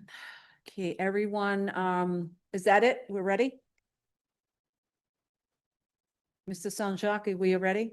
Oh, yes. I'm sorry. We're ready. Okay. Everyone raise your right hand. Do you affirm to tell the truth, the whole truth, and nothing but the truth in your testimony before this board and to respond honestly to the board member questions? Yes. Everyone's supposed to respond. Aye. Okay. All right, Ms. St. Please state your name for the record, whoever is the lead, and proceed to respond to the board's comments at review session. Thank you. I'll start. My name is Frank St. Jacques. I'm with Ackerman LLP. We're land use counsel for the applicant and this variance application. Thank you, Chair, Vice Chair, and Commissioners. We heard the comments at this morning's review session. I'll just briefly summarize how we plan to respond in writing. Then myself and several other team members are available for questions. So I'll start by noting that we will provide a letter summarizing our responses to the community board, to the Queens Village Civic Association. I'll note that we met with the community board, land use committee twice, and the Queens Village Civic Association as well. But we will provide a written response, to the concerns that they've laid out in testimony to the board.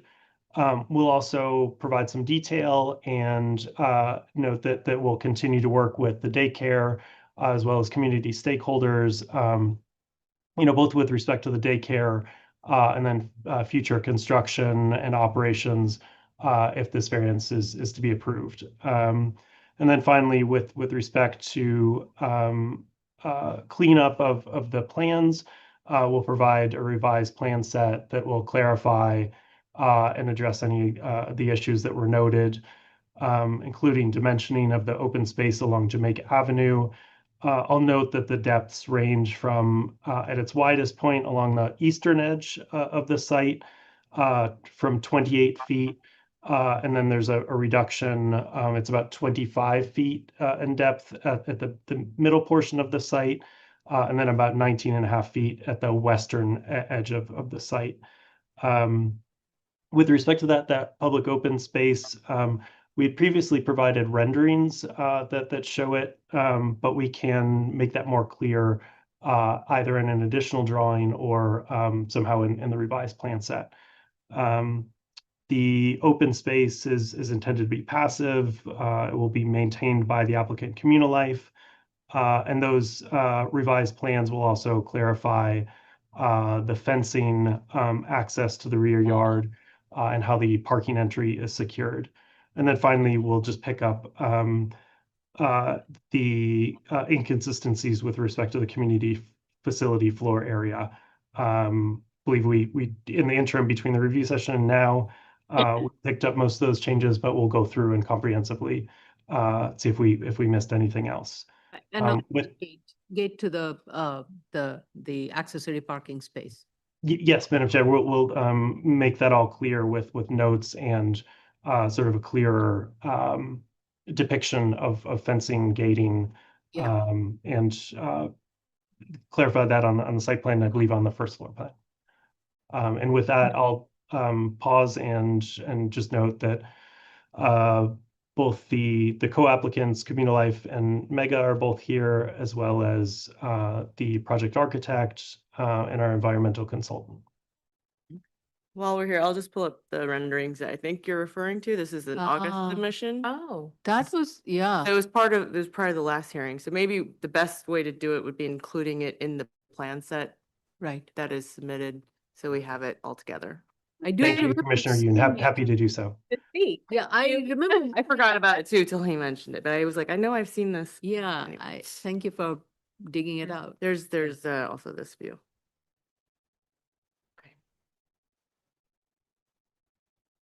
So we'll incorporate those drawings into the proposed plan set. Yeah, and also just provide a little bit of clarity on how this passive open space is going to be, what will this passive open space contain? Will do. Yeah, and if you can provide it through diagram, that would be, of course, helpful in terms. Yes, we can do that. Any questions or comments? Just have a question regarding the daycare. I somehow missed it in the statement of facts, but can you, you're proposing to retain the existing daycare facility in your future proposed daycare facility location? Is that That's correct. That's the intent. There is, there has been ongoing discussion with the daycare provider, and in brief, and members of the project team can speak to this, and we can flesh this out more in our written submission. But essentially, it's complicated to temporarily relocate a daycare facility given the funding and the licensing requirements. So the project team has attempted to facilitate those challenges with the daycare, with also the participation of the local council member, Dr. Natasha Williams. And I will note that the daycare lease has been extended through, I believe, June of 2027 to facilitate further the daycare, avoiding interruptions in the daycare's operations. But we can spell this out with a little bit more detail in the written submission. Just a crazy thought. Since if I recall from my site visit, the daycare facility is located on the west portion of the site, which is where the parking lot entrance will be.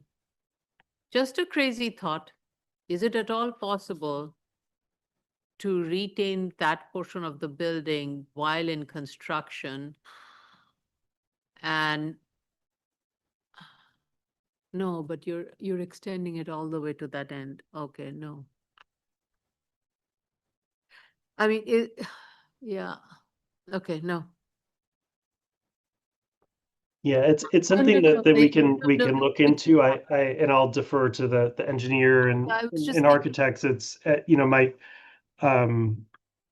we would certainly be happy to evaluate whether or not there's some potential there. Way to keep that little portion of the building where the daycare is and construct the rest of the building, because the parking lot anyway is not going to be built upon.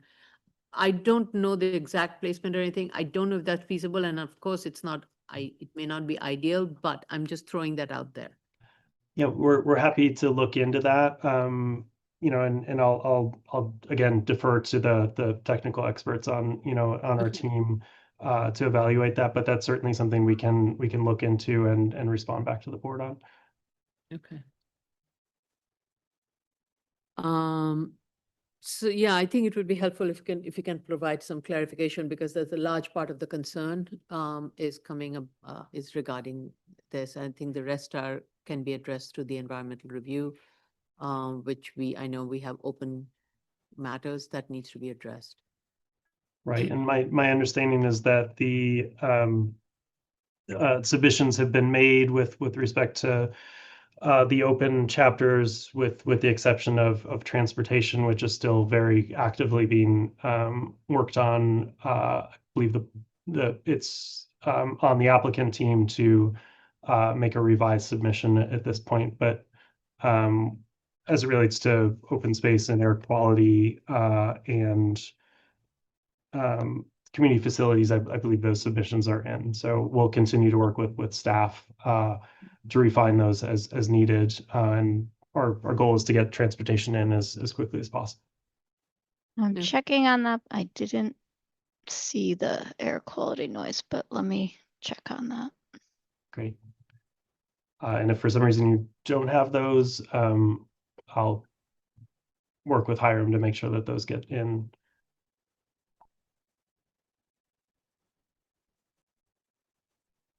Okay. Any other questions or comments? Let's go to any other questions or anything. Otherwise, I'll go to the public. Okay. Let's go to the public then. Yeah. How do I do this? Go. Minimize? Oh, share still? Okay. Clicking on again. First, allow the elected officials. Yeah, Mark Mabilla from the community side. Scroll down. Yeah. Bless you. There we go. There we go. Oh, it's coming. Yes. Is that terrible? Sorry. What did you do? Nothing. Hit the left button. Thank you. We got it, we got it. I'll make it post meeting. Okay, thank you. Nope. No, Session. stop touching. Okay, thank you. Sorry, ladies and gentlemen, bear with me. Okay, the case that we're currently discussing is 2025-12BZ to 2026 Jamaica Avenue. Should you wish to comment on this application, dial 669-254-5252. At the prompt, you'll enter the webinar ID number 161-801-0009 and press the pound sign. At the next prompt, you'll press the pound sign only. Once you're permitted in, press *9 to raise your hand, *6 to unmute as you're calling in on the phone. And if in the Zoom room already, please raise your Zoom hand, which is the little hand at the bottom of your computer screen. Once you're recognized, you'll have 3 minutes in which to comment. Okay, so now stop sharing. Mark McMillan. Yeah, he's the district manager for Community Board. Okay, all right. Yeah. I've, Good afternoon. Can you hear me? yes. Okay, again, thank you for having this hearing. I'm calling on behalf of Queens Community Board 13 that voted unanimously against this project. Let me state from the outset, we support affordable housing and supportive housing, but at the same time, we believe this project is way out of too big for our communities. We looked at the financials, which are where the height is based on, and it's based on a design that was selected by the applicant. And we believe that there could be another design that doesn't require the 12 stories to actually fit in. One of the big things that we have a real issue with is 310 apartments and 46 parking spaces. They gave the example of Jamaica Avenue being 100 feet wide and there being a setback for the building. But these, this neighborhood, and I guess, Chair, you've been out there, but if you look to the north, single-family homes that are already filled up with people who not only use their driveways, but use the streets in front of them, and people who shop on that commercial strip, and people who also use the Queens Village Line and Railroad Station. So we're just that community will be totally devastated by not only residents, but visitors, and who knows what else. And this is something that I don't think a lot of people take into account. People in Eastern Queens and Southeast Queens have chosen to live there because of a specific kind of lifestyle. People have different stages in life. Some people like it where it's exciting and crowded, and we know where those places in Manhattan, lots Brooklyn, and even Western Queens. People have moved out to the areas that I serve because they want to have a more relaxed lifestyle with front yards and backyards and without the bulk that this project will bring. Now, we do understand that new housing is necessary, and we would prefer that we can negotiate with the applicant to bring the size of this property down. If it was 150 apartments with 90 parking spaces, this is something we could absorb. But having a project with this size will totally devastate these blocks along the northern part of Jamaica Avenue and Queens Village. The other concern that we have is the precedent. If you can do it here, you can do it on any of the other major commercial strips that we have in our district. There's not another building over 6 stories high in a 4 square mile area. You have to go west to downtown Jamaica or northeast to North Shore Towers to find something that's this high. And as I stated in the letter that was addressed to the BSA, even the Creedmoor development, which is being done by ESD, we were very sensitive about how those buildings would be. And I think 6 stories was the highest building on this development of many thousands of apartments.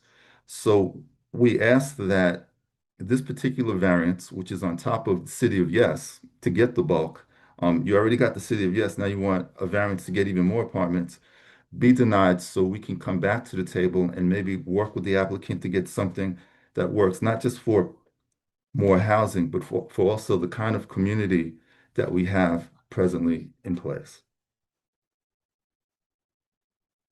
You mentioned something of a reduced number of units and of the parking. Can you combine the two? I missed, I was writing notes, so I missed that part. Okay, as it's presented, and and I might, Mr. St. Jacques, be off by one or two. It's 310 apartments and 46 parking spaces. Right. We're looking to have that and double the parking. You know, I think they can double the parking, and I think they can bring it down. Again, everything is based on a specific design where they have fixed costs. And we argue that they can come up with another design. You can set a premise and have a consequence. They can come up with another design that maybe they can support financially that doesn't have the high number of apartments that they have to have with this particular design. So that's what we're arguing for. We're not saying no. What we're saying is let's meet in the middle somewhere where there can be more supportive and affordable housing without at the same time ruining the communities that they're injecting this large building into.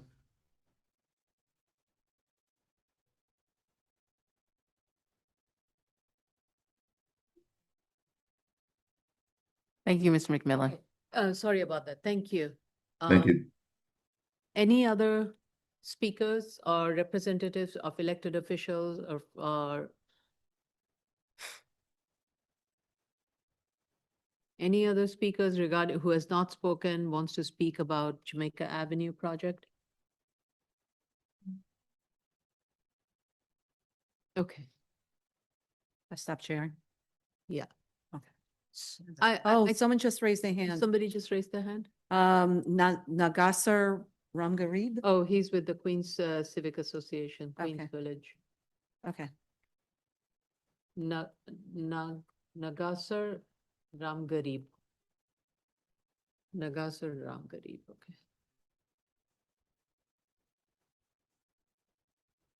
Is it there? Hello, can you hear me? Yes. Yes. Yes. Hi. Good afternoon, everybody. Good afternoon. Mark McMillan said it pretty well for us, and I did send a letter, and I got a call from someone from BSA 2 days ago. Yes. Oh, yesterday. Again, let me start by saying that we are not against affordable housing. We are not. We would like to do our share that the city can meet the needs of those who are looking for housing. At the same time, we asking that you don't destroy our neighborhoods. I moved into Queens Village in 1979. I've been here. My children went to school here, graduate from here. I'm still in here to this day, and I would like what's left of my life here to finish it off in Queens Village. The reason why I bought a house in Queens Village in 1979 is when I visited the area, it reminded me of the little village I came from a long time ago from Trinidad. I would like to spend the rest of my life in that kind of quietness, that country setting that we have here. This building is just going to destroy this neighborhood. I mean, completely destroy it. I'm surprised that anyone, any architect or builder would try to shove 310 apartments in any building down our throat with 46 parking spaces. Come on, let's be realistic about it. I had spoken to I just Barry's his name, and I told him, why don't you bring it down? The rest of buildings around here is about 6 stories high. Why not make it 5 or 6 stories high?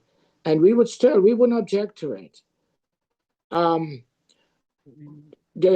If anyone should take a ride out on Jamaica Avenue, heading east from Springfield Boulevard towards the Cross Island Parkway, it's chaos in the morning with traffic. Right now, it is bottleneck. DOT, in their wisdom, at the corner of Jamaica Avenue and Springfield Boulevard, put a no left turn. You cannot make a left on Springfield. I've been here 40-something years now, and at my old age now, I have to learn how to navigate that area. I'm asking that, like I said, buildings this height, or proposal for this buildings this height, have only surface parking, no underground parking. When I spoke to one of the gentlemen who came and made a presentation. Thank you, Mr. Ram, Grebe. Your time, 3 minutes is up. Thank you very much. And we did read your submission. If you have any additional comments, please do submit in writing. Thank you very much, Commissioner. Thank you very much. Anyone else who has not spoken regarding this subject matter? Mr.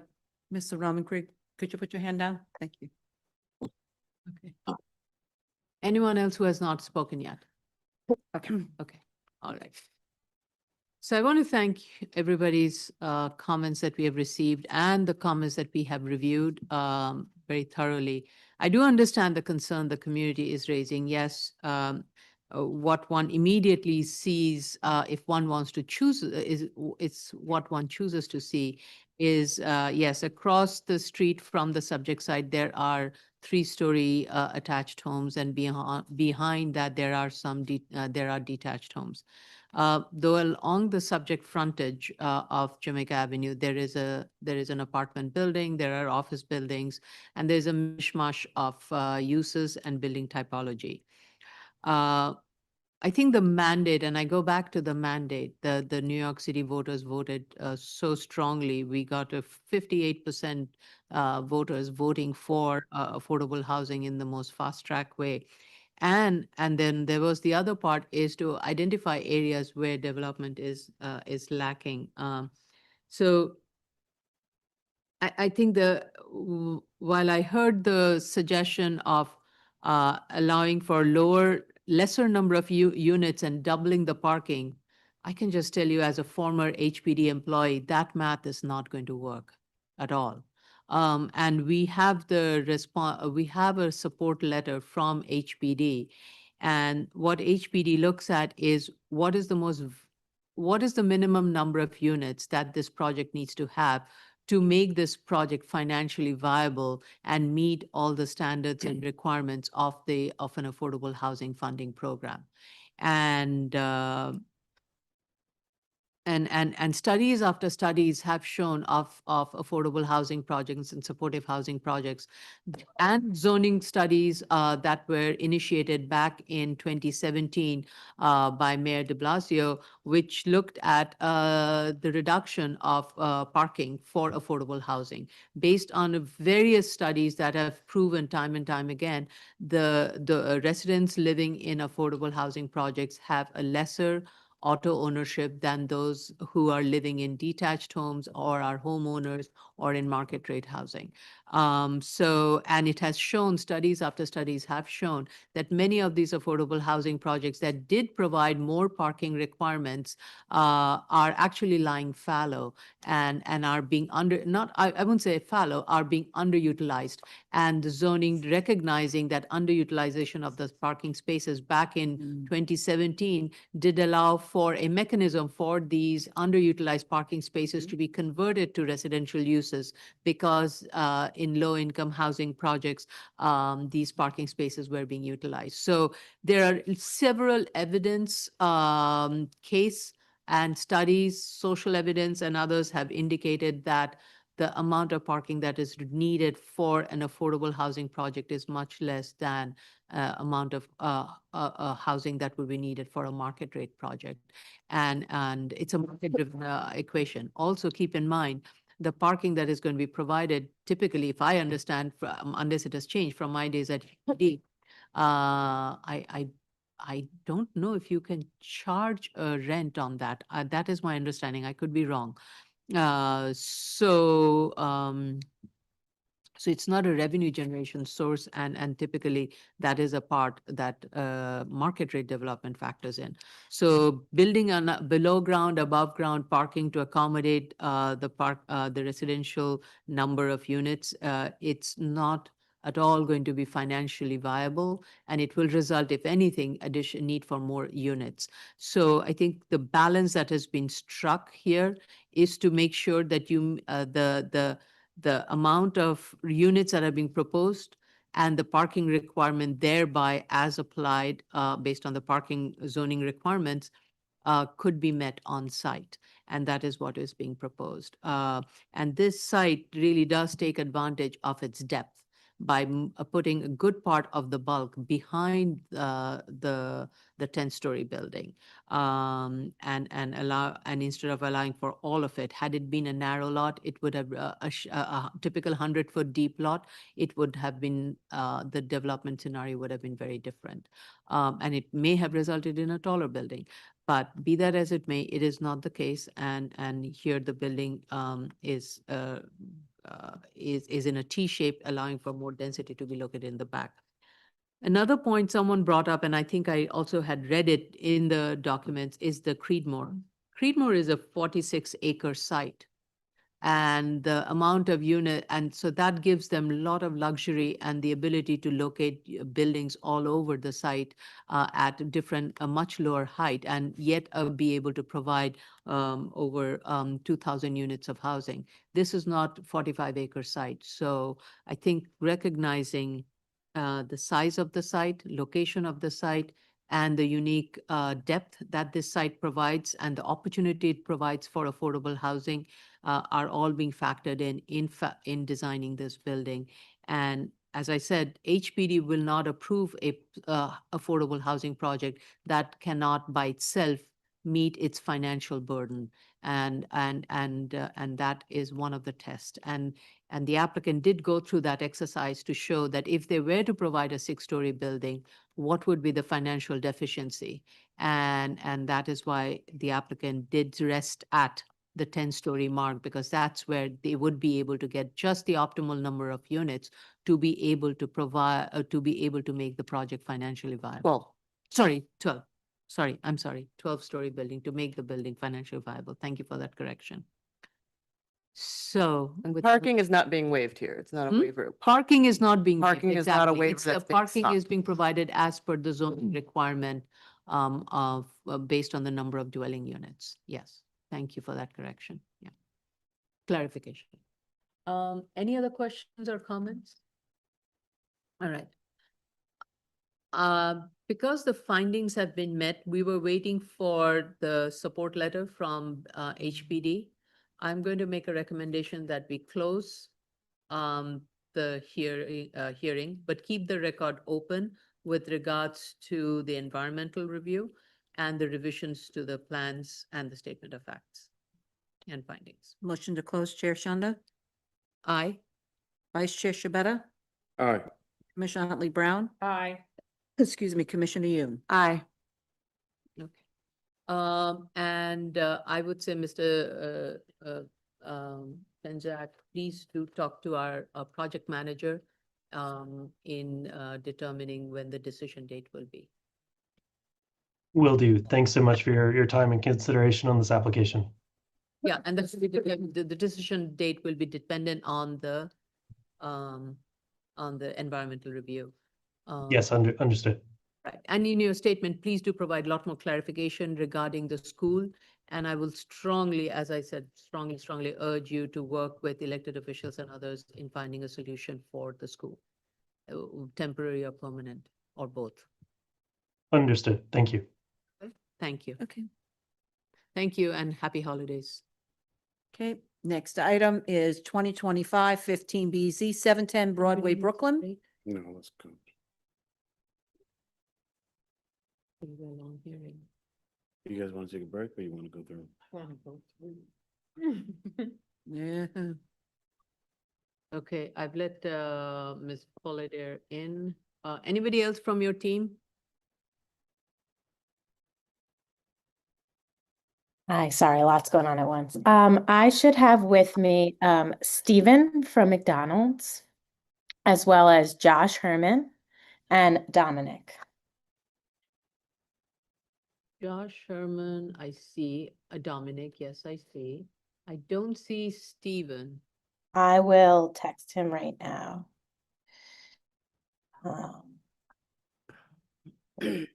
On now. Okay, I guess he can always join too if he takes a second after, because he's from McDonald's, so there's not too much to address from him. I just wanted in case. Okay, yeah, I think. Okay, so your team, please unmute. Thank you. Raise your right hands. Do you affirm to tell the truth, the whole truth, and nothing but the truth in your testimony before this board to respond honestly to board member questions? I do. I do. Sorry, Elise Fullader from Eric Palatnik PC. He called in. He is at a number that ends in 2224. Hold on. He's in the car. Don't see that number. I see a number ending at 8831. I'm gonna say they don't see that number. Okay, can we start? Does we he need start? to, does he Does have he to need make to a be here? statement? Does he need to be here? He might want to be because of the neighbor issue. Oh, okay. So why don't you start, and once we see the number, we'll let him in and swear him in. How about that? Okay, no problem. Okay, so thank you so much for your comments. I appreciate them. I'm here with Dominic, our civil engineer, and Josh, who is the traffic engineer. We can first go through, I think, the easier comments from Dominic. I can just turn it to you if you want, Dominic, or I can go through each of the comments, whatever easier for you. I could run through. I just want to confirm everybody can hear as well. We Oh, really your can't. sound is I think your sound is kind of little muffled. Not good. That's why I wanted to check it. Is it better now? Don't move from there. I'll stay here. I'll just be really loud, whichever one. No, no, you're sounding muffled. Can you call in? I can call it. Yeah, call in and keep, mute your on this and call in. Yeah, thank you. And I still don't see, Yeah, he's having trouble. I have to send him the number to call in again. 669-254-5252. 669. 254-5252. You're so fast. 669-254. 5252. 5252. Right, you get a prompt for the webinar ID number is 161801. 161. Oh, sorry, let me share the screen, sorry. Oh, This one. There we go, it's up on the screen. oh, I think I screwed it up.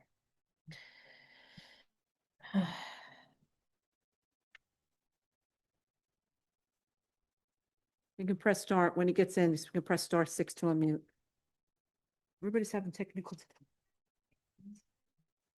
5099, would that be your, No, that might be Dominic, but okay, yeah, I think that's Dominic. He raised his okay, hand. all right.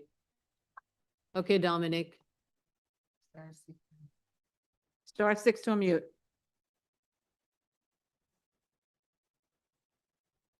Okay, can everybody hear me now? Better. Yes, good. Perfect. Apologies. I feel like I had this issue last time we had the hearing. So hopefully this is better now. So I can share my screen if that's easier for everyone to follow along that way. 1 second, let me stop sharing. Go ahead.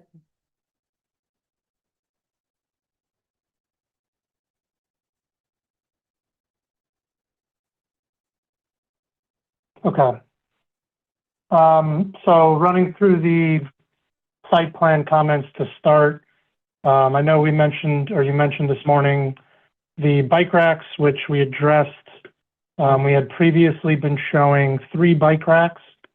We're now proposing 7, and we also expanded the room around them. Typically, we show these as 2x6, and we're showing the area around them as 3x6. So I didn't expect you to allow go for through more that room. comment yet, but I guess I just wanted to interrupt you and say that Oh, that comment was directly because of the comments, as you saw from the community board. We talked a lot about those things we had multiple community board meetings, but happy to write a letter to the community board and copy the board in response to those conditions that they put. Yep. Sorry to interrupt. Sorry, Liz. No, it's okay. We got your note on the trash enclosure. We can add the detail. As of right now, we do call out the material, but we didn't specify the height on this set. The trash enclosure will be a CMU trash enclosure. It'll be 8 feet in height. And the doors will be steel gate doors. But we can supplement with the detail after. Mm-hmm. This wasn't necessarily a comment, but I know we noted it. It was on the previous hearing regarding the signage on the south. Did you want me to run through that now, Elise, for the Be a Good Neighbor? Yeah, signage? definitely. Okay, so we have a note right here, just calling out signage Right. All I just on want the south. is in your one of your many signs that you have, a sheet that you have filled with signs, in that just add the elevation of that sign with the sign. You know what is being proposed. Okay, Okay, so you want a detail? Is your client to turn 2224? Yeah, correct. All right, so that's the McDonald's guy. All right. Okay, no problem. And then the last item really that's for me to talk through, I know we've gone through a couple of iterations here regarding the sound exhibit. So I know on the last hearing, I believe Commissioner Sheta had requested that we incorporate sound combination levels on the plans to represent a more detailed plan showing the combination of the sounds.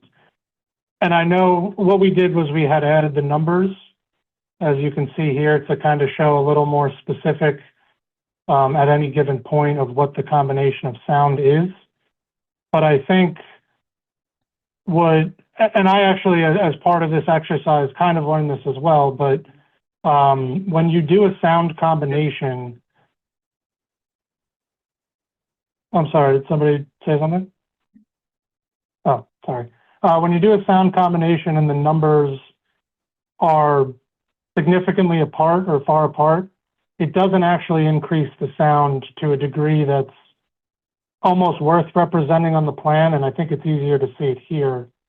For example, if we look at, and now keep in mind, these distributions that we show are directly from the manufacturer. This is what the boards produce, essentially in a vacuum based on their report.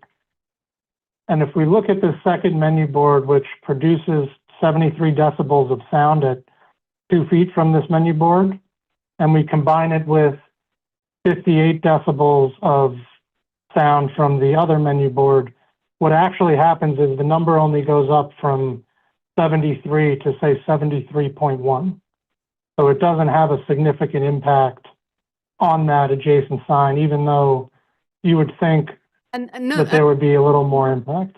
I think that's fine. And that's really, that's the representation Commissioner Sheta wanted, because this one kind of confuses it. So combine it, and whatever the total is, we're not saying 73 plus 51 becomes, my math is very bad, whatever that number is. But in this case, it would be 74 point something. I'm just throwing that out there. So just combine those and provide one conical study of that sound.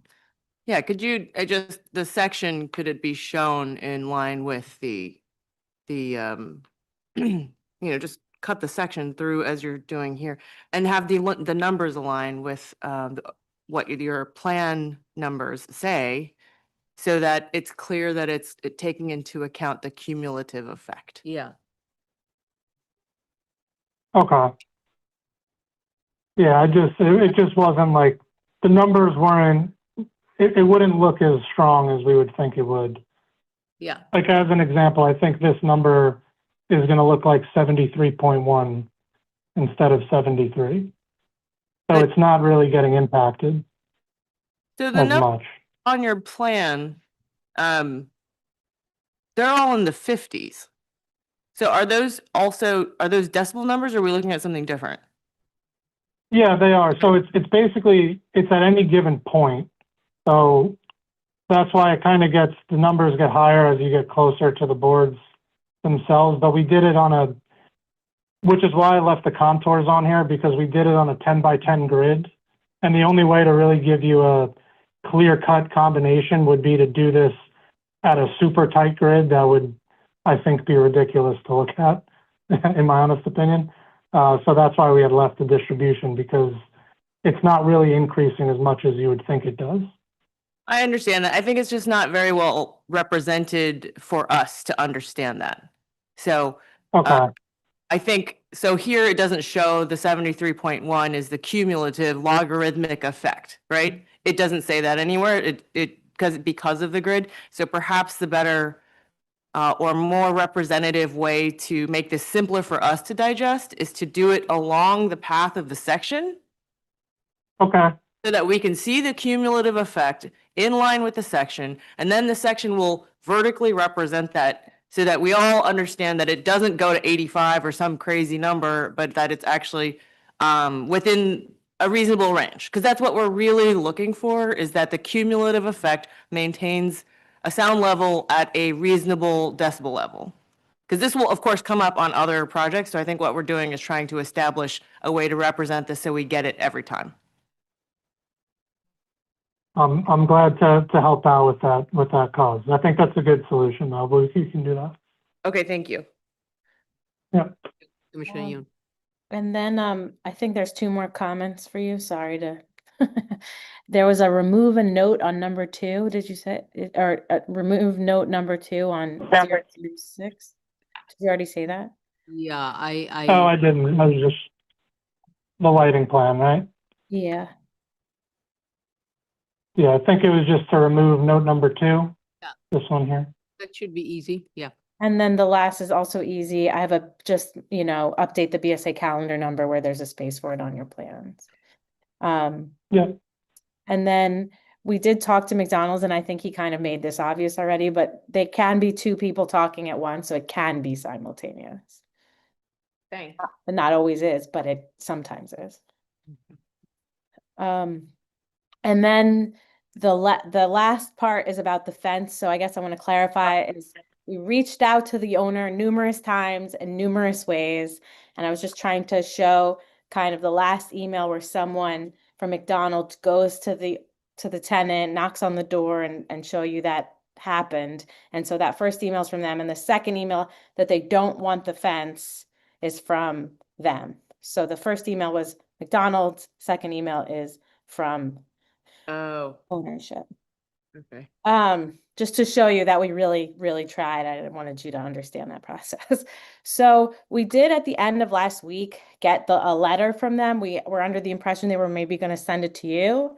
I can share that with you if you want. I can share it on this meeting right now, or I can just share it separately, but it has a lot of concerns, and we believe that these will be addressed because this is a raise and rebuild, and a lot of it is concerns about operations that happen now, and the intent of this application is to create something nicer and better.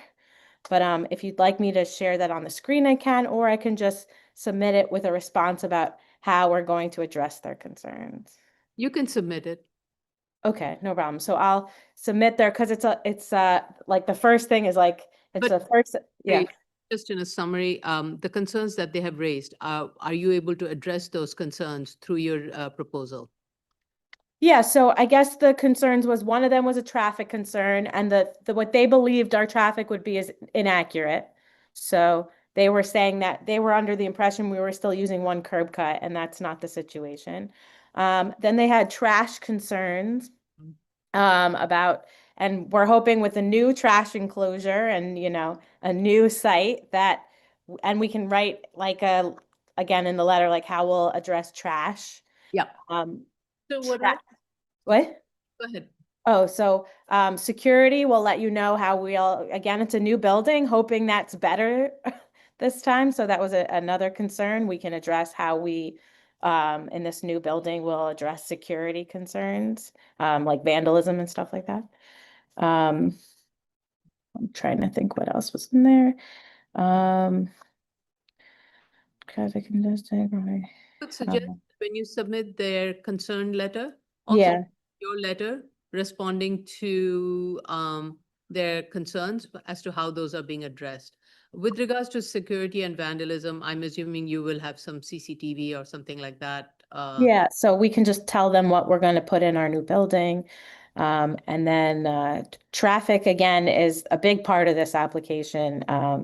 You've reviewed it, we've submitted it. I can, again, with the response to this letter, attach our traffic report and what we found. Right, you're providing the parking much further away from their building. The parking is now located. No, Right, it's no, right you next have to their some building. parking along the lot line and rest of the parking in the Right. front. Yeah, Some of it is right against their building. yeah, some of the still against the building. Yep, that's right. Yeah, but it says constant traffic congestion caused by the Whipple Street drive-through. But again, they're under the impression that everything enters and exits through Whipple, and that is not what is going on. It's changing. So yeah, you'll have a more of a continuous flow. Okay. Sorry, there's a lot in this letter. So I guess that's their main concerns, and they just say it in different ways. Okay. All right. So do submit that letter and provide a response as to how your proposal will address them. Okay, no problem. And then Stephen, thank you for joining us. I don't know if you have to swear in, but I also don't know if there's anything you'd like to add.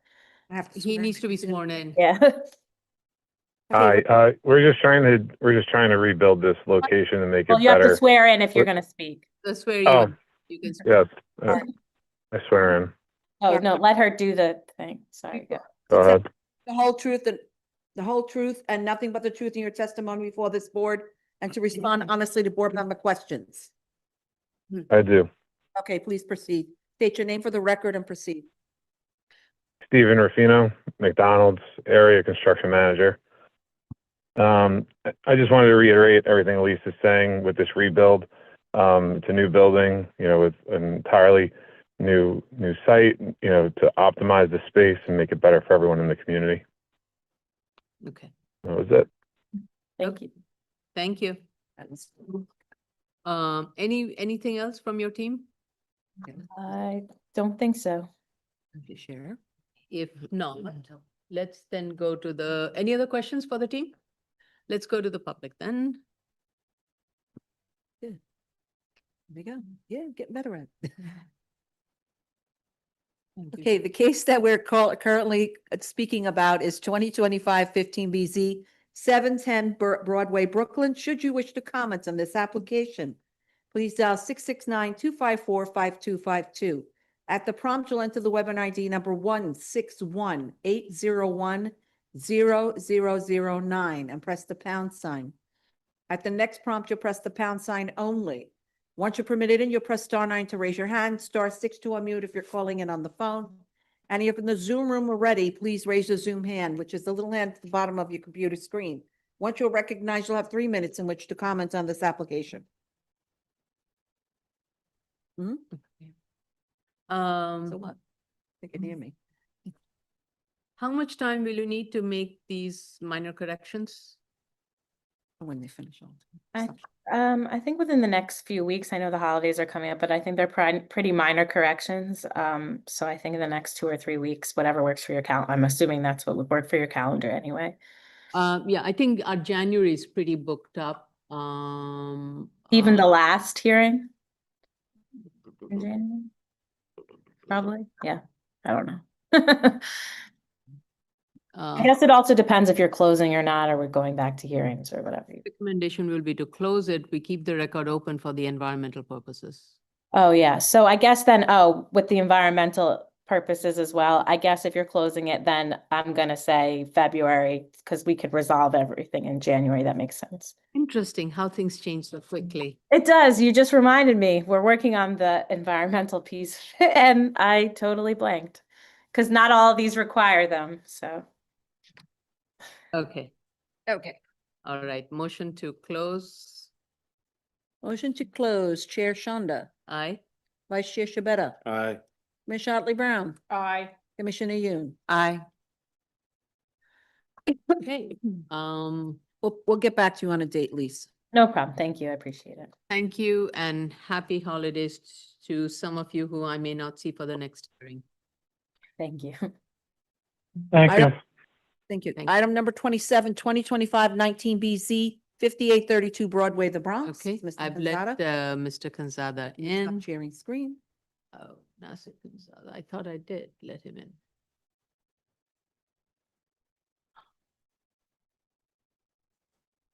I think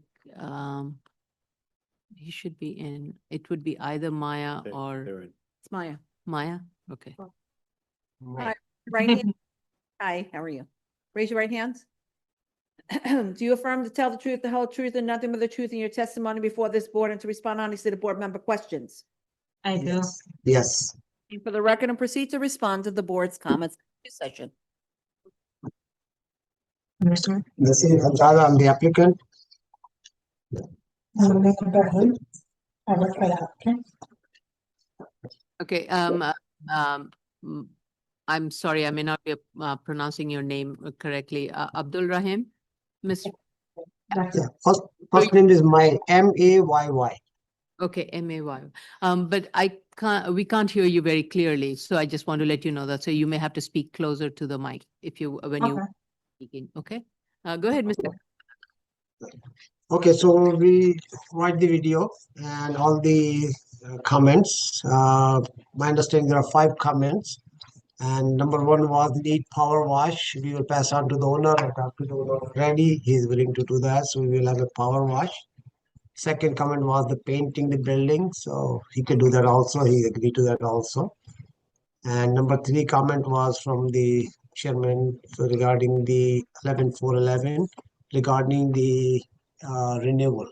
So we cannot qualify 11-4-1-2. We cannot qualify 11-4-1-3. The only qualification we have, because it's a renewal of the term, is more than 10 years. We have a new calendar number. So 11-4-1 is the only qualification we have for this job. Right, but I think you need to make a statement in the statement of facts. There is nothing in the statement of facts. On the first page. Okay. So actually we do have that in the second paragraph. We seek extension of term pursuant to section 11-4-11 of the zoning regulation of the City of New York, which permits the continuation of previously approved variance as the term of the variance was 2014, more than 10 years. So we're in new calendar now. I think pretty much is there, but I'll adjust it more. You see it? One or more terms, no more than 10 years, agency, safeguard to meet adverse effect. Okay. You also had the sealant was, that was a condition to seal after you power wash. I'm sorry, Vice Chair, can you push the microphone towards you? Sorry. There was also a condition of sealing the after the power wash. Correct. Okay. Mr. Shata, we got that. We will have the painting done, and if there's a motor or something need to fix, we will have it sealed. Okay. I talked to the owner. He's willing to do that. He's cooperative. He knows that he's getting the renewal, so he's willing to power wash and he's willing to paint. That's no problem. And wherever we need a seal, we'll seal it. Okay. Okay. Wonderful. Agreed. And number 4 comment was the lighting plan. And that was from Commissioner Shetan regarding the lighting, and he wants us to have more specific details provided that what kind of lighting, how many lumens we have, and a legend. So we'll take care of that, and we'll do it as soon as. And number 5 comment was regarding the sidewalk as per DOT standard. We do have a typo somewhere that we put DOB, but it is DOT standard. We will make it, and owner is willing to do all the sidewalks, but when the weather permitting, hopefully March, April by next year. So you will add a note to the plan that sidewalk will be restored to DOT standard. DOT standard, correct. Okay. And there was the typo on our side regarding the front side 4 feet. It is going to be 6 feet. It's not 4 feet, it's 6 feet. So you will revise the plan. That is correct, yeah. Okay. Yeah, he said he. Just to give you a brief history of this project, he did have a renewal done in 2014 with the extension and everything, but owner never opted that, and he never did the extension. And I asked him that, do you want to do the extension? He is not willing to. He's an elderly fellow. He said, what I do, I'm happy with it. I just want extension of the term and that's it. So basically, he's just keeping as it is, but he will power wash, maintain clean, and he removed the cars and everything already. And he did the back retaining wall already. He cleaned the back of the property already. So he's willing to do some more work, and then he wants to just extend the term to be in the business. Yeah, the back of the property looks good, but the front still needs a lot of work. So that's why all of these comments are made. So he's willing to cooperate, and we will take care of it on our part, whatever the fence and the sidewalk, and he's going to repave also the entire property after renovation done. He will do the repave the entire property also. Great. Any questions or comments? Okay, let's go to the public then.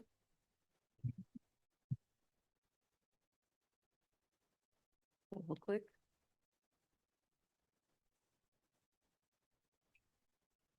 Triple click. I Yep, didn't even yep, know there. triple click. There we go. Calls me clicky as it is. The case that we're currently discussing is 2025-19 BZ 5832 Broadway, the Bronx. Should you wish to comment on this application, dial 669-254-5252. At the prompt, you'll enter the Webinar ID number 161-801-0009 and press the pound sign. At the next, press the pound sign only. Once you're permitted in, you'll press *9 to raise your hand, *6 to unmute if you're calling in on the phone. And if you're in the Zoom room already, please raise your Zoom hand, which is the little hand at the bottom of your computer screen. Once you're recognized, you'll have 3 minutes in which to comment on this application. Mr. Kanzada, how much of this work can happen now? For 3 weeks. 3 weeks, fine. We have January 17. We'll take it after that. We have 3 of them on January 17, so we'll take after that next session. Can you do the asphalt work in this weather? No, asphalt will be done in March, after March, April. You to do But- is, I'm going to recommend we close it. But what I want you to do is make a submission with all these corrections that we talked about in the plan, and then in your letter, indicate what are the tasks that you can do between now and the time we make the decision, and what are the tasks that you will be able to do when the season improves. And so Okay. lay those tasks and the timelines. No problem. We'll put together in the facts and finding and everything together. No problem. Sorry. I'm going to recommend closing it, but I need to schedule this little bit towards the end of January or early February. I think that will also give you a lot of time to fix up the site based on the weather. Yeah? Agree. Yes, we'll have some good days in December, hopefully some in January. So we just need 1 day to power wash, and then painting should be in good weather. Hopefully we get 1 or 2 days, 2-3 days in that weather. Okay. Motion to close? Can you close? Yeah. Chair Shonda, Aye. Vice Chair Shabeta, Aye. Commissioner Otley Brown, Aye. Commissioner Yoon. Aye.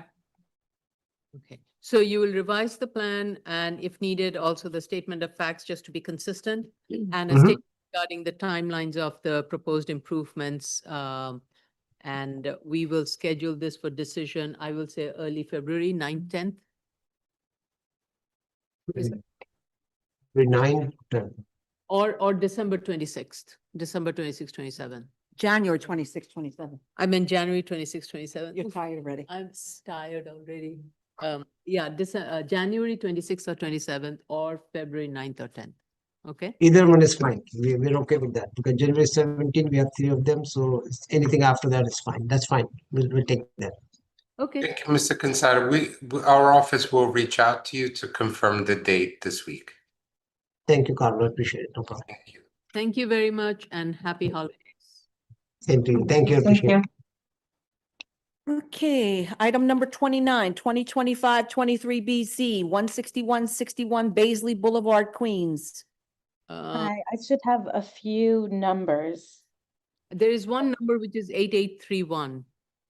8831. 947 is yours, right? The 8831's the architect, so that's correct. And 9427 9427. 9427 is also? I'm trying to see the number. 9427 is the owner, so that is also correct. Okay.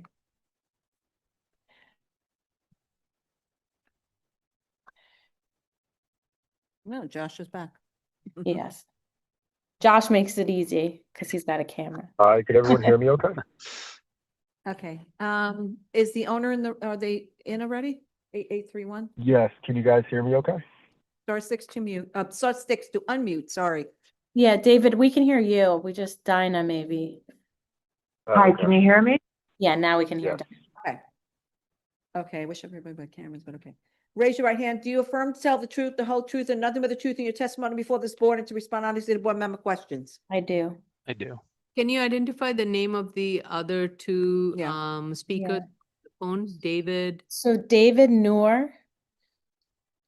And he is the owner or the Yeah. owner? Yes. And the other one? And the applicant. And then the other one is Dinah, Dinah, and she is the architect. Okay. All right. Proceed. Proceed. Okay, so I would like to share the plans because I think that'll be the easiest for this application. Okay, here we are. I can get closer as needed. But first I'm not sure if everyone was looking at the same set of plans because there seems like there were certain things that were missing, but I don't know, but we'll resubmit anyway. But the floor area of the total building is 7,722.98 square feet, but we'll look through everything and make sure that it's consistent. Yeah.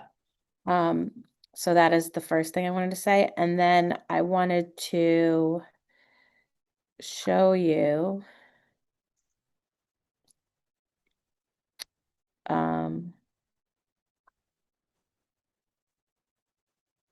where'd it go? Oh, maybe I passed it. We have a landscaping plan. I'm not sure with a landscaping schedule. Wanted to make sure you saw this. Mm-hmm. Because that I wasn't sure if you saw. And we also had a lighting plan, which Commissioner Sheta pointed out. We can look into the 00. I think that a lot of that might be because we are proposing this acoustic fence. Right. That's what Commissioner Sheta mentioned is that I think the program, the way the analysis works, it assumes a wall of and therefore just assumes that no light will penetrate that wall at any height. And I think. So I guess we can send the comment to the engineer that because Dinah is the architect, so a separate engineer did our lighting plan, but we can send it with the comment and ask him to take another look. Yeah. Okay. Thank you. I'm trying to. So the hours of operation, the net Popeyes next door, we intend on keeping those same hours, which are 10:30 a.m. to 1 a.m. Mm-hmm. And then typically deliveries and trash, we don't open till 10:30, so it comes around 8 a.m. before the store opens. Are you 7 days a week for that time frame that you answered before? Yes. 7 days a week. Okay. And we'll provide that in writing. 1 o'clock on a Sunday? 1 a.m. every day. Unless David wants something different, that is what the other Popeyes has. 10:30 a.m. to 1 a.m. Okay. And then I guess I should turn to maybe Josh, do you want to tackle the traffic questions first, or do you think we should tackle the building? Yeah, I can tackle. There was a question about the ingress into the drive-through lane, that you'd have to cross a double yellow line to turn left. So in New York State, you are legally allowed to turn across a double yellow line into a driveway or out of a driveway. So that is a legal maneuver. And it's, comparable maneuver to what happens at the site just north, which is an existing Popeyes that would be relocated at the current site. So that left turn is permitted into the drive-through lane. Huh, I did not know this. Next time. I remember it from my driver's learner's permit from years ago. So yes. Funny. Okay. And then I'm not sure who should speak on this, which issue to tackle first, but Josh, maybe you want to talk, or Dinah, I don't know who wants, I don't want to step on anyone's toes, but who wants to talk about what we're thinking about with the drive-through and the passerby lane? I think the larger question really is the how, more than getting into the drive, it's the combination of the uses that is being proposed on this site, which Understood. you have gathered from the comments from the commissioners, is concerning. It's packing in too much stuff, too much activities, and there is a conflict between the nature of the operation of the drive-through and with the rest of the operation. Had this been just a standalone Popeye with a drive-through, I don't think we would be having this discussion. It's the fact Totally understood. So we have a few ideas that we wanted to talk about with the board, so to see if you would be into them. So let's listen to the ideas. okay, one is, does someone else want to share about closing it off? And I don't know, Dinah, do you want to, or do you want Josh to? Yes, could you go up to the first site plan? Yeah, the it just, there's a large- lot. That one, down 2 pages, Oh, down 2 pages. Okay, this one. There we go. better site plan. Okay, so what we're proposing to do from the comments received earlier today, we have 8 parking spaces up to the upper left of the site, and we would completely eliminate any access between the drive-through and the parking spaces, get rid of the one-way with the stop next to the trash enclosure, and continue the parking to die into the back sound wall, and maybe add, I think we could add probably 3 more spaces for a total of 11 spaces. This would be an elevated curb with a proposed 4-foot fence. So everyone in the parking lot would be restricted to the parking lot, and they would walk as intended to the sidewalk along Baisley, then around the corner to Guy Brewer to enter the tenants along that street. Okay. So you could enter. Okay, so if I understand, you're basically proposing to extend that that curve, the number 7, and you'll just continue that and allow for parking. Why then have a fence? Why not just do it through a concrete barrier and provide a very clear physical separation? We can do that as well. We were just trying to get answers quickly, but we don't have to do the low fence. We can, are you saying the fence? Because I have a feeling it may result in confusion and misuse. And in this case, the drive-through gets completely channelized for its purpose. And then the parking area is a separate one, and anybody using the parking will have to walk along Baisley to enter the 3 facilities. very, yeah. And, okay. Understood. Understood. Thank you very much for that. Then the other issue on the site plan was the 10-foot, it was mentioned, the 10-foot sidewalk kind of open area. We could flatten out, we could extend the building more into that 10-foot, make it like 5 feet, and just keep the square footage the same, don't increase the square footage, just flatten out the. Because you're adding to the parking requirement. So that is a big question we have. Is the parking that you're proposing for the zoning lot, does it comply with the floor area that is being generated for the commercial use? So just to solve one problem, don't create another problem, which this particular section cannot address. Okay. So right now, I was going to say, do you want to address that? I can too, but you can. Oh, The sure. parking. Yeah, go ahead, Louise. Oh, you would like me to do it? Okay. So the parking requirement, we took a look at it. And the seller. Okay, sorry. I can step in, no problem. Yeah. So the floor area, the zoning floor area is how it starts with the lower level tenant. We have a tenant on the lower level. And that was a business use.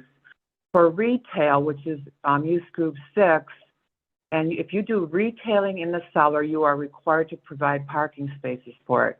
If you do a business use that is not retail, use group 7, which we're proposing, it's not retailing, so there is no parking required for that.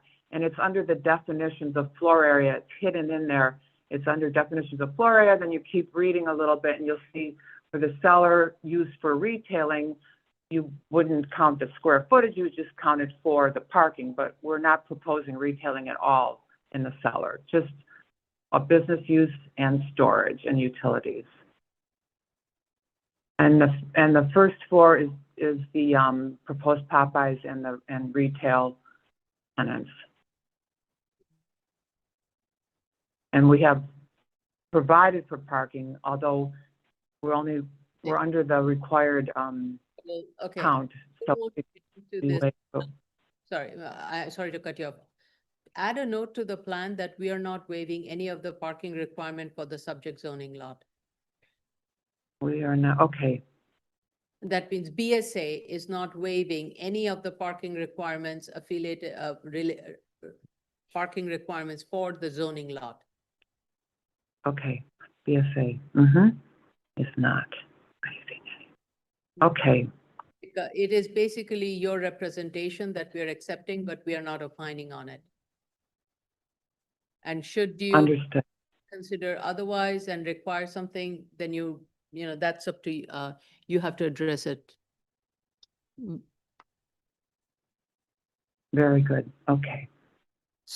That's all I have on the parking. But let's go back to that 10-foot. How would you address the 10? So you're saying if you were to widen the building there, it would not affect the parking calculation and you wouldn't need to provide more parking? Is that what you're saying? Yes, we're still well under, we're 6 spaces under, but we could keep the 7728 and just flatten out the back of the building. So it's longer, a little longer alongside Brewer and not as angled in the back. So we would just take some of that square footage off the back of the light hatched area and put it over into the 10-foot setback to the building from the driveway, the Okay. drive aisle. Okay, now I know why you said fence. Okay, it's coming back to me. Sorry, it's been a little bit of a long day, so. Yes. Understood. So what I want you to do for the parking area, extend the curb line all the way to the end of the property that completely closes off the parking area and provide a 4-foot high fence along that so that no pedestrian would be able to walk through the drive-through and try to walk around the building. Yes, for no pedestrian access to walk around the building. Okay. So not only extend the curb all the way to the rear lot line, but also provide a 4-foot high fence. Yes, and provide 4-foot high fence. Okay. Yeah. And then if you want to extend the building to reduce that length to 10 without it affecting your parking requirement, yeah, that's fine because that further makes it not so attractive for anybody to walk. Okay. And then we will thinking make too, I'm sorry, cut you off. No, that's okay. Just we'll make sure that we have not affected the parking requirements by the shape, the ultimate shape of that last strip of building. Okay. And then just to clarify too, is we thought we could add signage that says like drive-through only, so people aren't confused and think they can get to the parking through the drive-through. You have to because. Yeah, I'm just saying that is also, we just didn't discuss that. So I just we're gonna add signage.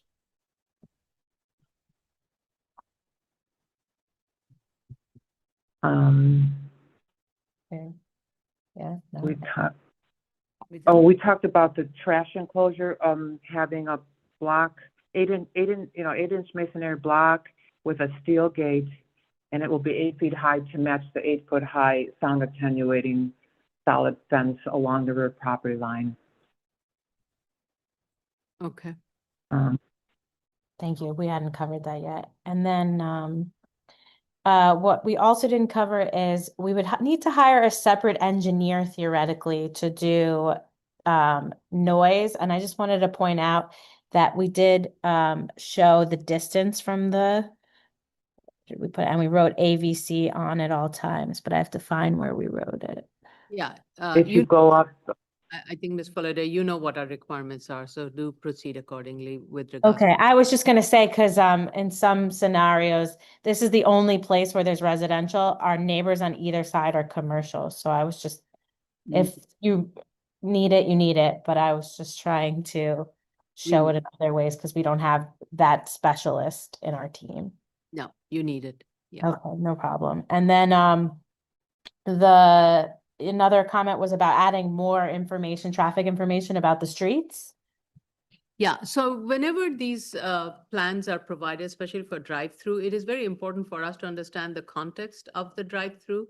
So do need to see how many are there any bus stops or other no parking kind of situations along the lot line? What are the movements? Are there protected right turns or left turns?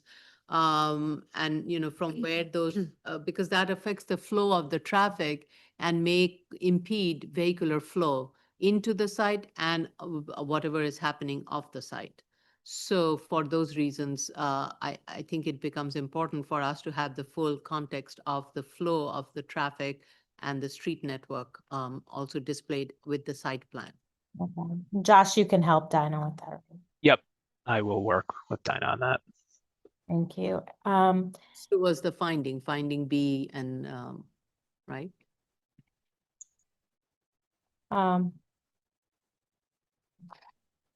What are you asking? Sorry, I misunderstood. She was just saying that. No, I think- The finding B. Yeah, Oh, yeah. towards addressing finding B. Oh, correct, yes. And do my comments, Josh. Site plan, site operation. There was a comment about page 5 and trip assignments, but we weren't sure what the comment was. Did we address that already? Did I raise that comment? I think you addressed it. To be correct. I think it was regarding was the the left double- turn. yeah, the the double double yellow. yellow. Okay, Mhm. because I heard Yeah. another thing refer to another page, so I just wanted to make sure. That's my comment. It was regarding the whole trip assignment, especially with the double yellow. Yeah. Okay, thank you. And then the community board. So we met with the land use committee, then we met with the full board, and then they asked us to come back to the land use committee. So then we met again with the land use committee, and we're gonna go back to the full board in January. Okay, great. So that is the update on that. And I think they'll be happy to see a few more spaces added to parking in the back. Okay, any other questions or comments? Commissioners, how do you feel about this revised plan? Will that address packing in a lot? I think it improves the flow and keeps the parking and the drive-through very separate. That's what I'm asking. Okay, let's go to. Did we discuss the violations? Oh, yes, thank you. The violations are, I believe, for the fence, because there is no building on the site, it's vacant, but it's to maintain the fence. They've been paid, but we can provide photographs showing the fence in good condition and explain to the board how we'll be correcting it. Okay. Okay. Okay. Stop sharing, Elise. Okay, thank you. I need these directions. I'm a little off. Mhm. Okay. One more. Oops, sorry. Let's go to the Got public. it, got it. What is it, reading view? Yes. Okay. No, see, it doesn't do that. No, you are in review session.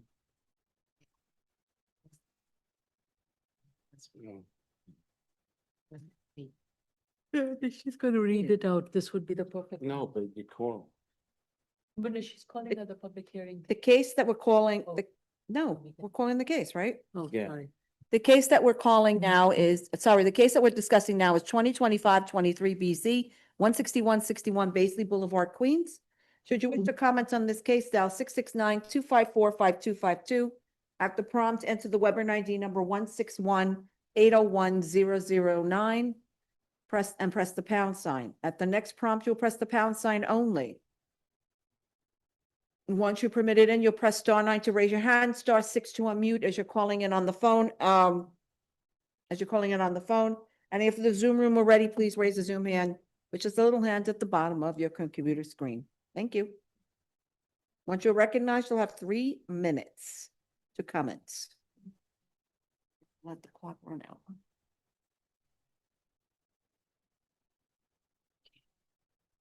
See anybody's hand raised? Who are these people? Probably for the last one.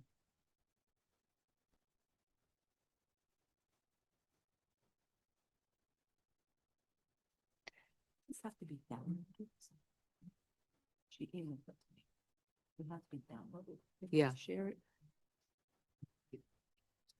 Oh, okay. I know, but usually I download stuff before I share it. I didn't share it. I didn't download this. You can save it. Okay. Yeah, I would say you should save it Yeah, so that I can change it. or ask Jella whenever she works it, she sends you a copy. So, Yeah. okay. Nobody called. Nobody called in, no one raised their hands. Okay. We're going to keep this under continued because we need to see the revised plans and the statement of facts. All of those need to be revised and corrected. And I think we still have, are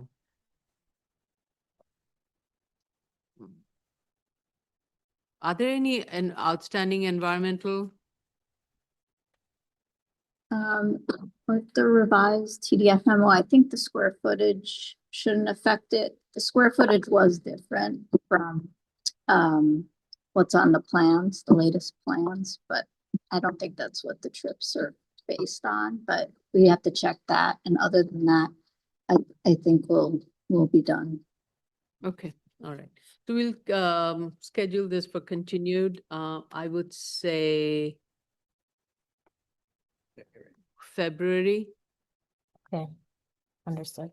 The early part of February 9th, 10th. Okay, understood. We'll email you with the date. Sounds good. Okay.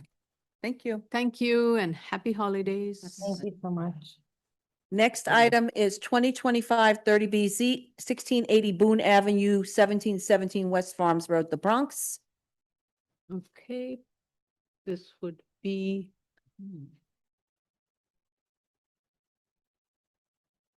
Who is please raise your hand. Applicant team for Boone Avenue. So Gregory White, Shay Ulster. These are the team members? Just the team members? none of Just the team public? members, yep.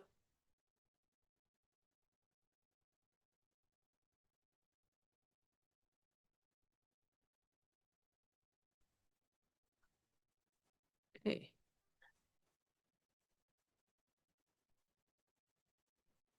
Miss Nora.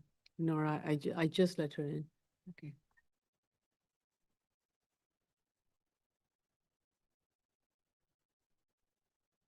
So Nora Martin. Yes, good afternoon. Can you hear me? Yeah. Yeah. Nora, you're the lead on this? Yes, Okay, so is all your team here? I believe so. Members, just so I know. Gregory White, right? Jocelyn Torrio, Michael Gabori, Gabry, I'm sorry, thank no you. problem. Gabry, Avery, thank thank you. you. Shay Ulster, is that right? Okay, and is that it? Yes, Okay. Okay, everyone raise your right hand, unmute. Mr. White, thank you, please. Do you affirm to tell the truth, the whole truth, and nothing but the truth in your testimony before this board and to respond honestly to board member questions? yes, I Yes. do. Yes. Yeah, For the lead, state your name and proceed to respond to the board's comments at review session.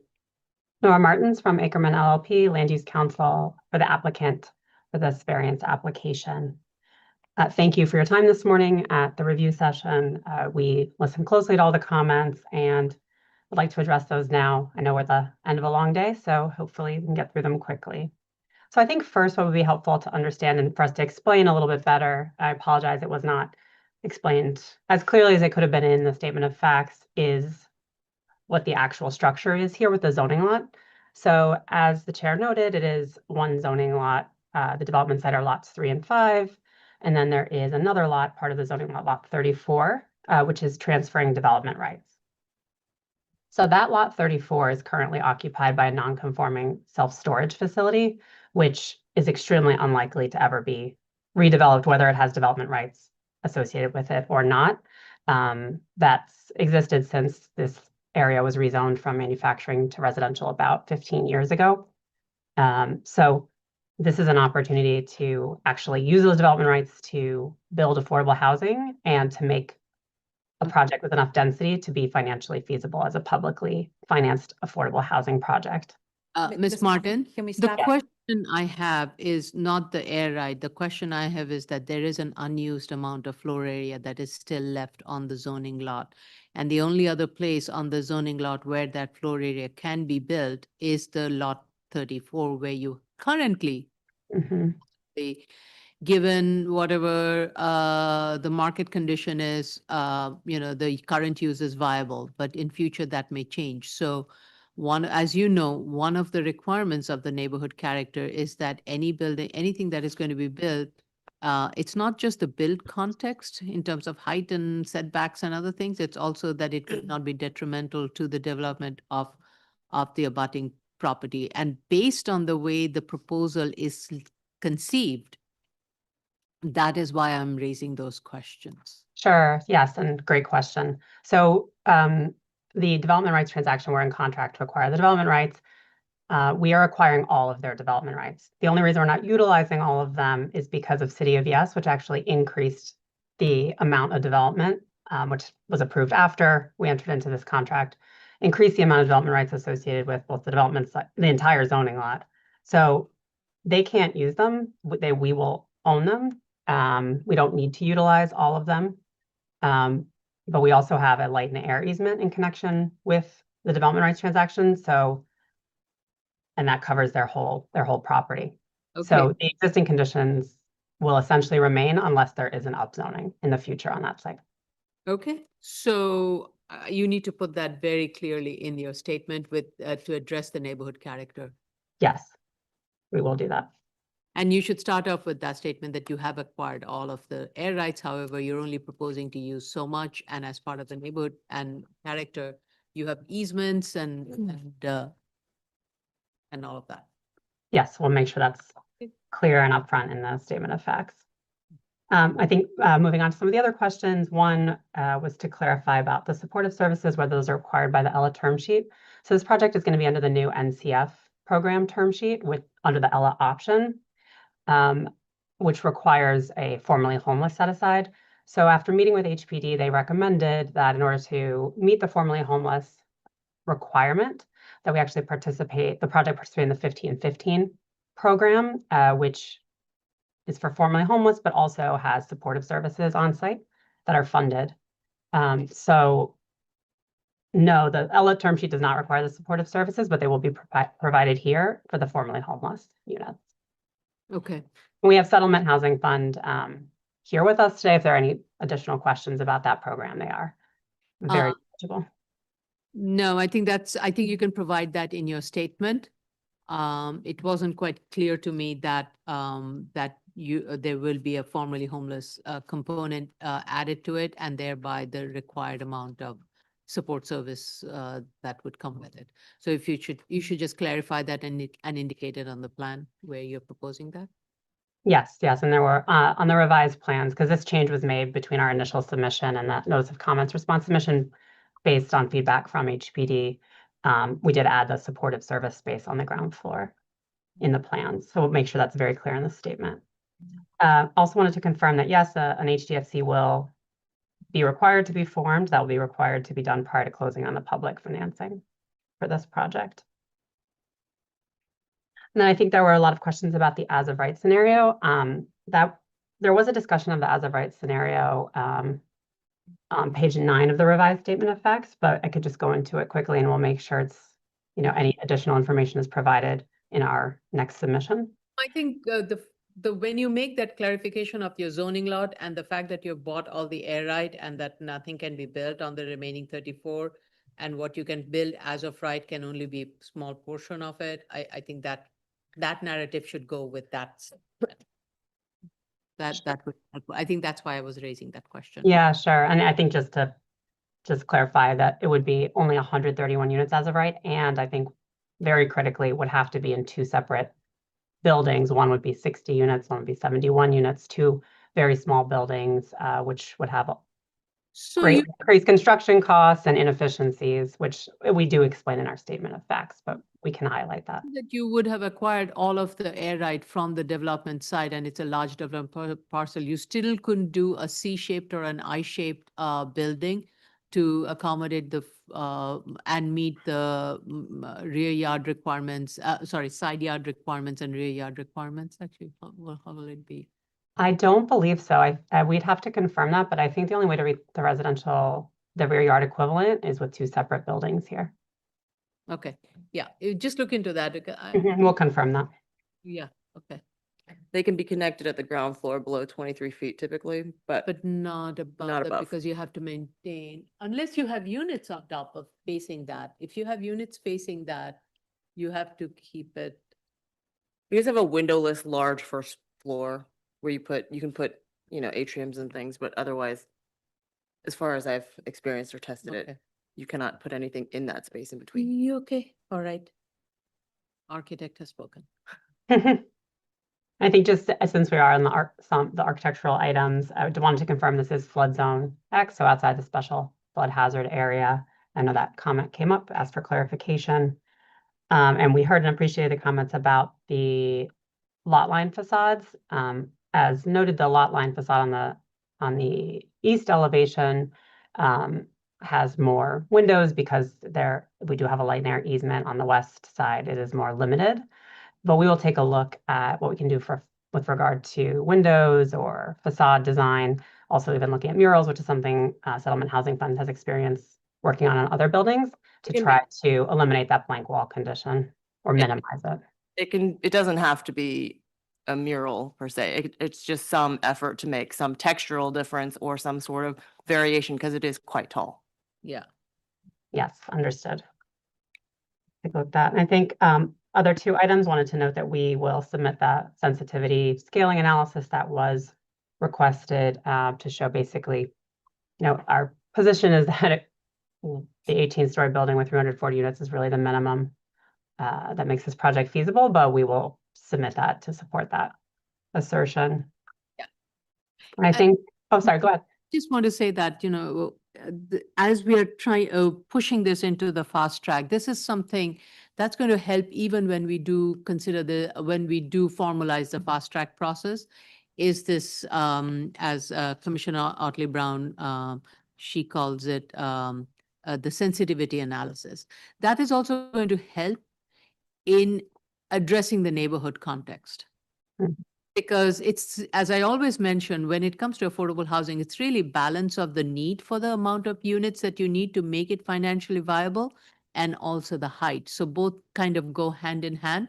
So when you do provide that sensitivity test going forward for the fast track kind of projects, that also kind of helps your argument as to why you need that minimum amount of floors to make those, to fit in those units, and therefore you have a taller building than what the zoning would require. Yes, we're very happy to be the guinea pig for the fast track process. Very excited about that. Okay. And I think that leads right into the last comment I have noted, which was about the 18 stories of height proposed on Boone Avenue, which is a lower density district. I think, again, our position is that that is needed to fit in those units, but we will include a more robust discussion of that, which I think will be supported by some of these other responses that we've discussed. So interestingly enough, since you do have the light and air easement on 34, why couldn't you add more floors on that portion and minimize the height on the Boone. Sorry, add more floors where? So instead, reduce the number of floors on Boone and add those floors on West Farm and the remaining portion of the C, which is facing lot 34. Oh, I see. I think a lot of it is construction cost related. We can include a discussion of that, but the building as designed, maximizes efficiency and minimizes cost. And what is the maximizing of the efficiency that you're looking at? I mean, I have seen I think it's like in creating additional setbacks is. structure. No, It's too tall for block and I plat? think so. I shouldn't answer, sorry. Okay. Maybe Shai can answer that. Yeah, the building is 18 stories and it's usually, over 12 stories, we don't tend to use block and plank. Okay, so you're already past that threshold. So if you were to move 2 floors of that to West Farm and 2 floors to the east-west, you actually reduce the height of the building on Boone without losing the number of units. That's all I'm saying. Right, I think it could solve that problem, the density, but I think would increase construction costs, so may be a problem for our underwriting, but we'll take a look at that Yeah, please in look. our discussion. It's like Boone is a very narrow street, whereas West Farm, now that you have the air right easement, you really will be making it possible for a building context that will be respectful of everything, allowing for the density where you can do it without really being an impact. But do look into that and see whether it can be done, even if you locate like 1 floor or 2 floors. I understand the financial aspect of it, but look into it and see if that can be modified. Okay, we will take a look at that.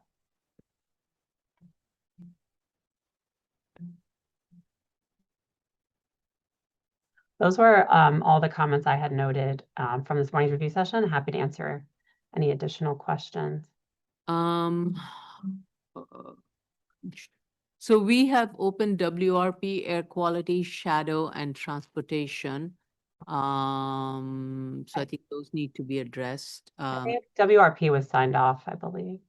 Oh, WRP was signed off? I believe so, yes. I don't know if someone, Tracy or Della could confirm that.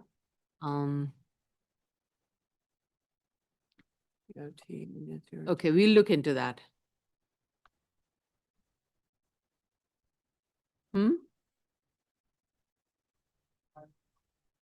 Oh, right, yeah, and you will provide a statement as to the HDAC formation.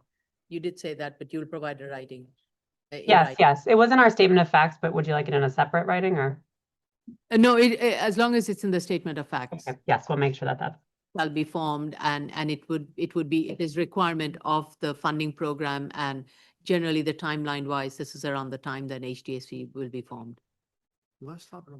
Yes, we'll do that. Okay. You have your laptop ready and everything? Yeah. When is the project? Yeah. Okay, let's go to the public. Are there any questions or comments from the commissioners for the team? Okay, let's go to the public. Okay. Yes. Yes. Yay, got it in first.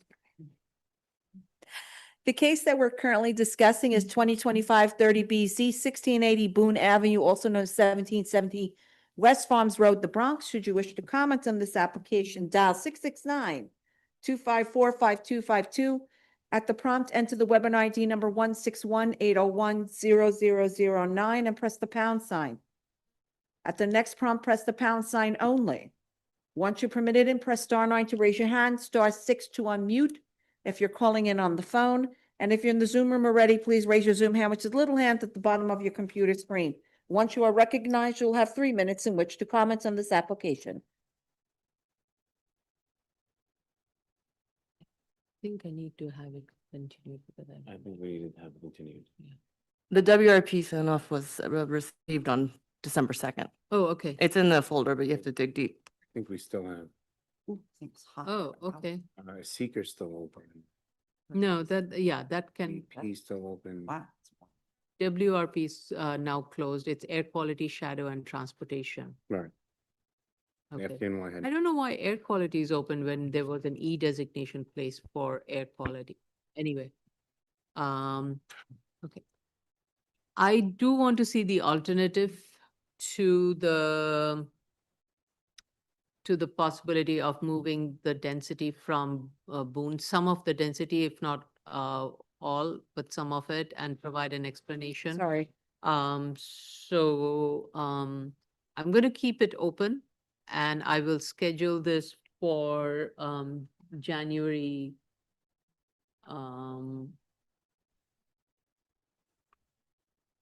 Oh, No. let's first ask if they can get it to us in time. Yeah, what is the earliest you can give it to us? I think 4 weeks is enough time. Okay, so we will schedule this for January 12th, 13th. No, No, no. Because the submission date was 12. Oh, 29th. Oh, so then 26, 27, sorry, 26, January 27. 8th, that's 4 weeks, yeah. Yeah, 26, 27.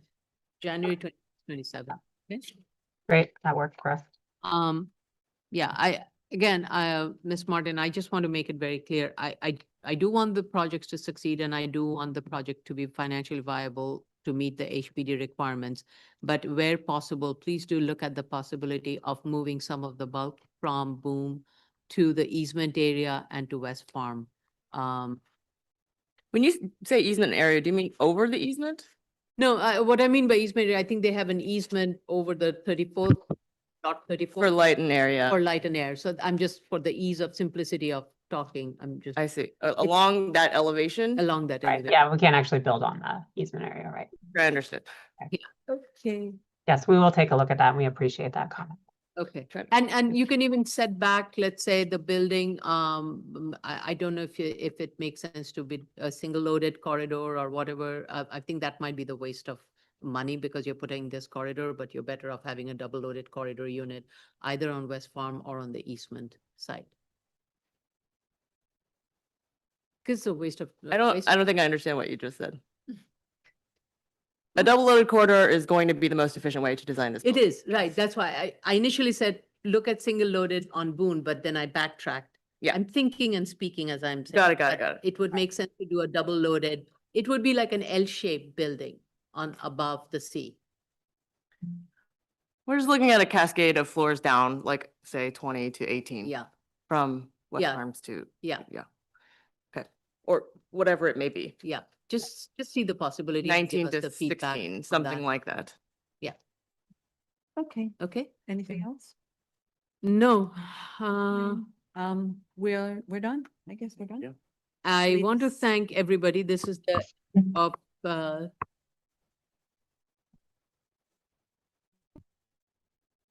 yeah. Oh, and we need the soft commitment letter. We haven't received that. That is the other reason why it's continued. That Yeah, is it's one- estimated has to to be continued, yeah. received in February. Right. So hopefully by then, we were Right. told the soft commitment letter would be in February. So if it is going to be in February, I rather do everything all together. And then we can schedule it even in February. Instead of having it in 26th and then the soft, because without the soft commitment letter, we cannot close. Yeah. That is a critical component of the finding, going even with the fast track. So we need the soft commitment letter. So based on when you get the soft commitment letter, let's schedule the next hearing. Which would be, most likely from what I'm gathering would be February. That's what we were told by HPD. So to clarify, you would just schedule now for February, or do you want us to, you're going to hold off on actually scheduling until that? Prepare, work together with Ms. Frank. Okay, sure. Your deliverables and make sure we have one more hearing where we have the response that you have provided and also the soft commitment letter from HPD. Okay, that works for us. Okay. Great. That's it. Yes, and thank We're you and happy holidays to everybody. This is the end of our 2025 review session for this year. And Thank you. thank you all. Happy holidays. Thank Thank you. Happy Happy holidays. Thank you. Thank you, everyone. Thank you. Thank you.